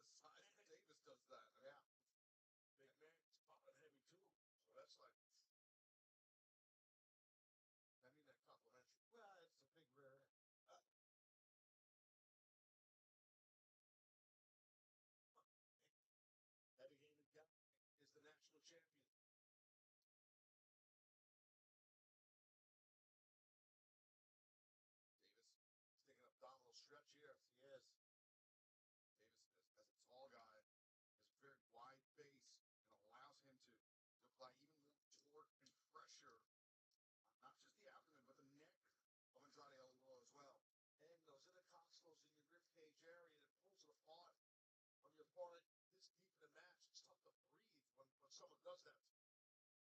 Andrade just about to slip free. Davis felt the move getting away from him. And Oh. the knees were up on the set time, but you see Andrade still clutching the knees. I think that hurt Andrade more than it did Davis. I think there's no question about that. Andrade attempting to get up to a vertical position. Davis there and ready for him with the elbow strikes, but now these two teeing off on one another. Yeah, I think Andrade is waking up from all his physicality. He's feeling it now. You see his eyes getting super intense. Is Andrade. Davis is just intense all the time. Oh, this is a slugfest, y'all. Andrade went for the lariat. Davis, though, absorbed the contact, stayed on his feet. Andrade, step back. Another shot for Davis. Trying to turn his back on his opponent to the Cardinal sin. Worst chops in the world. Sick. Nice. Full flying punch there. Andrade paying the price. You can see just by the wince on his face how much that big hand of Davis stung. Still gripping that knee. Yeah, man, it's gonna be there the whole match. Yeah, surprised he did that, but it's part of what makes him feel his machismo. He gets deeper in a match, I feel, I guess. Davis down in the corner. Andrade likes to use the warning names. Maybe giving Davis a little too much time to recover. We shall see. Nope, Davis up to his levels Andrade. Yeah, he ever. Davis, gut wrench. And, nope, Andrade finds his feet behind Davis. And Andrade, Oh, here goes. hammers down on Davis. Neck breaker with the elbow drop and flow. Andrade. Well, got to sink your hips deep on a suplex, and that's what Andrade's doing. Go for these three amigos here. Respect towards the late great Eddie Guerrero. Everybody knows worldwide what it means. They're coming. Final friends, too. Thank you, Marcel.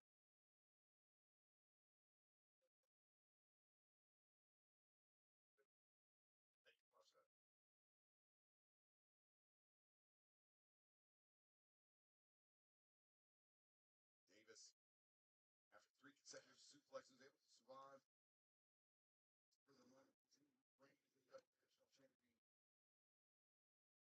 He's had a lot of fun. This thing pulled off and that challenge here to Andrade.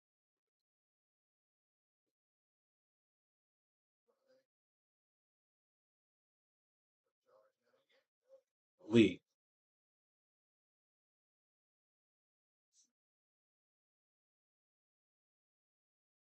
Davis is just so tough to keep down, man. Just rising up each and every time. Look at it in the background there.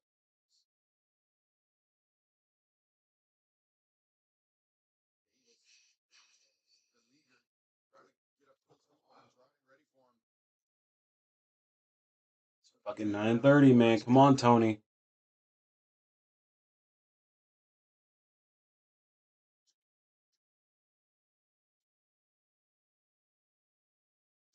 Kick out.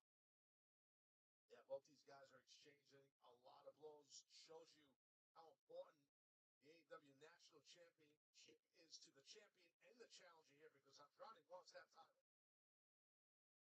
It was back when You know, looking at Mark Davis, you would never know he's Australian. You would think he's just some big old redneck boy from the South.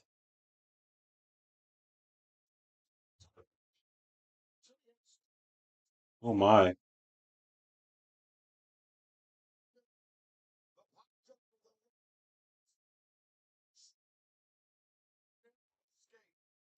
the only thing that saved Andrade was how he was able to tuck his chin at the last 5 minutes. You're exactly right. He still feels that because when he landed chinning, all that impact from a guy the size and strength of Mark Davis, it really jacks your neck. Yeah, that Davis pile driver, one of the most dangerous moves in all of AEW. It does a lot of damage. It's done a lot of damage right here. Just ask Will Ospreay about that. But Davis again, right?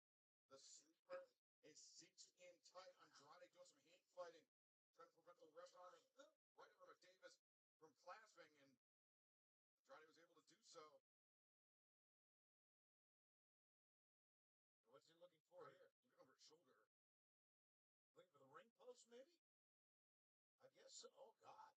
It's big. We'll try to throw him on top of the ring post. I don't. Davis, knees to the midsection. It looked like Andrade was trying to catch the knee instead of just pull it. Clothesline. Clothesline. Sends Andrade careening back into the ring. Davis, though, bringing him back out. Dangerous territory for both men. Oh, brother. It's this pile drop you've been talking about, Shivani. Yeah. Oh, no. Andrade. Davis went face first. What a counter. That was the turnbuckle, not the pad. The turnbuckle. Yeah, it was over the pad. You're right, Tony. I caught that, too. Could be a match-saving counter, actually. Be a title-winning counter for Andrade Alito if he's able to capitalize here. That's chicken. Yeah, probably. Andrade. Going after our fitness here. Wait a second to the top. Oh, my. Holy shit, dog.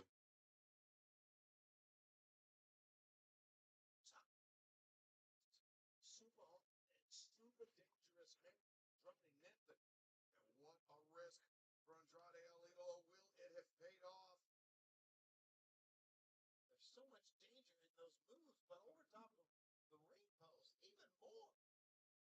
Tell you, if Davis would have hit that pile driver on the apron, this match might have been over to get the day, but now Andrade has some momentum for you. Times into a stand, sometimes you see it all on the moonsault. So Davis out of range. Took catches in the second. Took my round. Davis able to kick it. Guys are battling hard here and for this national title.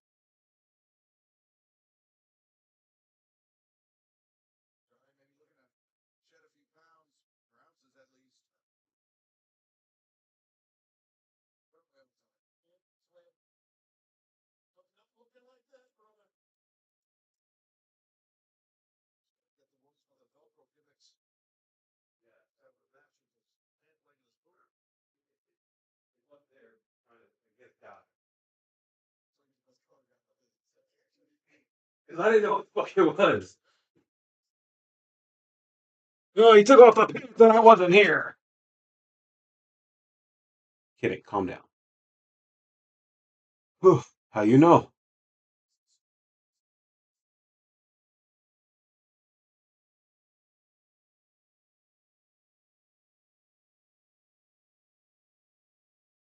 Andrade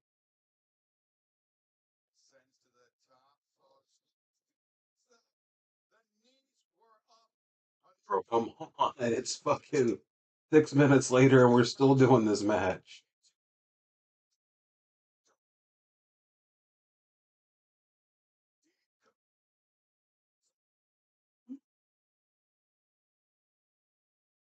Dude, Andrade's fucking elbow is the worst fucking thing to ever take. Oh my god. He fakes you off that big boot and then he turns around with the fucking tranquilo elbow. Dude. Ugh. I guess Andrade can go into the Mexican show as a champion, so.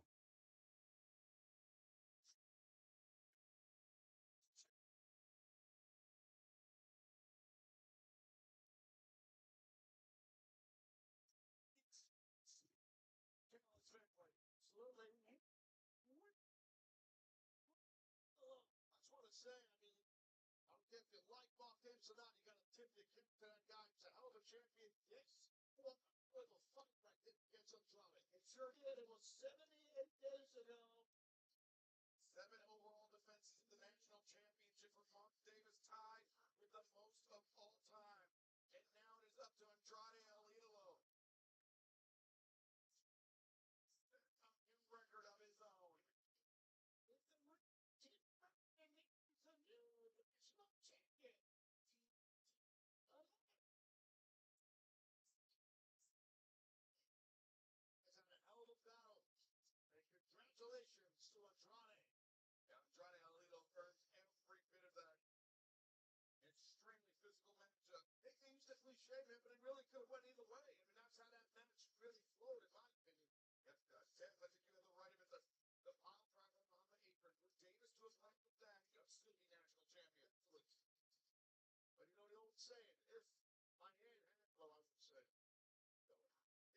butts were candies. Hello, we much sooner play. Really? Sports, that is the new national champ ranking. Butts were candies and nuts. What the fuck?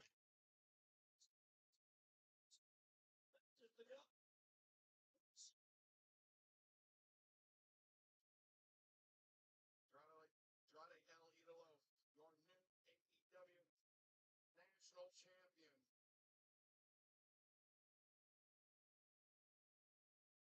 Earlier tonight, we saw Speedball Mike Bailey become the #1 contender for the AEW International Championship. Love it.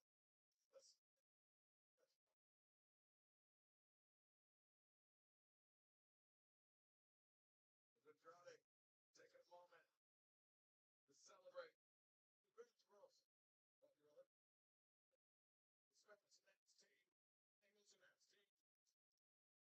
Celebrating in my personal. Very good place to celebrate, Toby.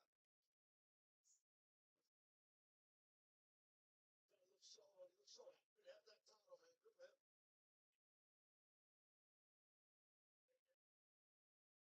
Good man. Andrade. Really enjoying himself. And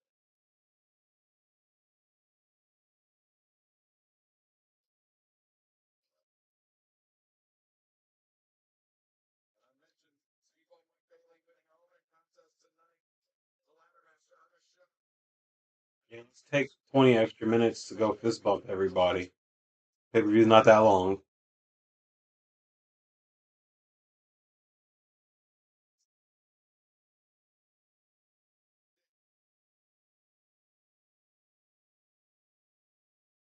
Take it away, Lindsay. He act like he won the world title. You did it. You were officially #1 contender for the international title. Talk to me about winning in your hometown, and what are you going to call your title shot? Let's see. Passes next is that swell. So first, I'm going to congratulate Andrade for his win over Mark Davis and for taking one championship away from the Don Chaos family. As for me, I had the best night of my life.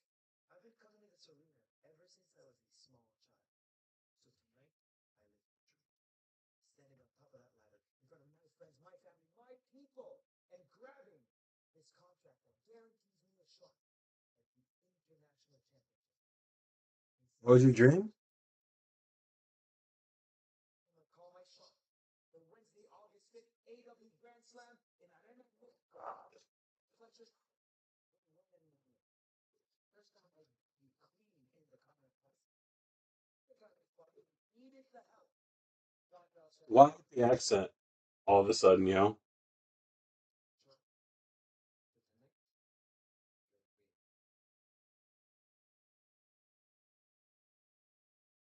Big challenge thrown. Championship is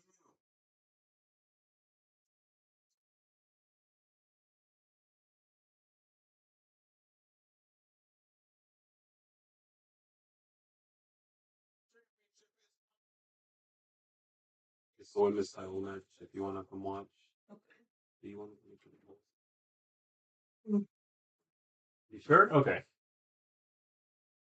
Sick of the same damn question. will be AEW Women's World Champion all in London. My highest Fucking tackle it. Like, she needs to keep that title going in. Like, Willow does not need this win tonight.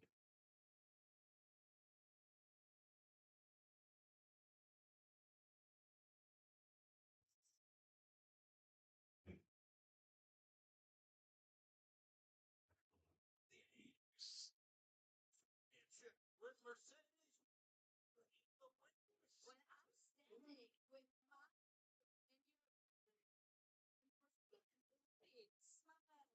I'm not going in there. Redemption. Okay. Anything to lose. It's your choice. I guess he thinks it's time for Vince. Like Rowling.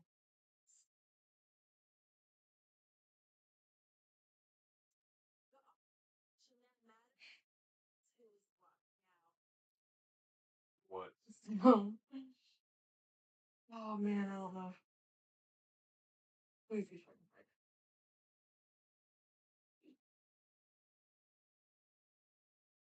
So I saw this, but I have this picture for Paige. Uh-huh. So I made this.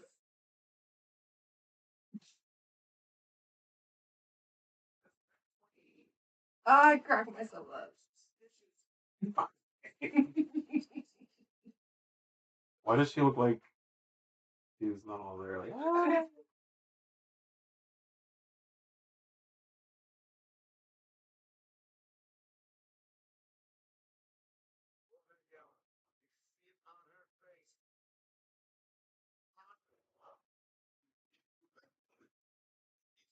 Oh, wow.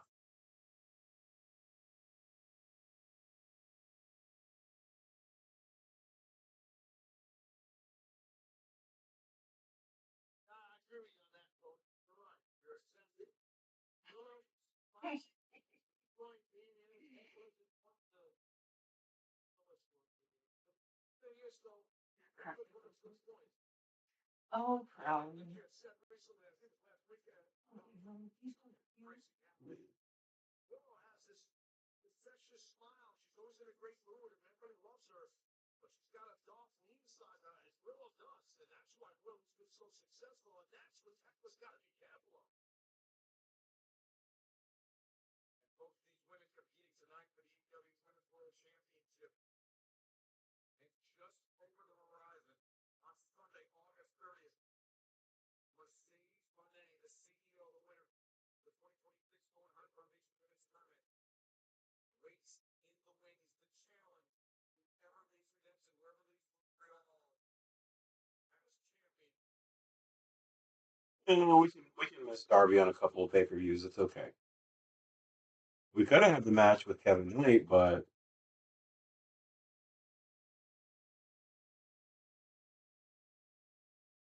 okay for her hairline. Well,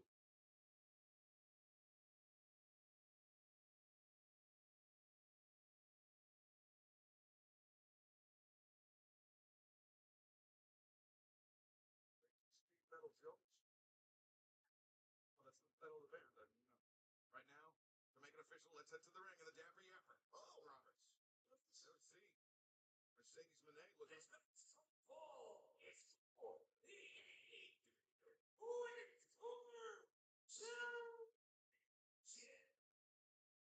Introducing the challenger from Long Island, New York.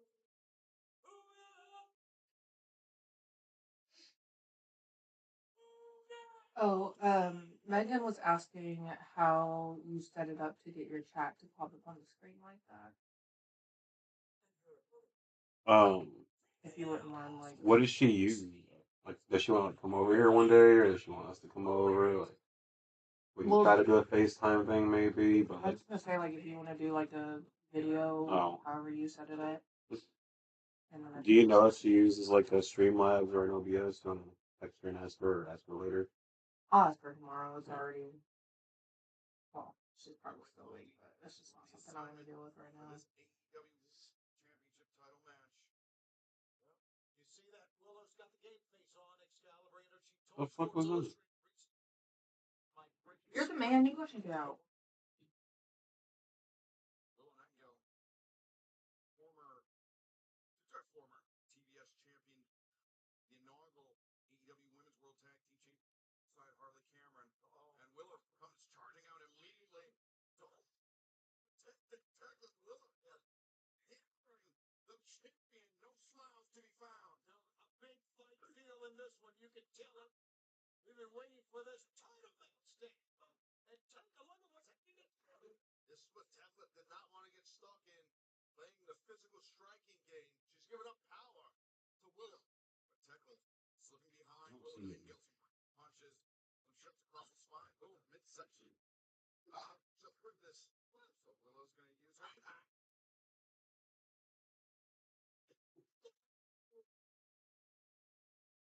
See a hit like that, the CFL, that's NFL type stuff right there. Exactly. Tekla, the champion, dominant champion, I should say.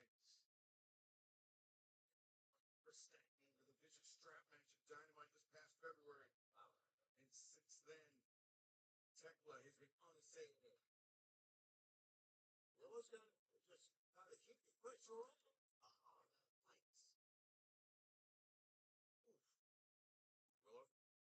And rope. Yep, under the bottom rope to reset the referee's 10 count on the floor. Big Tekla is just Let me get it out before it's something good.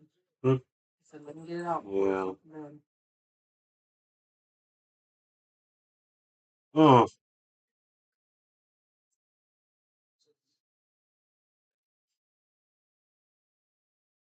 Jesus. I like how she's got her heart logo back there, the W that goes into the M, and it also forms a heart.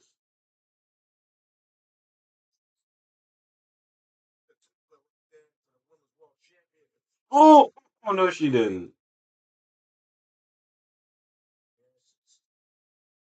stuck Willow's head to the thin mats here at ringside. Yeah, she's definitely still reeling, but it's slow. It gets there's Mercedes here. We pointed out earlier at the top of this match.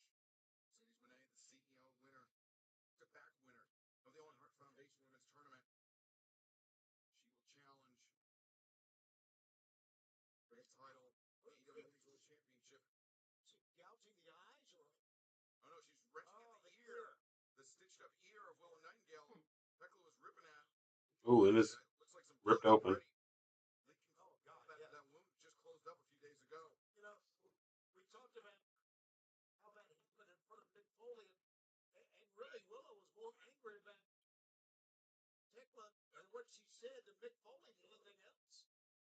So pleased to report that Mick Foley is my number one favorite wrestler of all time, and I can't stand Willie when asked about it. He is fixing to look like Mick Foley's ear. Tekla's gonna rip it off. Tekla looking at it. Yeah. Started the match. It was 8 days ago that Tekla continued her war against Stardom, and the president of that organization, Taro Okada, Julia Hart, and Sky Blue traveled to Tokyo. They dethroned the artist. Oh, she gonna attack the shit out of that ear. Like, that's the worst thing you can do, even in like a fake fight. Like come in there with your wounds showing. Like, come on, motherfucker. What do you think I'm gonna go for?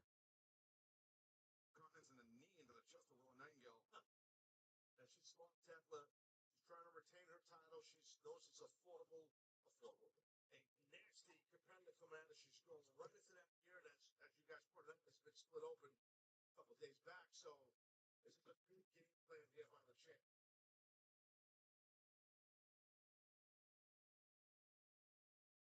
Tekla though.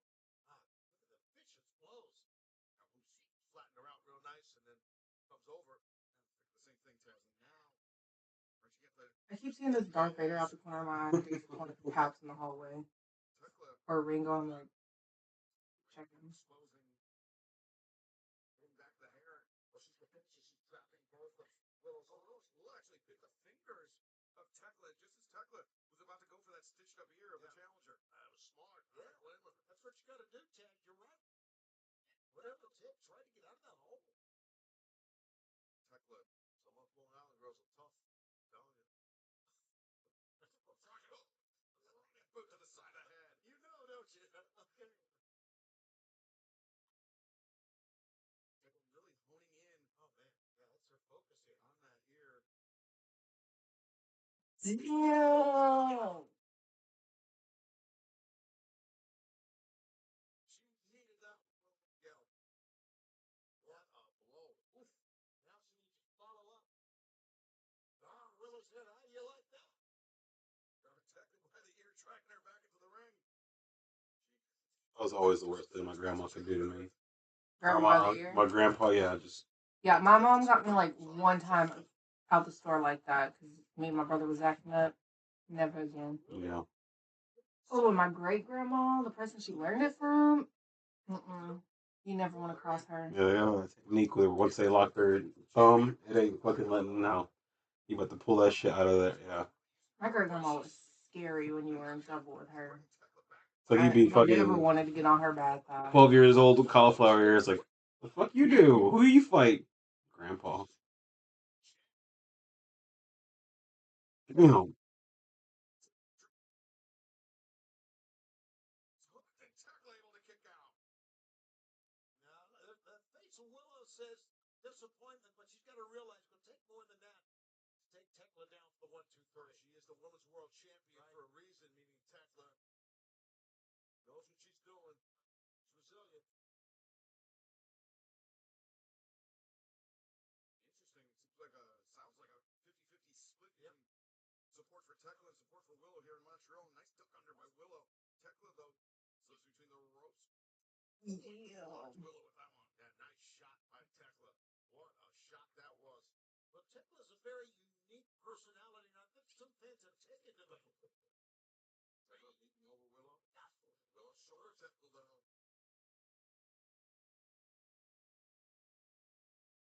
Tekla clutching the back of her head.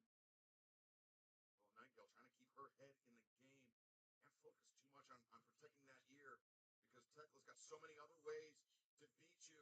It's up there. Submission hold. Cinched in, Willow stands upright, trying to free that right arm. With Crystal Tekla.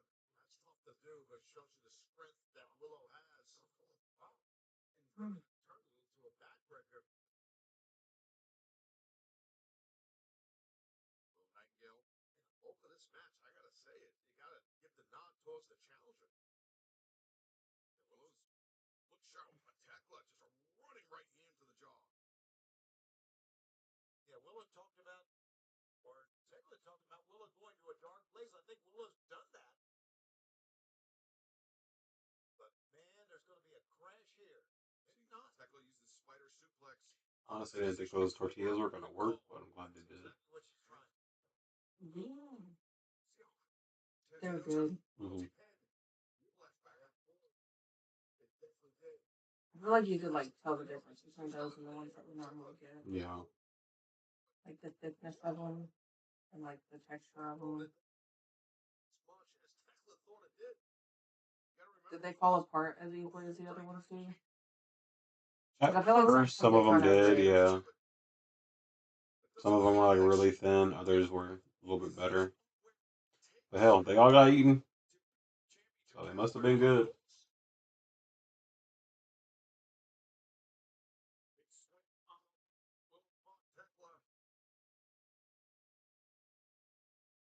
You shoot between, I think it was like 12 tortillas per packet. Yeah, Dang, I there made was them all. like 4 or 5 packets, huh? It was 3. Well, yeah, 3. Willow unsuccessfully challenged for the AEW Women's World Championship 3 times prior. Will the 4th time be the charm, or will it be Tekla and Mercedes Moné on the 30th of August in Wembley Stadium? The Willow's been the TBS champ, one half of the Women's World Tag Team Champs. Let's see if she can make it a trifecta of sorts. Oh, she's got Tekla's legs tied up here for potential sort of lower body submission here. Quick headbutt. That's really not fair because she's already small. And it's like you taking out her leg, she's like 2 foot tall. Like look at her, she looks like a midget without the legs.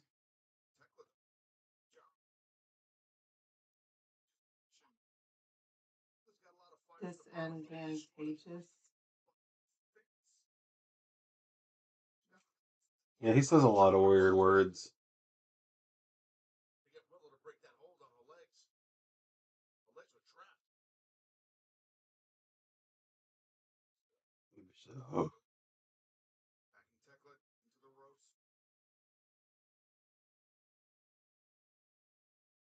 Willow. The move, Tekla. Drop toe hold. And now Tekla pulling Willow back out. And now bridging backward. Tekla. That's a little creepy.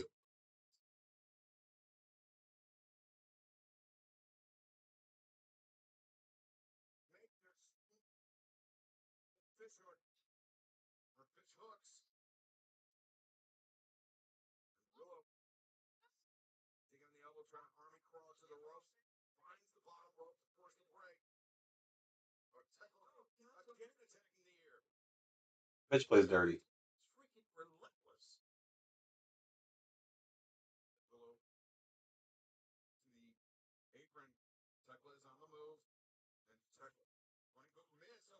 Mm. Bishop didn't. Coming into the elbow. The challenger will hang again. Mm-mm. Feeling the opening, feeling the momentum. Oh, shift she in about to her drop favor her now. ass. Got the head. Maybe not. Tackle him, tackle him. Huge strike trying to free us. Deep knee. Great counter by the champion there. Face first, forehead, everything right on the apron. I think Willow was trying to go for a Death Valley driver on the apron, and you're right. Great counter to get out of that. Tekla now making the ascent to the top rope. Willow Nightingale to her feet here back. I feel like you never realize how often you like touch or use a certain body part until you like can't use it. Yeah. Because like I want to sit on like lean on my arms like this, but I can't. So you get a tattoo right here, and it's like, oh no big deal. Can't wash my hands. Can't cook. Only you have to wash your hands, like you have to keep clean. But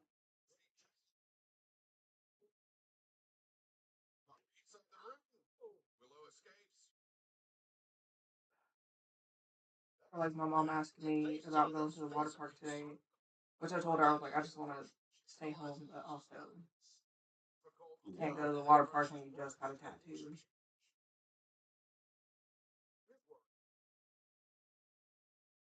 Oh, here we go. Bridging back You towards can do that. Tinsley. This is the prelude to that devastating spear. Tekla pivots, charges in. Willow leaps low. Damn.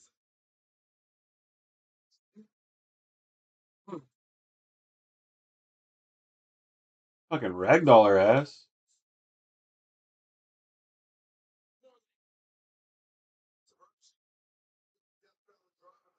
Dropping the straps.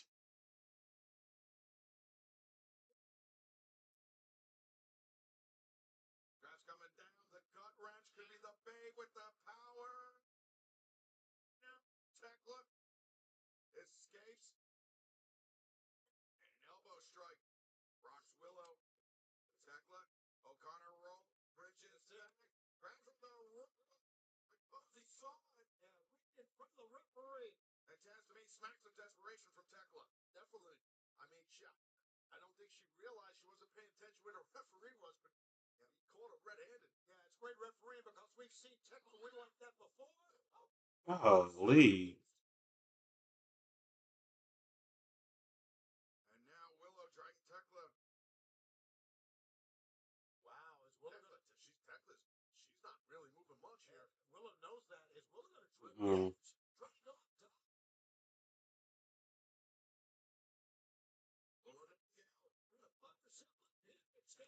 Steadies herself. Oh my God! She is not gonna land that. She is too close. Oh, Mm. I gave her to her for a performance of it. That was nice.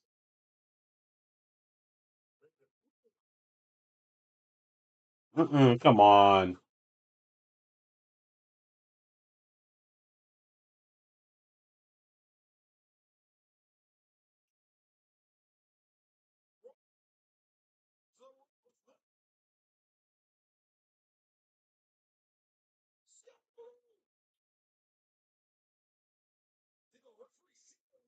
I want to punch her in the face. She just looks like an annoying bitch. Yeah.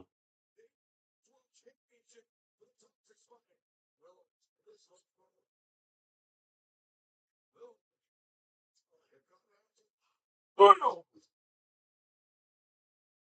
Well, there you go. She got her receipt. Spear that bitch. Spear her. Lee. That was good.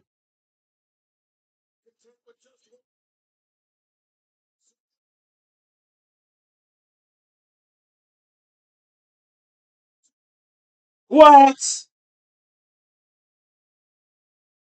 We can't get a fucking clean finish. We got to fucking roll up in the fucking first women's match and another roll up in this women's match.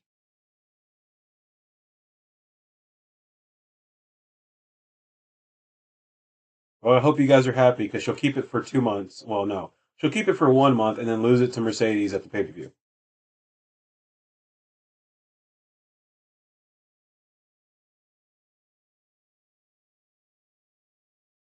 I'm a fan of hers, I should be happy, but she's a transitional champion because everyone knows that they're going to give the title to Mercedes.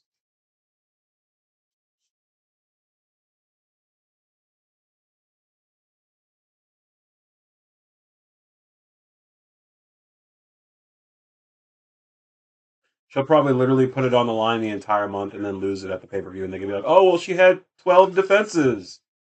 Hmm.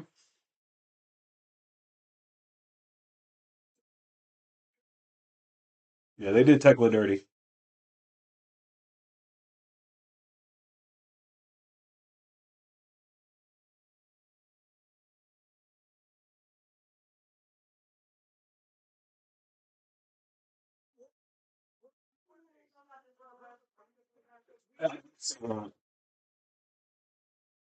You little fucker.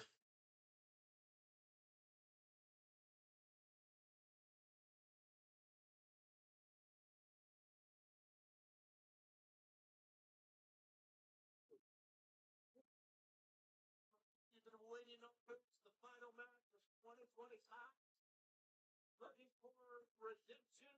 She's literally only going to have a month long title reign. Like, how are people okay with that?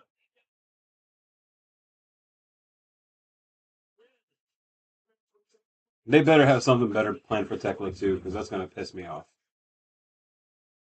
She's been the best thing since Tony Storm, and now we're in the era of hot potatoing all the titles.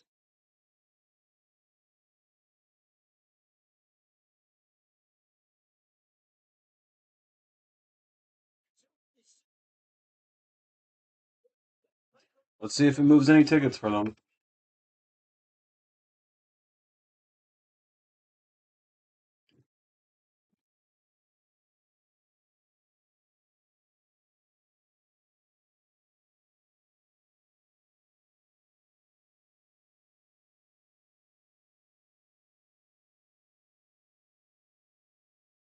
But don't celebrate too much because August 30th will be here before she knows it, and so will Mercedes Moné.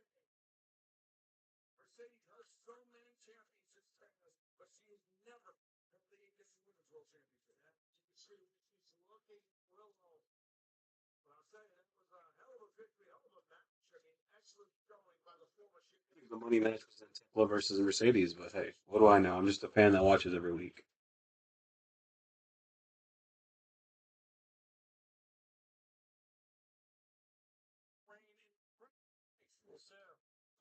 Wait, was that Adam Cole? Huh. Gosh, I miss Adam Cole.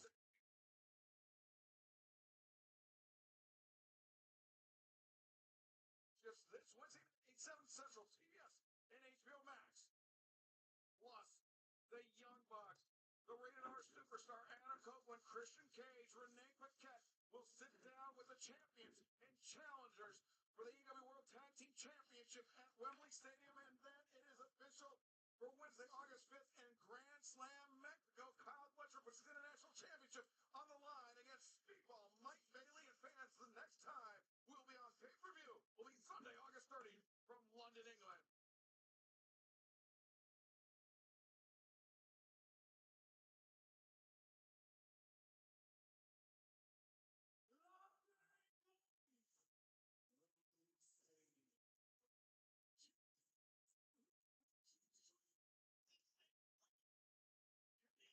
You're going to see this version of Kenny Omega.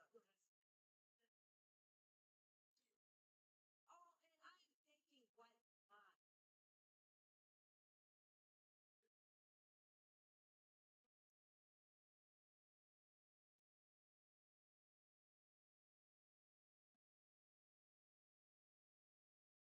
time? Over a month away in London, but right now we will find it faces with Ospreay on August 30th. Will it be the Chit, Kevin Knight, or will it be the best bout machine, Kenny Omega?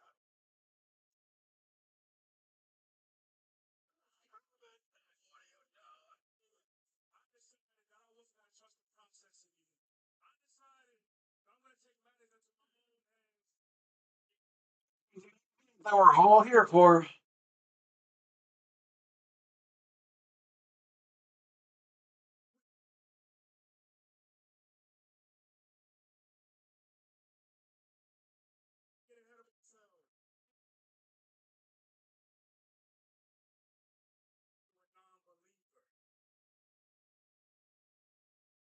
You know when this match would have been appropriate? After Kevin Knight won his match at All In. The night after All In, at the first Wednesday Night Dynamite, Kevin Knight sets up to Kenny Omega. Or Will Ospreay. Huh.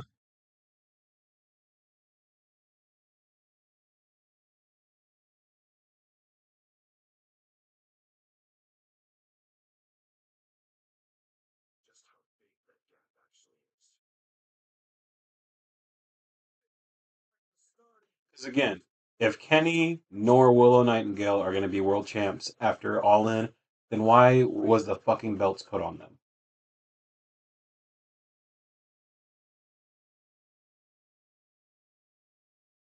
It's me. So let's go to the ring and admit the effort. Justin Roberts. Ladies and gentlemen.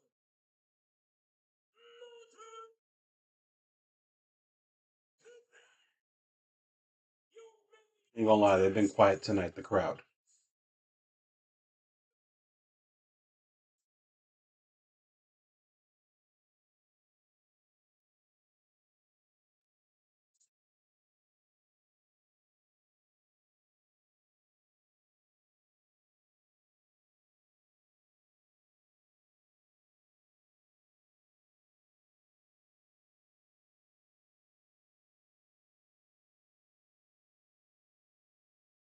At least they gave him new music.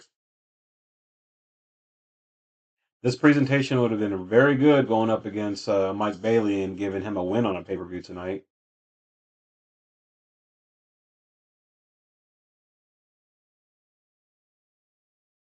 Again, not saying they're not going to have a great match, but dude, too soon and too overpushed.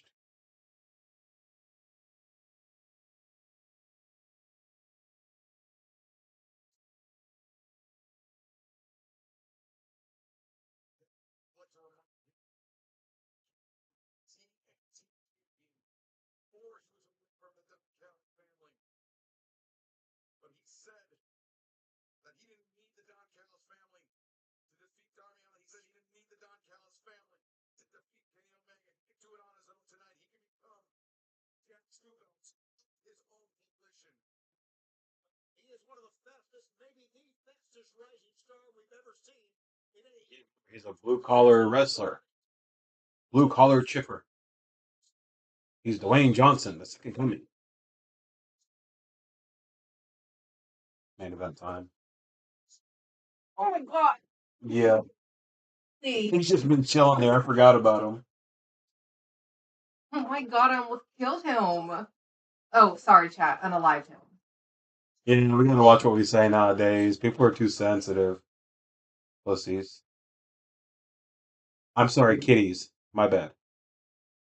What are you doing back there? Little fuckers.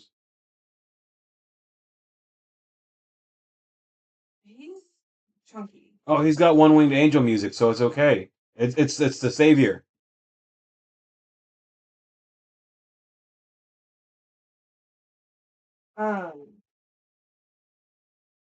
We need to wait until he passes something before we feed him. Look at how round he is. He wasn't that big the other day. Like he's eating too much. Yeah.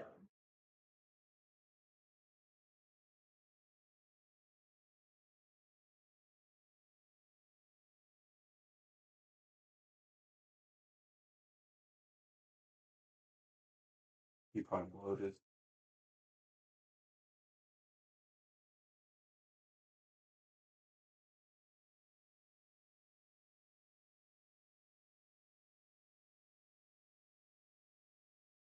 Did I show you this that I got the other day? It's the Parade.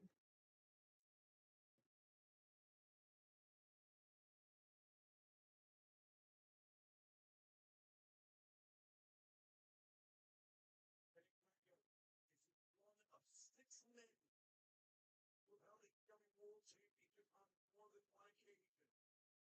And Tens, despite his unfeigned career, from New York City, to witnessing Fucking April. I'm not gonna be done drinking tonight. Well, bitch, go somewhere else.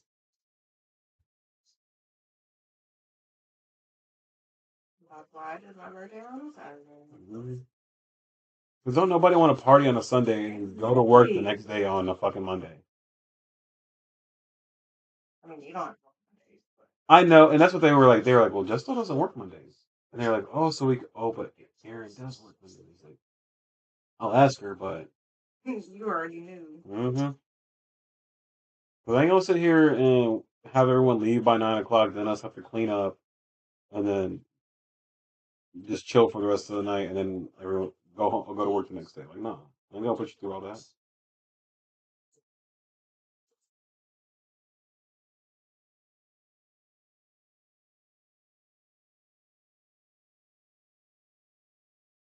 Not only that, but I got a show next week, so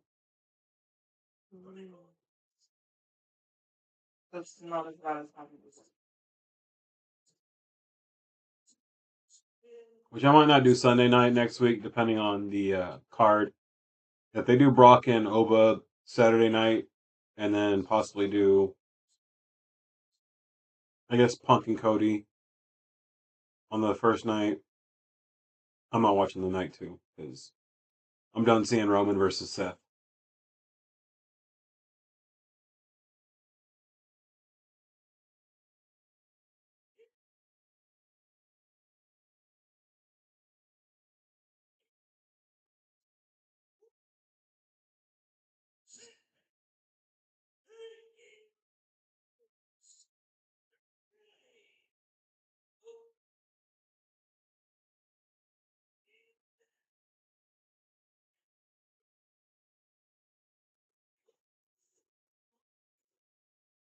I swear to God, if they give this match to Kevin, you're not going to see me on Wednesdays.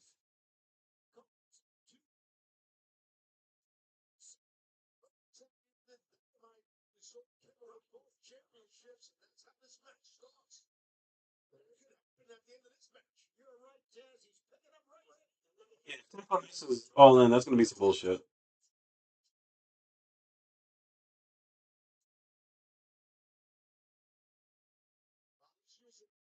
That the Catalyst family will do, and that tells us guys, be honest, you don't blame Kevin at all. And referee Bryce Remsburg trying to restore some semblance of order to get this match underway.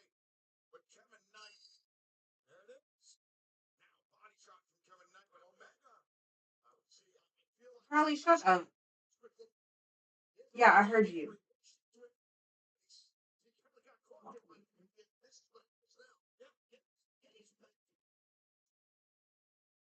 Oh. Kevin Knight isolated against those ropes. Omega on the move. Back elbow strike.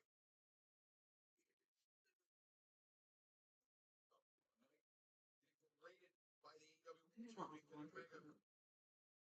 Full triple kick. You're not kidding. Yeah, that was an excellent drop kick. Drop kick, I should say, that shut down the champion. No way. They shouldn't mess with anything. Elbow strike. Omega. The ropes. He blows to the midsection. As you mentioned, the battle with diverticulitis. It was 10 centimeters of intestine that they had to remove as part of the You guys can ring it out before you go down.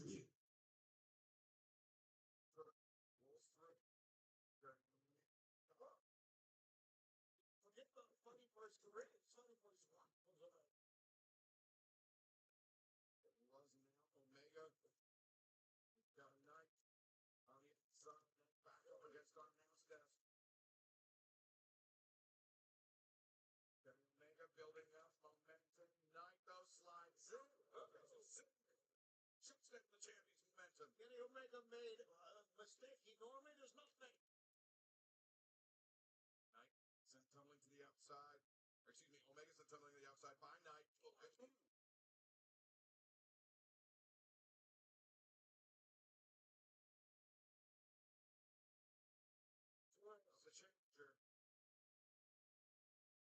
speaks to how quickly the intensity of this match is ratcheted up.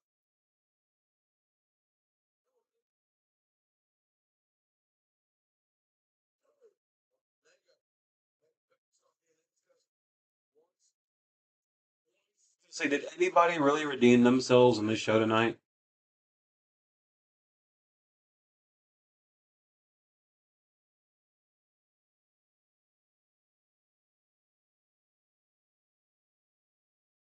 Kind of like how Hangman went through that whole story to get the world title back from John Moxley and get it out of that briefcase. And then he finally won it in Texas, and it was one of the biggest moments for AEW. And it was literally over in like 2 months. Yeah, they just don't know how to follow up to shit.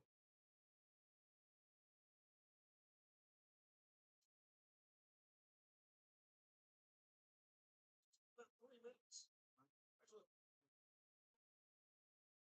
really the table. Right? So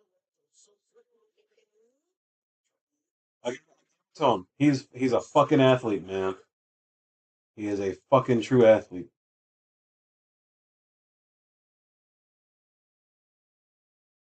Like Kevin Knight, can't sleep on him, but it's not his time. He shouldn't be in there right now.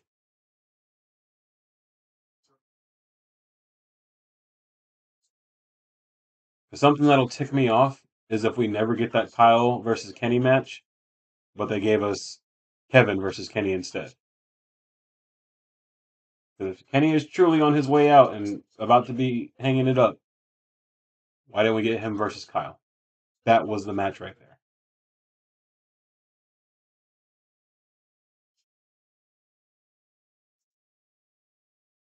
Eclipsing the high set by Darby Allin, by Kyle Hudson covering. It's a 1 count. two things happen to him, Taz. He attacks Darby Allin at Double or Nothing brutally, and then he aligns himself with Don Callis. That will get you on the wrong side of the fence. Right? Yes, I'm right. If I don't say anything, then I think you're right. I guess I'm not going to argue. Okay, what am I going to say? Oh, there's nobody home there. Oh, that's Knight came up empty, as did Omega. Knight connects that time.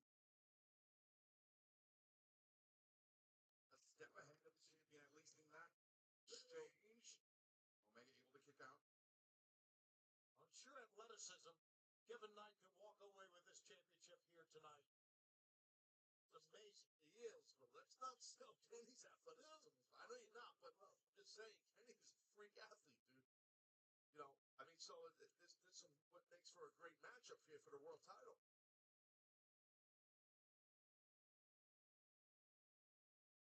Boot being ground. Jaw, Kenny Omega. Omega felt like he owed it to himself to have his. This right here would be a great Collision main event. Dynamite even too. Pay-per-view, not this year.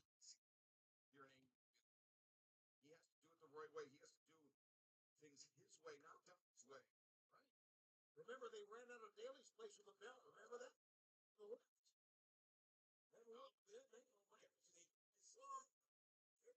Kevin Knight.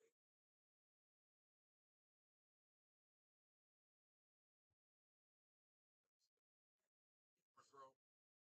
The ring. Back elbow. Yeah, Kevin moving over. Devil Cole. Zealous there. And Kenny makes hey. Carolina. Kevin Knight. That's that great display of agility. He employs so well. Cover. 2. Omega will break free. Play smart here. Kevin just keeping the pressure on Kenny. You have to do that. Yeah, but the more pressure he keeps on, the more confident he gets. Maybe overconfident, and just when you think you got Kenny Omega, right? Yeah, well, it's true. Yep. You want to set your pacing right, especially when you have less experience than your opponent. Because if you rush into things, you get caught. I promise. You've been seeing a lot for years. A lot of guys and girls in this business. You keep your offense tight and smart and aggressive, but don't get overzealous. Trying to grab a hold of the head at time. Piss me off if MJF shows up after this fucking match.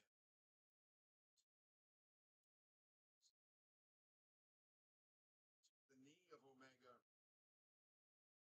Omega, one important fact to state as far as this match is concerned. One of the second Canadian AEW World Champion.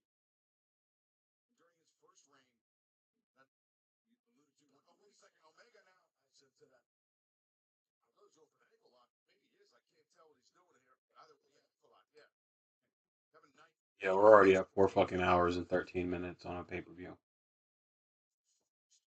AEW Canadian champion defend his title in Canada. That is so important for these fans. His first reign began with the first ever winners coming. Obviously, took place during the pandemic, Tony. Right? Not a lot of fans got to see him, so it's important. Not just for Omega, but also for everyone in the building, for the entire nation of Canada. That Omega win tonight, but Kevin Knight doing everything in his power to make that not the case. Plus, this building that's had so many big moments in pro wrestling in it, this would be a big moment for Kenny to retain. Oh, Lariat. Speedball's better.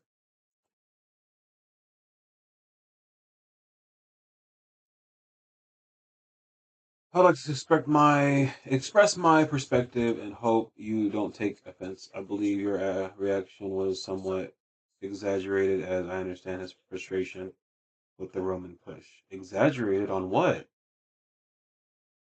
And what does this have to do with Roman? Oh, as a Roman push. I mean, come on, dude. This dude has literally been skyrocketed since he fucking stepped into AEW. Like, come on. You can't tell me he's not been shoved down our throats.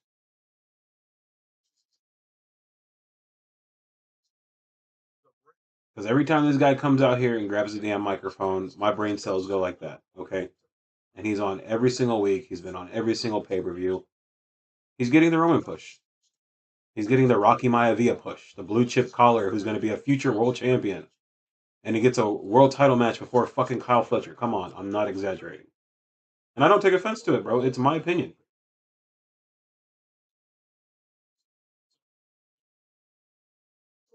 Hell, even Mark Davis had a redemption story with Kenny Omega. Kenny Omega told Mark Davis when he went to the Don Callis family, I got your back, dude. You don't need to go that path. I can help you. I can get you out. I can do this. I can. And then they just dropped it. But you want me to believe that Kevin Knight, right now, in his current status, is world championship material? No, he is not. Sorry.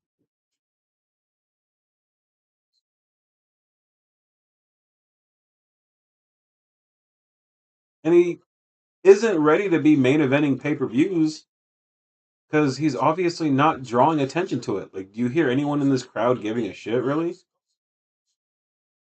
They care because it's Kenny. Again, he's a great athlete. He's not the best on a microphone. He should not be pushed where he's pushed right now. I guarantee you this pay-per-view would have been so much better with a Kyle or Andrade in the main event. I guarantee it. Kevin and fucking Darby, right there. Kevin and fucking Speedball, right there. That would have been the better redemption for him to build up. Not to, oh, it's been 2 months. I'm going to give you redemption. No, dude.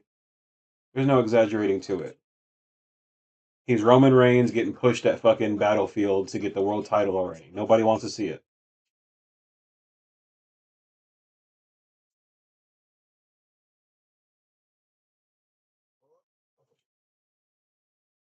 Especially when Canadians, and Canadians will tell you themselves, they were promised Kenny Omega versus MJF. If you were promised Kenny Omega versus MJF in your hometown and got Kenny Omega versus Kevin Knight instead, would you not be upset? Would you not feel fooled or swindled or like, what the fuck happens in my main event? Who's this Kevin Knight guy? For those who don't know who Kevin Knight is, I mean, come on. Would you not feel cheated a little bit if you were promised MJF and Kenny? Come on, dude.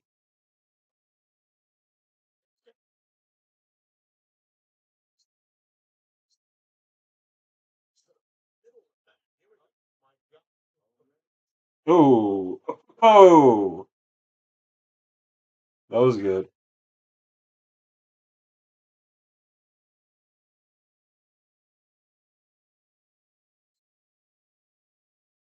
Challenger. He is slowly on top of our death trying to get low. Just reach to escape.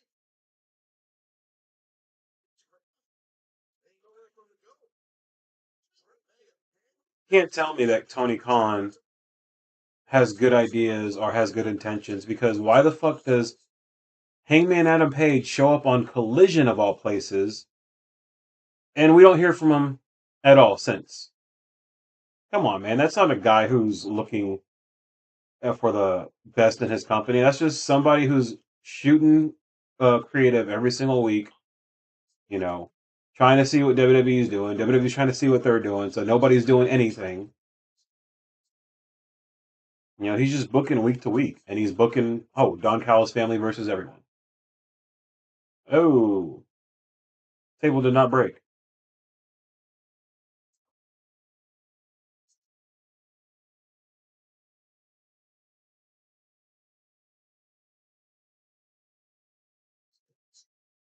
Hell, it's just like last year when WWE did WrestlePalooza. Brand new fucking pay per view, and then they gave us the match card they gave us. It was whack.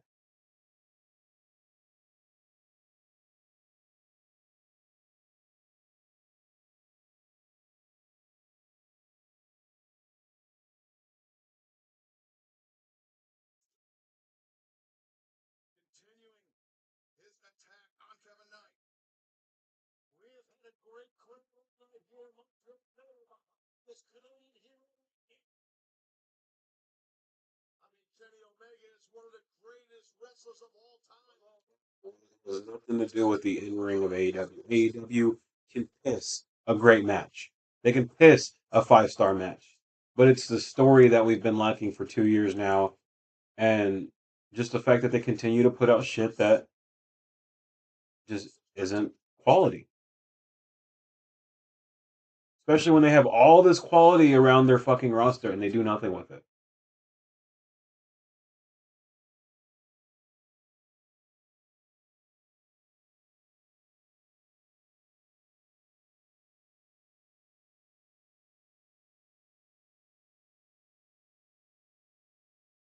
Oh gosh, who's calling me?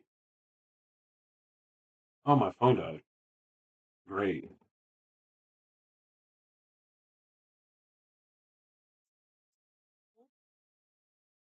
You know, it's like my world. Did she even win anything to become number one contender?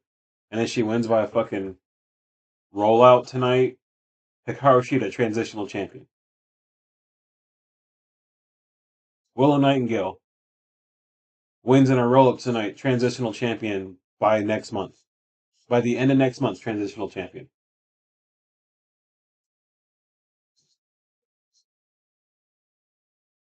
Oh, oh, that was a good DDT. That was a Dolph Ziggler one if I ever saw one.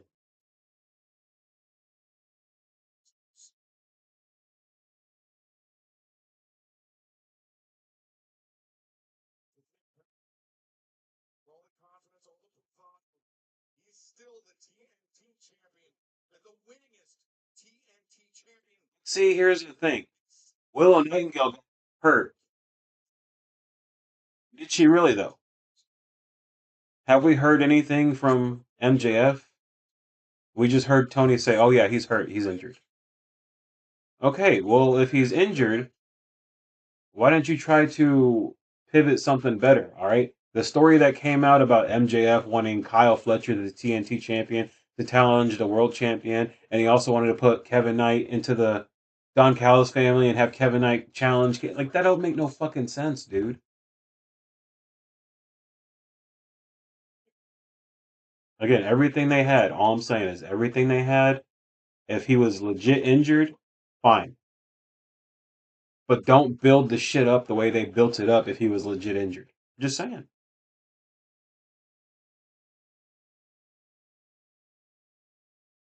And maybe he wouldn't be injured if he wasn't giving championship uh matches out every single week. Some of these people probably need to stay off TV so that they don't risk getting injured.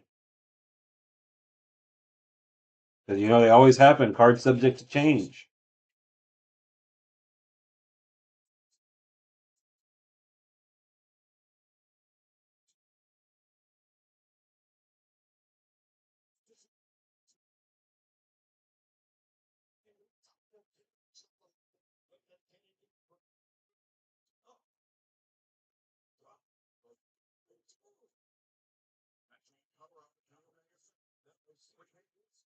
And you know, it's not just with this match; it's with everything. Why did Tony get injured, and then you guys don't do nothing else for any other women? Like they didn't do shit for Tekla. Tekla was just putting out great matches. They haven't done shit with the TBS title. They haven't done shit with the tag titles. They're just having matches. Where's all the story for all the shit that's going on? Because we have stuff that's going on that they just dropped. What happened to Nick Wayne and Christian? Hmm? What happened to Chris Statlander's heel turn? Where is Chris Statlander? What happened to Chris Statlander and Persephone? Like, where are all these rivalries we keep seeing, but then they don't fucking conclude anywhere? Like, come on. They just get dropped.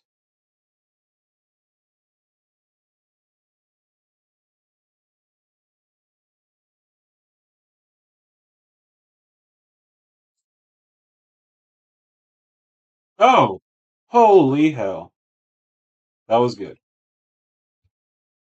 And I mean, I don't need you to say anything, man. Again, you can have your opinion, but we never heard anything from MJF. We got a match promoted for months and months and months just to have it be done 3 weeks before and then not have a better plan 3 weeks out. Come on. That's all I'm saying. Have a better fucking plan. They should have plans for everything because if Kenny Omega wins tonight but he's injured, what are they going to do at the pay-per-view?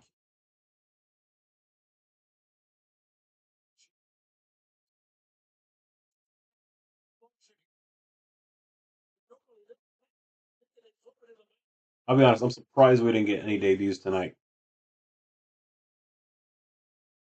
There's still time after this fucking match, which I knew we were going to 11 o'clock. It's already fucking 10:36.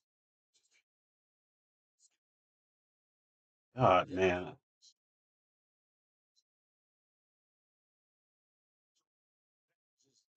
You know All In's going to be 6 fucking hours.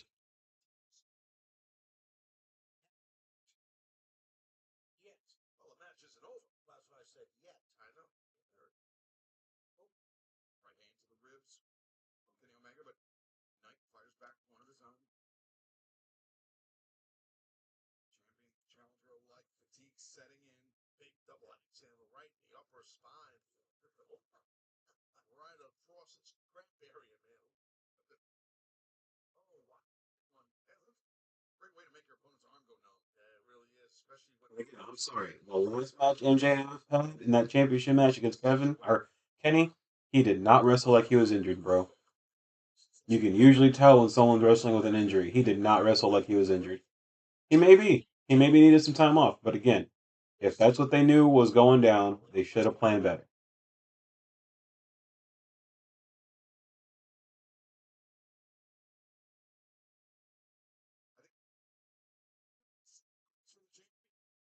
Oh God. Kevin Knight. Situated awkwardly on the top, Kenny Omega. Damn.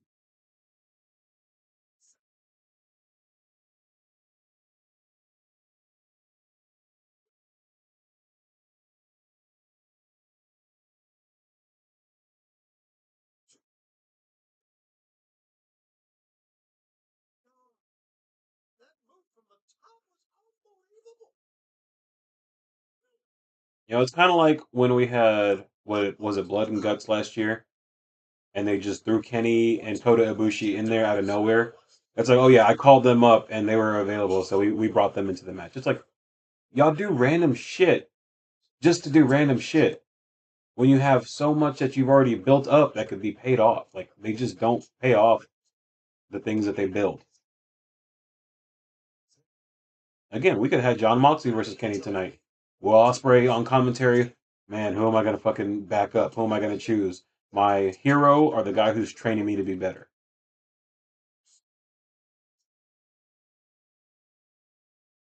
That's pretty good answer.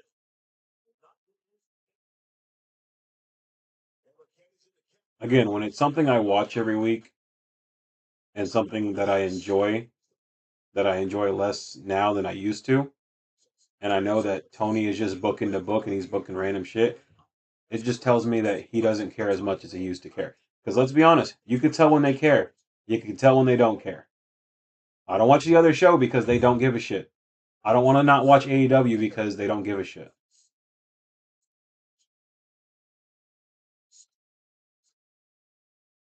Oh, he went for that coast to coast. Oh, he injured Darby.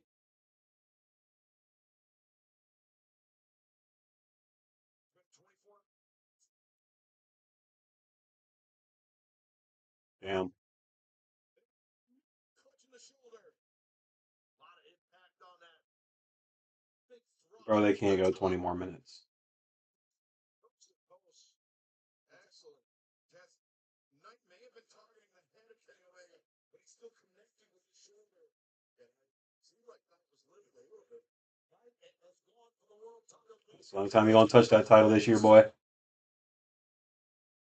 Gotta make it count. Yeah, he hit the championship under the skirt. That one under the skirt. Yep.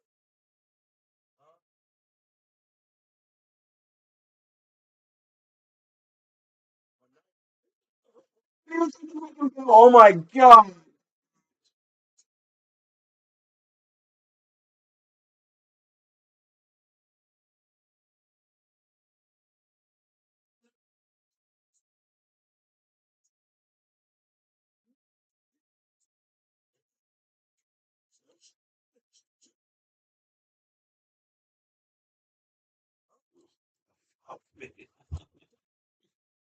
Oh.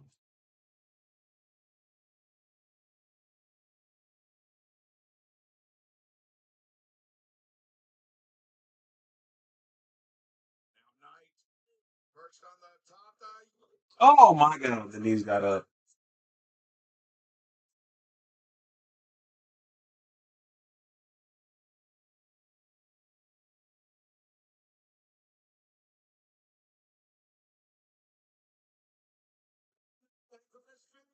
Has anybody ever fucking reversed it like that?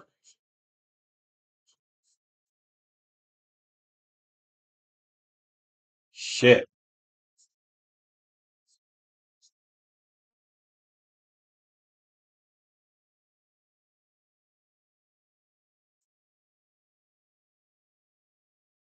That's all she wrote. All right, good match. Decent match. He flubbed up a little bit, but he performed well. Will anyone go back and rewatch this match? Will anyone go back and rewatch this match?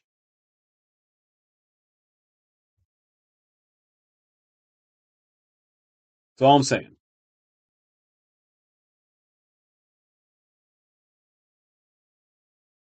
Tell you one match I won't rewatch is that's Kevin or Kenny Omega versus fucking Zack Sabre Jr. Because I didn't even watch it the first time they did it at fucking Forbidden Door. Fuck that match.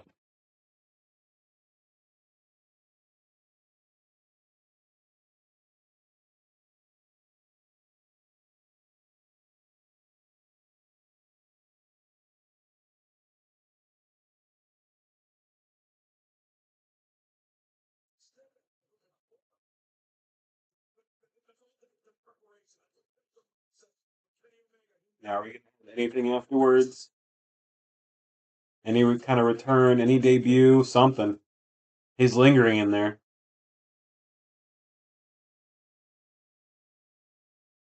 Oh, man, I saw a hooded person. I thought, oh, cool debut. No, just the fucking Death Riders.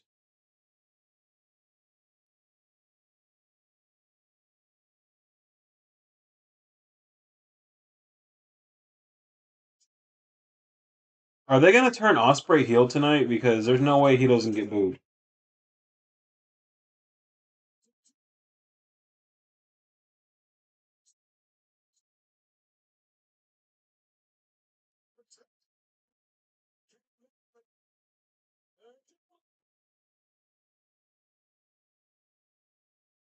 Nick Jackson doing everything that in their power to try to protect Kenny Omega. Wow, this is very sloppy.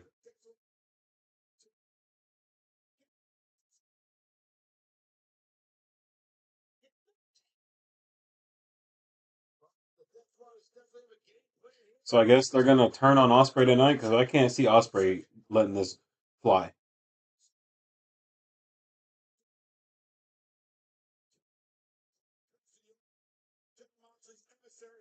And this is what they did to Osprey to take him out. So if he's just gonna let this happen, or is Osprey gonna do it himself?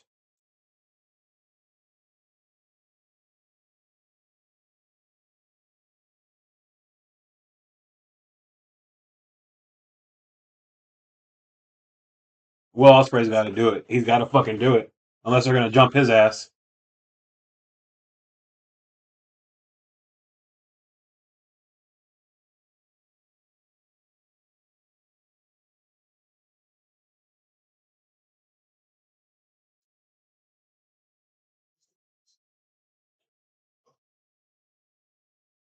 I knew something was up.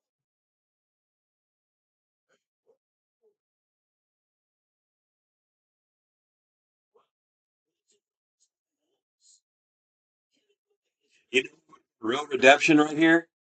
Had he faced Kyle in this match, Kyle and Kenny, and then Kyle gets that redemption, and then we get the Death Riders versus Kyle, Kenny, and Will. Bro, storytelling right there.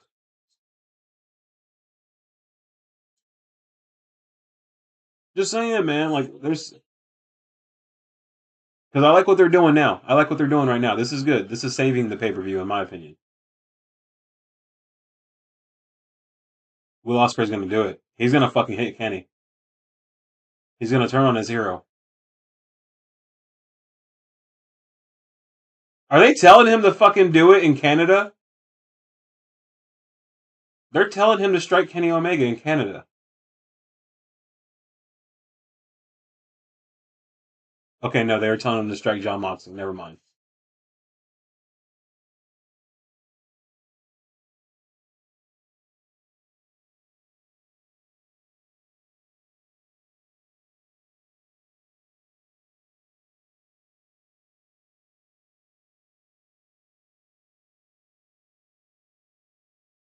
Oh. They're about to commit murder.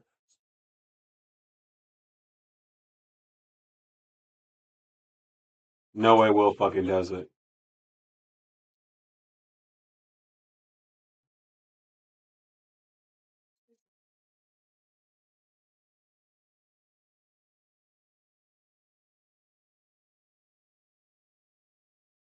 Could Brian come back out?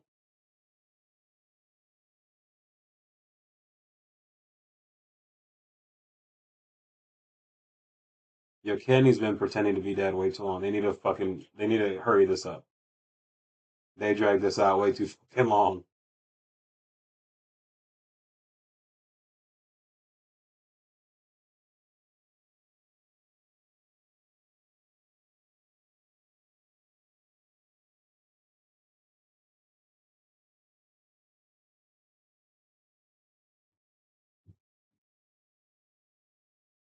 You okay?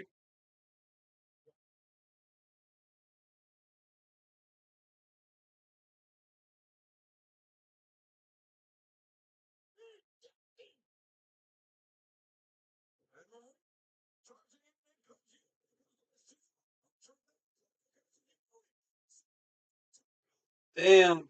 He wanted to take it, didn't he?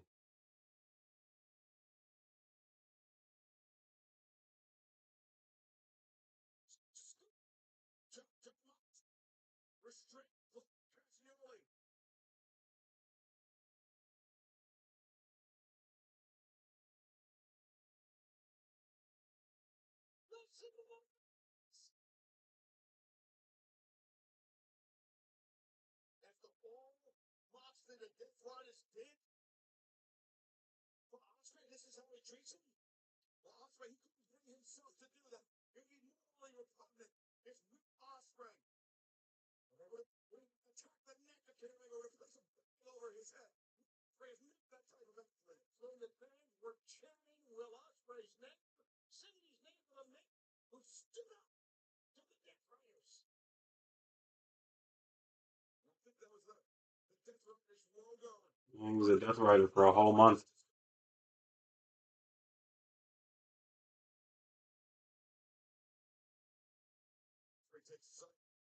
These motherfuckers made sure they were gonna go from fucking 6 o'clock to 11, huh? 6 o'clock to midnight for some people.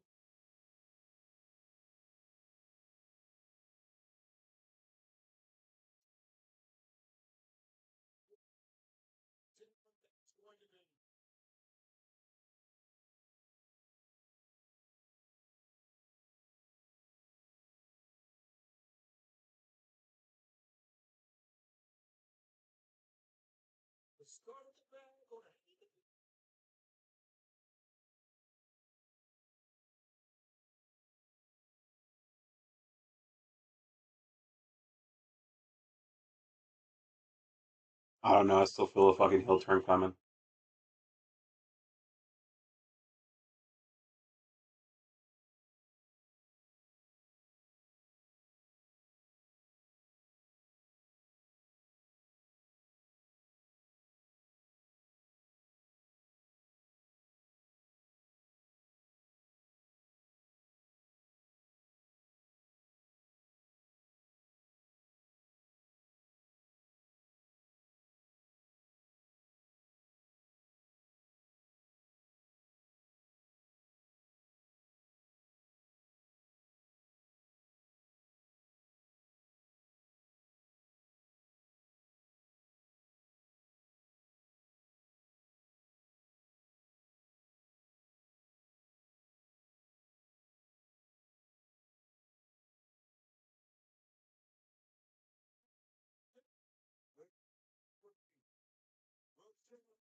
Hey, brother. What's up, brother? I want to challenge you at all, brother.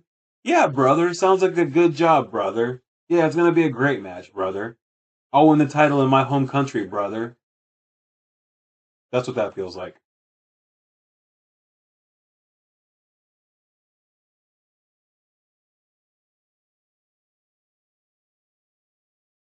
Come on. Beauties. Beauties. Thank you, Kenny. Thank you. Now I'm interested in the fucking match.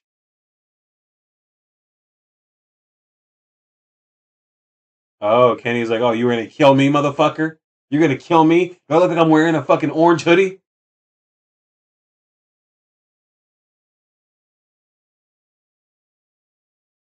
Kenny Omega's gonna be a bad guy, and he doesn't even know why he is gonna be a bad guy. Oh, the Buck's gonna join him? And look at that. Will's all by himself since he left the Death Riders. We got the elite that we need. Maybe they can convince Hangman to come back one last time.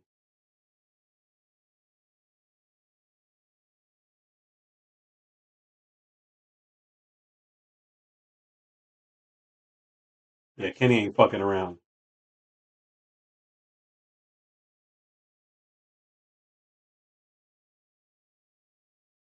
Hopefully we get a more heelish Kenny going into All In, because that will save the match. If we're not getting MJF, which that should have been the match, if we're not getting a triple threat, we need a heel Kenny. That's the only way the match works. These motherfuckers went all the way to fucking 11 o'clock. Fuck them. They got to stop doing that shit, man.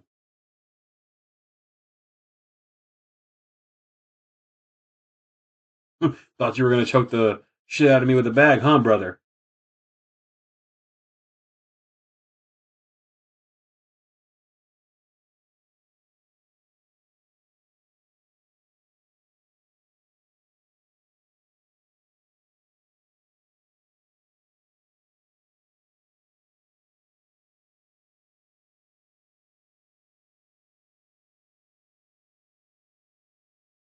Yeah, we didn't need a whole pay per view for that, but it is what it is, guys.